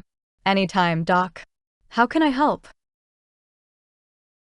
The rest of the day felt like it moved 3 times faster than normal. They had all the typical illnesses for a small-town clinic in January, but they also had Nathan's pain levels to manage from his area behind the curtain. Jacob couldn't imagine how badly his leg must hurt, but Callie had wanted to keep him in the office for at least 2 weeks before sending him home. It was complicated, as his parents wanted him at home, but the risk of infection was too high for the moment. Mrs. Bergen had gone home with her husband for a few hours that morning, but she was back to bring food for Nathan. He was barely awake for longer than a minute or two between doses of medication, but starting in the next few days, they'd have to wean him off of the stronger stuff in favor of willow bark tea and other herbs. It would be awful, but it was necessary. "Amelia," Callie said as she gently placed her hand on the woman's shoulder. "I don't think he's going to be hungry today, and he's probably sick to his stomach as well." She was quiet, with the look of understanding on her face Jacob knew came straight from her core. The woman sniffed, placing the spoon full of soup she'd been trying to rouse him enough to spoon into his mouth back in the bowl. "I know, I feel like I have to do something." Callie knelt before her, moving the bowl and spoon to the small table beside the patient bed. She'd changed clothes and cleaned herself up, but Jacob could still see the exhaustion on her face. She was the most beautiful woman he'd ever seen as she knelt before Mrs. Bergen with the kindest smile anyone could ever offer. "I know you do, and your presence is doing it. If you want, you're welcome to come by any time and read books to him, talk to him, even if he's asleep. While he's on his pain medication, it won't keep him up, and once we wean him off it, he will welcome the distraction. Or if you can't do anything else, you can always lie beside him on the bed and let him know you're there. Be careful of his leg, but the other side is perfectly fine. I promise, I'll take care of his body, Amelia. I need you to care for his heart." Mrs. Bergen wiped her eyes once more. "You know, it's the oddest feeling. As a mother, all I want to do is fix my children's wounds. When they're young, often a kiss will do, or even the simple assurance, they're all right and you're not panicking. As they grow older, the wounds often turn to those of the heart, ones not so visible but painful nonetheless. I've learned how to deal with those too. This, a wound that should have taken his life and still could, I don't know what to do." Edie stepped forward, the first time she'd spoken since Mrs. Bergen had entered the room. "You don't know me, Mrs. Bergen, but I'm a mother myself. I have 4 children, and I can't imagine the fear and uncertainty whirling in your heart right now. I understand you're a woman of God." "Yes," Mrs. Bergen croaked. "He's the only thing holding me together." Edie smiled softly, her own ice blue eyes watering. "He'll continue to. My family has been through our fair share of near-fatal injuries, and while I cannot promise the Lord will always heal on this side of heaven, I do know one thing beyond any doubt. He will give you the grace you need for today. He won't give you tomorrow's grace to draw on early. Take Nathan's recovery one day at a time, and eventually you'll look up and realize this whole time period feels blurry in your mind." Callie moved to stand next to them. "She taught me most everything I know, Amelia. You can trust her." Wrapping her arm around Callie, Edie squeezed her tight. As Jacob looked on, he couldn't help but see the similarities between the two women. Both were strong, smart, and caring beyond belief. Both fought to earn the trust of those who never had any reason to withhold it, but they'd done so with grace and poise. The next day, as Jacob and Edie sat on the front porch of the clinic, he allowed himself to breathe in the hope Nathan really would be all right. They'd seen no signs of infection, the combination of herbs and medications appearing to work in his body. He'd begin weaning off his strong pain medication the next day, and Jacob didn't envy him. The boy might pull through. Mrs. Bergen came every day, accompanied by her husband and other sons as often as they could get away from the mill. She did exactly as Callie had suggested, reading and talking to Nathan before eventually climbing in the bed with him and simply being there for him. With Ma dying as early as she did, Jacob could only imagine how comforting it must be to have one's mother right next to them even in sleep. Sometimes, he could even see Nathan's brow relax when she did it. "I know she'll hate to see you go tomorrow," Jacob said to Edie from one of the rocking chairs they'd placed outside. "I'm sure your family misses you fiercely." "I'll be so glad to hold my babies," Edie said as she gestured wistfully towards the clinic. "Though, they're not babies anymore." She paused for a second, her smile turning into a more serious expression. "She loves you, Jacob." She never stopped. "I think you're good together, and all I want is for her to follow the path the Lord has for her. Do you think you can be part of that path?" "I know I can," he said honestly. "I let her get away once. I don't plan on ever doing it again. Life without her, it's no real life for me." Edie nodded, apparently satisfied. "You'll support her practicing medicine if she wants to even after you have a passel of children running around? There's no way she'll be able to juggle it all without your unwavering support." "Dr. Brown, with all due respect, if Callie Thorne told me she wanted to run off and join the circus, I guess I'd learn to juggle while riding a unicycle." Having her back, it's like I finally got a cool drink of clean water after years of wandering in the desert. "I'll support her in whatever version of our future the Lord calls us to." "Good answer. I've watched you these past few days. I think you'll make a fine physician yourself." She'd barely finished speaking when both Tad and Aiden O'Sullivan approached the front porch. At least this time, Tad only appeared mildly tipsy as opposed to fully inebriated. "Gentlemen," Jacob said as he stood to his full height, "you'll not be causing any trouble for Callie today. I went easy on you last time, Tad, but she's been up caring for a patient for 3 days straight. Neither one of you is getting anywhere near her." Aiden looked conflicted, but he held his tongue. Tad, on the other hand, didn't hold back. "She botched the Bergen boys' care too? Looks mighty familiar." The hatred and vitriol in the man's voice sent shivers down Jacob's spine. He could never let Callie come near the man by herself. There was no telling what he'd do. He'd taken a step forward to prove as much when Edie breezed past him and down the steps. She stopped right in front of Tad O'Sullivan, hands on her hips and only an inch or two shorter than him. "You're the one who's been causing so much trouble?" The uncle. Whether it had been Callie or Jim who filled her in, Jacob didn't know, but someone had. Jacob moved quietly, prepared to jerk her out of the way if Tad started swinging, but he had a feeling he needn't worry. "Yeah, and who are you?" Tad spat at Edie's feet, but she didn't move a muscle. "I'm also a female doctor, one of the first in the state of Texas, and I'm so glad I'm getting the displeasure of meeting you." Her attention shot to Aiden. "I assume you're Jamie's father?" As if hearing his son's name splintered an already broken heart, Aiden winced. "Yes. My condolences for your loss. There's no pain heavier than losing a child." Her head whipped back towards Tad. "This misplaced blame at Callie's feet ends now." He opened his mouth, but she didn't let him speak.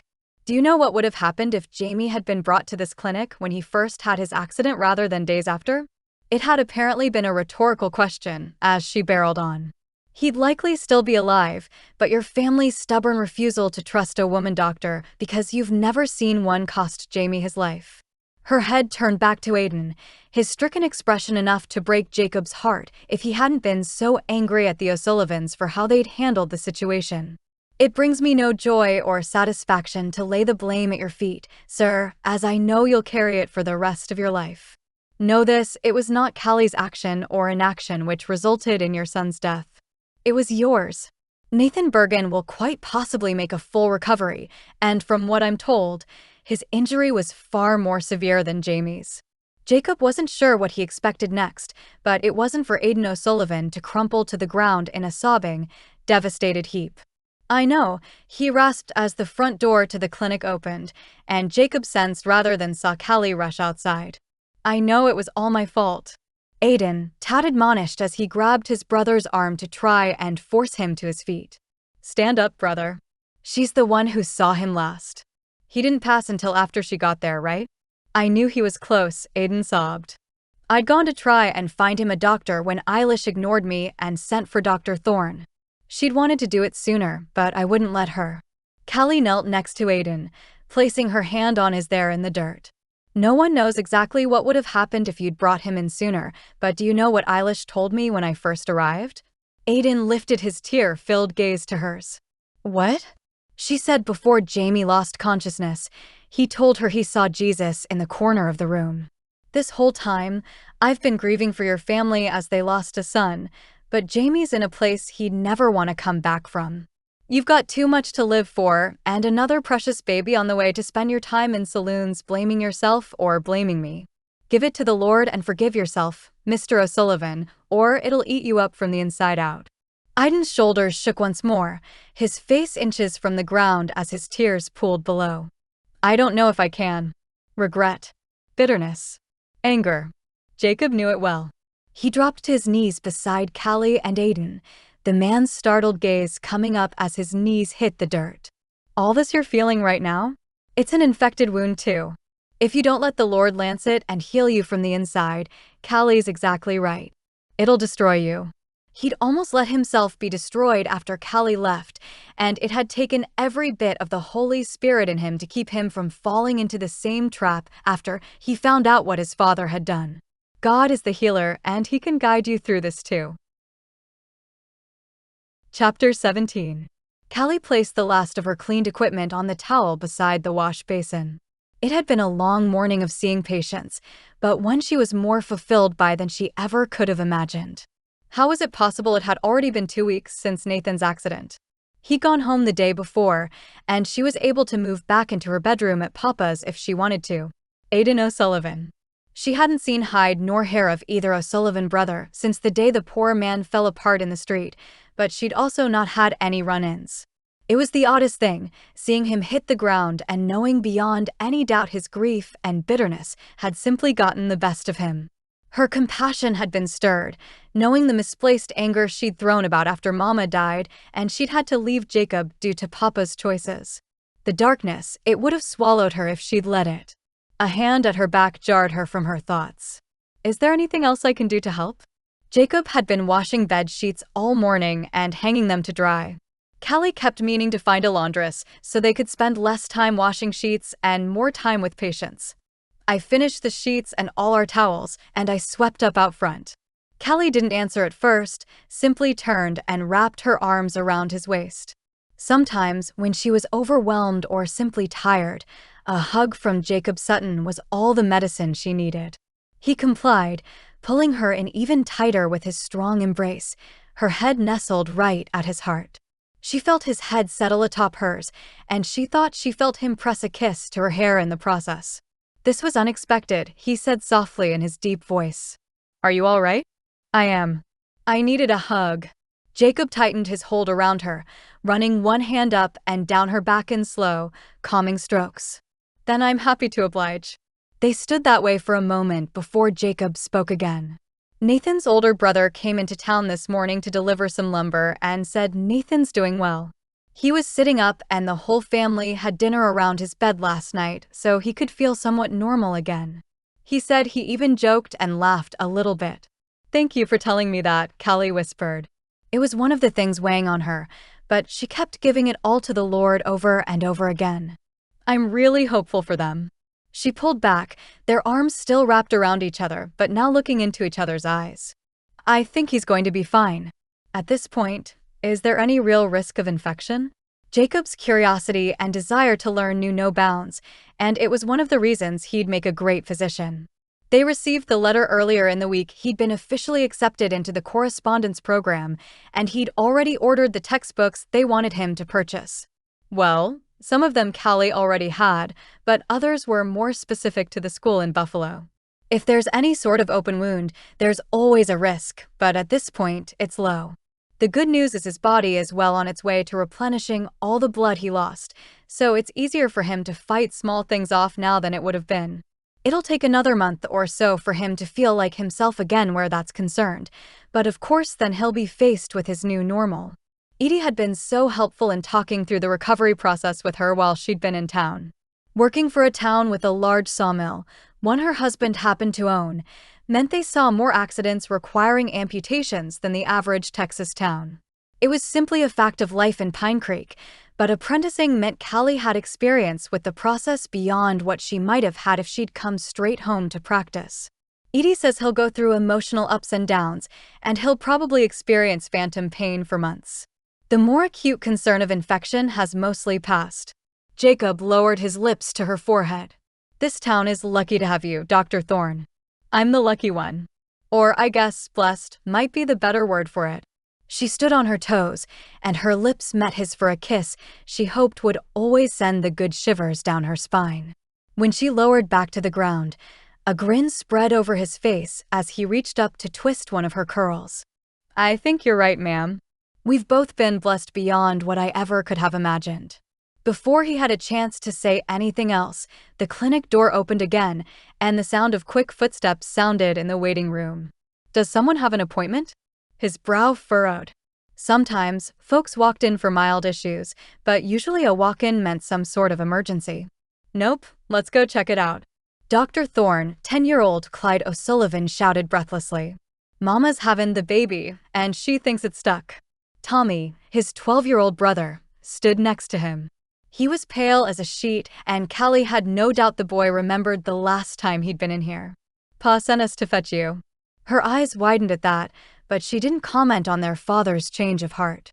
Let me gather my things, boys, and we'll be right there. Jacob and Callie rode harder than they ever had, and on the way Callie prayed ferociously.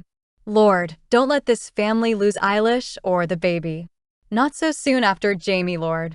Please, help me bring them through safely for your glory. By the time they reached the old farmhouse, Aiden O'Sullivan stood in the doorway the same way Eilish had when she'd come to see Jamie. This time, though, the smell of infection and impending death didn't accost her senses as she climbed the steps and hurried into the main room. Aiden led them into the bedroom where Eilish thrashed on the bed, apparently with some energy despite the sweat pouring down her face. Arg, she shouted as another wave of pain hit her. She's not moving down. I can feel it.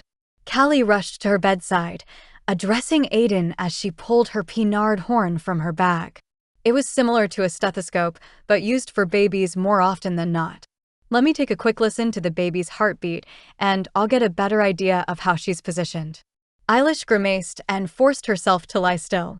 She's stuck, I know it. With as many children as Eilish had, Callie was inclined to believe her. You believe it's a girl? A mother's intuition, a God-given gift Callie had learned to trust over the course of many situations. It didn't necessarily always relate to gender in a pregnancy, but the knowledge something wasn't quite right with the child long before anyone else would notice symptoms. I do, Eilish breathed. She's not moving down the way my boys have. Then let's take a look and see what might be going on. Her heartbeat is strong, so that's a good sign. Callie placed one hand on Eilish's stomach before gesturing Jacob forward. Do you mind if Jacob joins us? He's training to become a physician himself, but it's completely up to you. Childbirth was a particularly vulnerable time for a woman, and she wouldn't force a man's presence on any of them. I don't mind, Eilish hissed as she held her stomach, and the muscles contracted once again. Just please get her here safely. I can't lose another one, she whimpered as a tear rolled down her cheek. I don't know how I'd go on. Callie nodded, not trusting herself to speak without crying. Aiden sat at her bedside, looking altogether helpless as he surely considered the possibility of losing both his wife and his daughter so soon after his oldest son. Getting hold of her emotions, Callie placed her hand on Eilish's stomach and began to teach. Jacob, place your hand here. Normally, you'll feel the baby's head right about here if they're moving down the way they should. Eilish is correct, the baby's breech. This is called Leopold's maneuver, coined by a German physician to assess the placement of a baby. As she walked Jacob through the 4 steps, she spoke with calm, measured tones so as to not alarm Eilish. Within minutes, Callie was certain they had a breech baby on their hands. There are a couple of different ways to try and turn the baby. I'd like to try a less invasive one first since her heartbeat is so strong. Is that all right with you, Eilish? Eilish nodded, and Callie prayed she wouldn't have to use forceps. Yes, do you need me to change positions? Yes, actually. If you can. From there, Callie guided Eilish into more of a squatting position, using a stool and Aiden to help support her. I'm going to wash my hands and do an internal exam while you're squatting to see if I can help move things along, all right? Another contraction hit Eilish, and she tensed as Aiden held her in a squatting position on the stool. Yes, do whatever you need to do. It took another 4 hours of slow, intentional movements from Callie and Eilish, but baby Cora Jane O'Sullivan was born that evening. The poor thing hated being cleaned off, but she immediately began the most blessed sound to a parent and practitioner's ears, a strong cry. Here she is, Mama, Callie said as she placed the baby on her mother's chest. Covering them both with a blanket, Callie ran her hand over the soft, red wispy hair on Cora's head. She's a healthy, beautiful girl. Guiding Jacob in soft whispers through her post-birth exam, Callie showed him how to examine the placenta to determine whether it had been healthy at the time of birth or not. This isn't something you'll find in most textbooks, Callie explained as she allowed him to feel the healthy tissue. Edie was taught a great deal of herbal medicine from a woman she viewed as a grandmother named Ruth. She'd also been a midwife, and Edie combines the use of new and old medicine in her practice. As Eilish got baby Cora latched for her first feed, Callie and Jacob finished up and both moved toward the door. The Lord was with us today, Mr. and Mrs. O'Sullivan, Callie said with a soft smile. Thank you for allowing me the pleasure of bringing his new life into the world. Aiden stood, his knees and hands both shaking as he crossed the room. Tears rolled down his cheeks as they had since Cora slid into Callie's waiting arms, and the baby began to wail before quieting at her mother's touch. Thank you, he said as he pulled Callie into a tight hug. Thank you. Jacob watched the man sob onto Callie's shoulder, his hurt and anger over losing his son giving way to something which might actually heal one day. I'm so sorry, he sobbed as he had 2 weeks ago on the ground in front of the clinic. It was never your fault, and I should never have blamed you. Aiden let Callie go, the evidence of his tears clear on her dress's shoulder fabric. Callie didn't seem the least bit annoyed. All is forgiven, Aiden. As far as I'm concerned, it never happened. How could Callie forgive so quickly?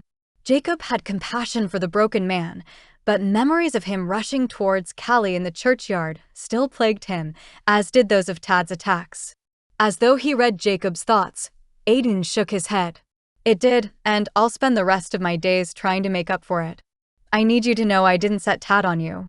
That was all on him, but after your friend set me straight in town, I told him in no uncertain terms to leave you alone. I think he would have, but he said he'd already decided to move on out of Texas and try his hand at mining in California. He left last week. As for me, I was drunk when I stumbled into the churchyard. I'm ashamed of myself, but your pa came to see me this week. He told me he'd had a brush with the bottle after your ma died, and he said you understood. I do, Callie replied. Like I said, all is forgiven. You enjoy your precious baby and know the Lord will walk with you through your grief. Allow yourself to hold both at the same time, and don't feel badly for going back and forth between the two. Jacob shook Aiden's hand before taking Callie's and leading them back out through the living room into the cold, January sunset. She shivered, and he realized she hadn't worn her cloak. Did you leave your cloak at the clinic? I guess so, she said sheepishly. I was a little distracted. It wasn't frigid, but it was far too cold for Callie to have nothing, so Jacob shrugged out of his leather coat and placed it over her shoulders. Don't argue with me, he said with a smirk as she opened her mouth. You're in charge when we're working, but I'll not have your teeth chattering all the way back to town. Let me take care of the woman I love the way I've wanted to since I was 15. The words fell out before he even realized he'd said them. Callie stopped in the O'Sullivans' front yard, her eyes wide as she turned to face him. It wasn't the first time he'd told her he loved her, but it was the first time since this second try of theirs. The woman you love, huh? Tightening his coat around her to keep out any draft, Jacob used the contact to pull her closer. The woman I love. Should he kiss her in a patient's yard right as the family had welcomed their brand new baby? Maybe, maybe not, but there wasn't a thing in the world to stop him from stealing one of the kisses he'd missed out on for nearly a decade. The woman I plan to love for the rest of my life. Chapter 18. 2 weeks later, Callie strolled along the main street in town, only one destination on her mind. The little church house, built years ago for the folks in town who felt they needed a permanent place to gather, had been a solace for her in times of both turmoil and triumph. When she'd realized she was falling in love with Jacob, it's where she'd gone. When her mother died, she'd spent time there before heading out to the meadow nearby. Those long nights when Papa hadn't come home and she didn't feel she could tell anyone, all of it. She'd even gone there to celebrate when she'd gotten her acceptance letter to Chicago Medical Institute, as well as the notice she'd received the scholarship from Edie and Brown Lumber. As she pulled her shawl tight around her shoulders, she wasn't sure what exactly it was she sought. Trying again with Jacob had been more beautiful than she ever imagined. They'd moved slowly so far, seeing each other daily for work, but mostly getting to know one another again. Stolen kisses in the rig on the way to house calls, the hugs that left her smelling a tiny bit of his pine and peppermint scent after a hard day, all of it felt like coming home. Nathan Bergen was now a month out from his injury, something she'd thank the Lord for every single day for the rest of her life. He'd started down the difficult road of navigating life after an amputation, but he had a life to navigate. It would be difficult and often painful, but Callie was committed to walking the long road with the Bergens. As for Eilish and Cora O'Sullivan, both had settled into their house full of boys beautifully. Eilish would grieve Jamie for the rest of her days, but she said sweet Cora looked like her eldest as a baby, and something about that gave her unspeakable comfort. As for Aiden, he'd gone before the whole church and apologized for his actions in the churchyard after Jamie's death, and it had been one of the most moving experiences Callie had ever had when both she and Papa stood on either side of him in support. The church had gathered around him and prayed for his family in their grief, the outpouring of grace one she hoped she never forgot. He said they were committed to being at church every week once Eilish and Cora were up to it. Spring would come soon, as March often saw the days warming even when the nights remained chilly. Flowers would begin to come back to life. Children would run and play and get into mischief, and Cloverdale would feel like home once again. Though, if she was being honest, it already did. Her father and Jacob were all she really needed to feel at home. The church came into view, its simple wooden structure a beacon of hope and faith amidst the sprawling hills of Texas. She'd reached the churchyard when the doors swung open and none other than Jacob stepped out with her father following behind.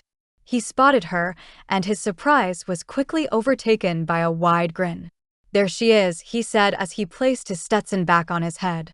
Part cowboy, part doctor. All of it made up the man she fell in love with back when they had nothing to offer each other but potential. "What are you doing here?" Jacob and Papa glanced at each other conspiratorially, and Jacob shrugged. "Having a conversation with your father I should have had a long time ago." Moving down the steps with the energy of a man half his age, Papa pulled her into a hug. "What brings you out this way, Firefly?" "I felt like a walk, I suppose. Either of you want to join me?" Jacob's grin grew even wider. "I'd be honored, ma'am." He took her arm like a fine gentleman in the city, though she much preferred the rugged terrain to anything she'd ever seen in Chicago. "You kids have fun," Papa replied with what she could have sworn were misty eyes. "I've got a couple of home visits to make." He pulled her in for one more hug, placing a kiss on her head before releasing her. "I love you, Firefly." "Love you too, Papa." Knowing what they were likely discussing, Callie didn't pry into her father's sudden emotions. Likely, it either had to do with her and Jacob or Papa explaining how his life got off track all those years ago. He'd always felt responsible for how things had ended with Jacob, though none of it had really been his fault. "I'll be home in time to make dinner." She didn't normally have the opportunity, as work at the clinic often lasted until it was actually time to eat, so Papa took care of it. She enjoyed preparing food for those she loved when she got the chance. They moved slowly down the path toward their meadow, Callie in no hurry and basking in the feel of Jacob's strong arm in her hand. He'd always made her feel safe as a girl, but the man he'd become was even stronger, even more broad and sure of himself. "Did you get everything finished at the clinic you needed to?" Jacob didn't normally leave early, but today he had, due to needing to stop by the livery to see Hal and apparently her father. "There wasn't much," Callie replied. It had been a blessedly slow day in the clinic, and she'd only had a few things to clean and washing to pull off the line. "I remade the beds after you left." "Good." Jacob pressed a kiss to her hair, the hair whose wildness she'd hated as a child but now appreciated for its uniqueness. "Has Louisa told you they're planning on a summer wedding this year?" She did. "I love her idea of getting married at the church and having a reception at the ranch." Louisa had been so excited to share her plans with Ellie and Callie, the three of them giggling like schoolgirls as they discussed summer wildflower bouquets and what dress she might wear. "I'm surprised Isaac is letting her wait that long." Jacob snorted out a laugh. "Honestly, I am too, but her parents need time to get tickets to come and have someone handle the store. Plus, it'll put off the festivities until after the spring cattle drive." It would be such a sweet ceremony, as Louisa had already been thinking of ways to involve all the children in it. "It'll be so special." They walked in silence for a few more minutes until they reached the creek. It lapped over the rocks, low due to the time of year but beautiful nonetheless. "How would you feel about a spring wedding?" "I don't think Isaac and Louisa will mind if we beat them to the altar." Callie's eyes narrowed. "I don't recall accepting any proposals, Jacob Sutton, and I won't be discussing any sort of ceremony until I do." She smirked, loving the way Jacob's eyes twinkled when he was being playful. Feigning concern, Jacob removed his Stetson. "Oh, you're right, ma'am. I reckon we'd better rectify that gross oversight on my part." Pulling something from his pocket, Jacob knelt down to the ground and held up the most beautiful in its simplicity gold band she'd ever seen. "Callie Thorne, will you give me the life I've dreamed of since I wasn't yet a man?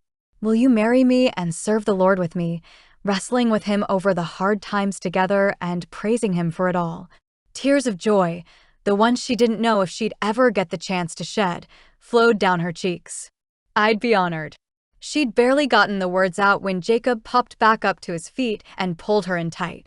"I wondered if we'd ever get here, but I wouldn't trade our story for anything."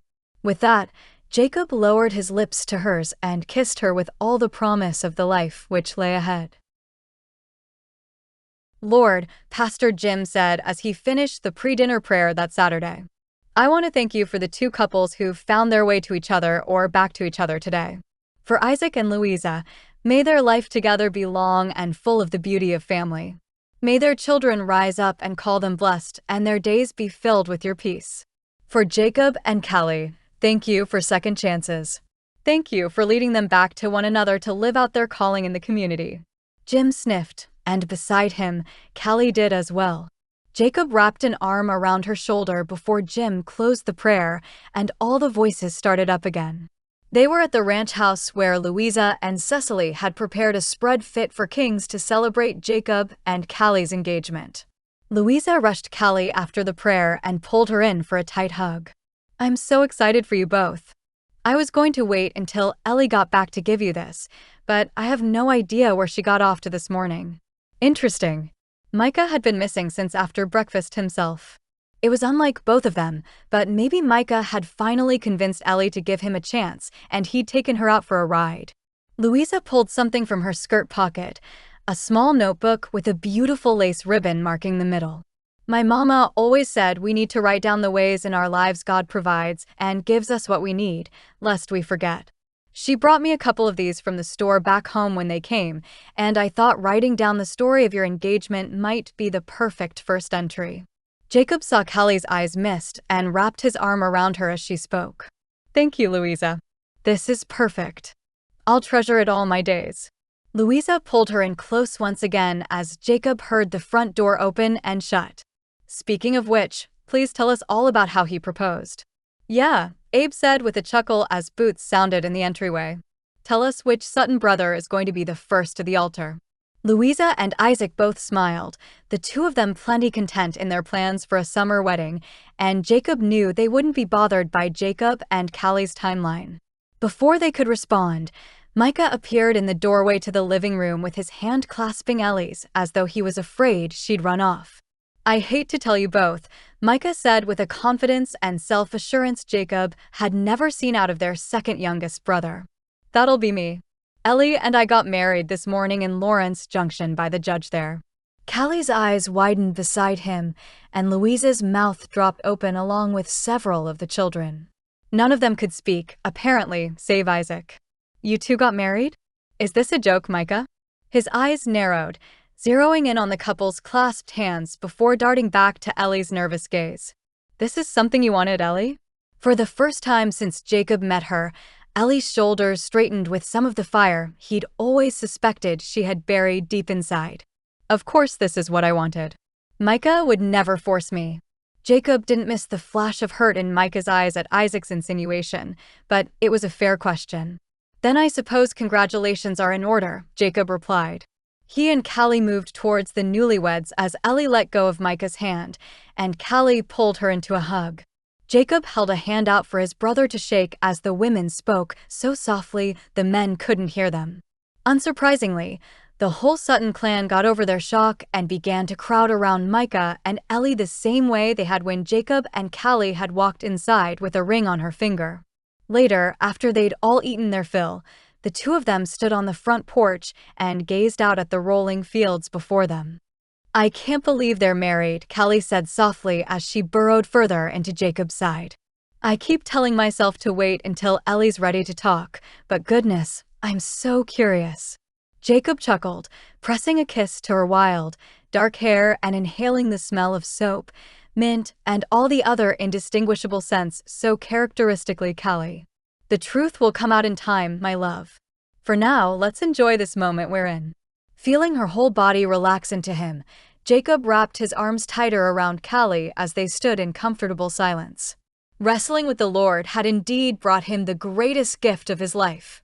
He'd walk with the limp of the years they'd lost together, but the memory would serve to remind him of God's unending faithfulness.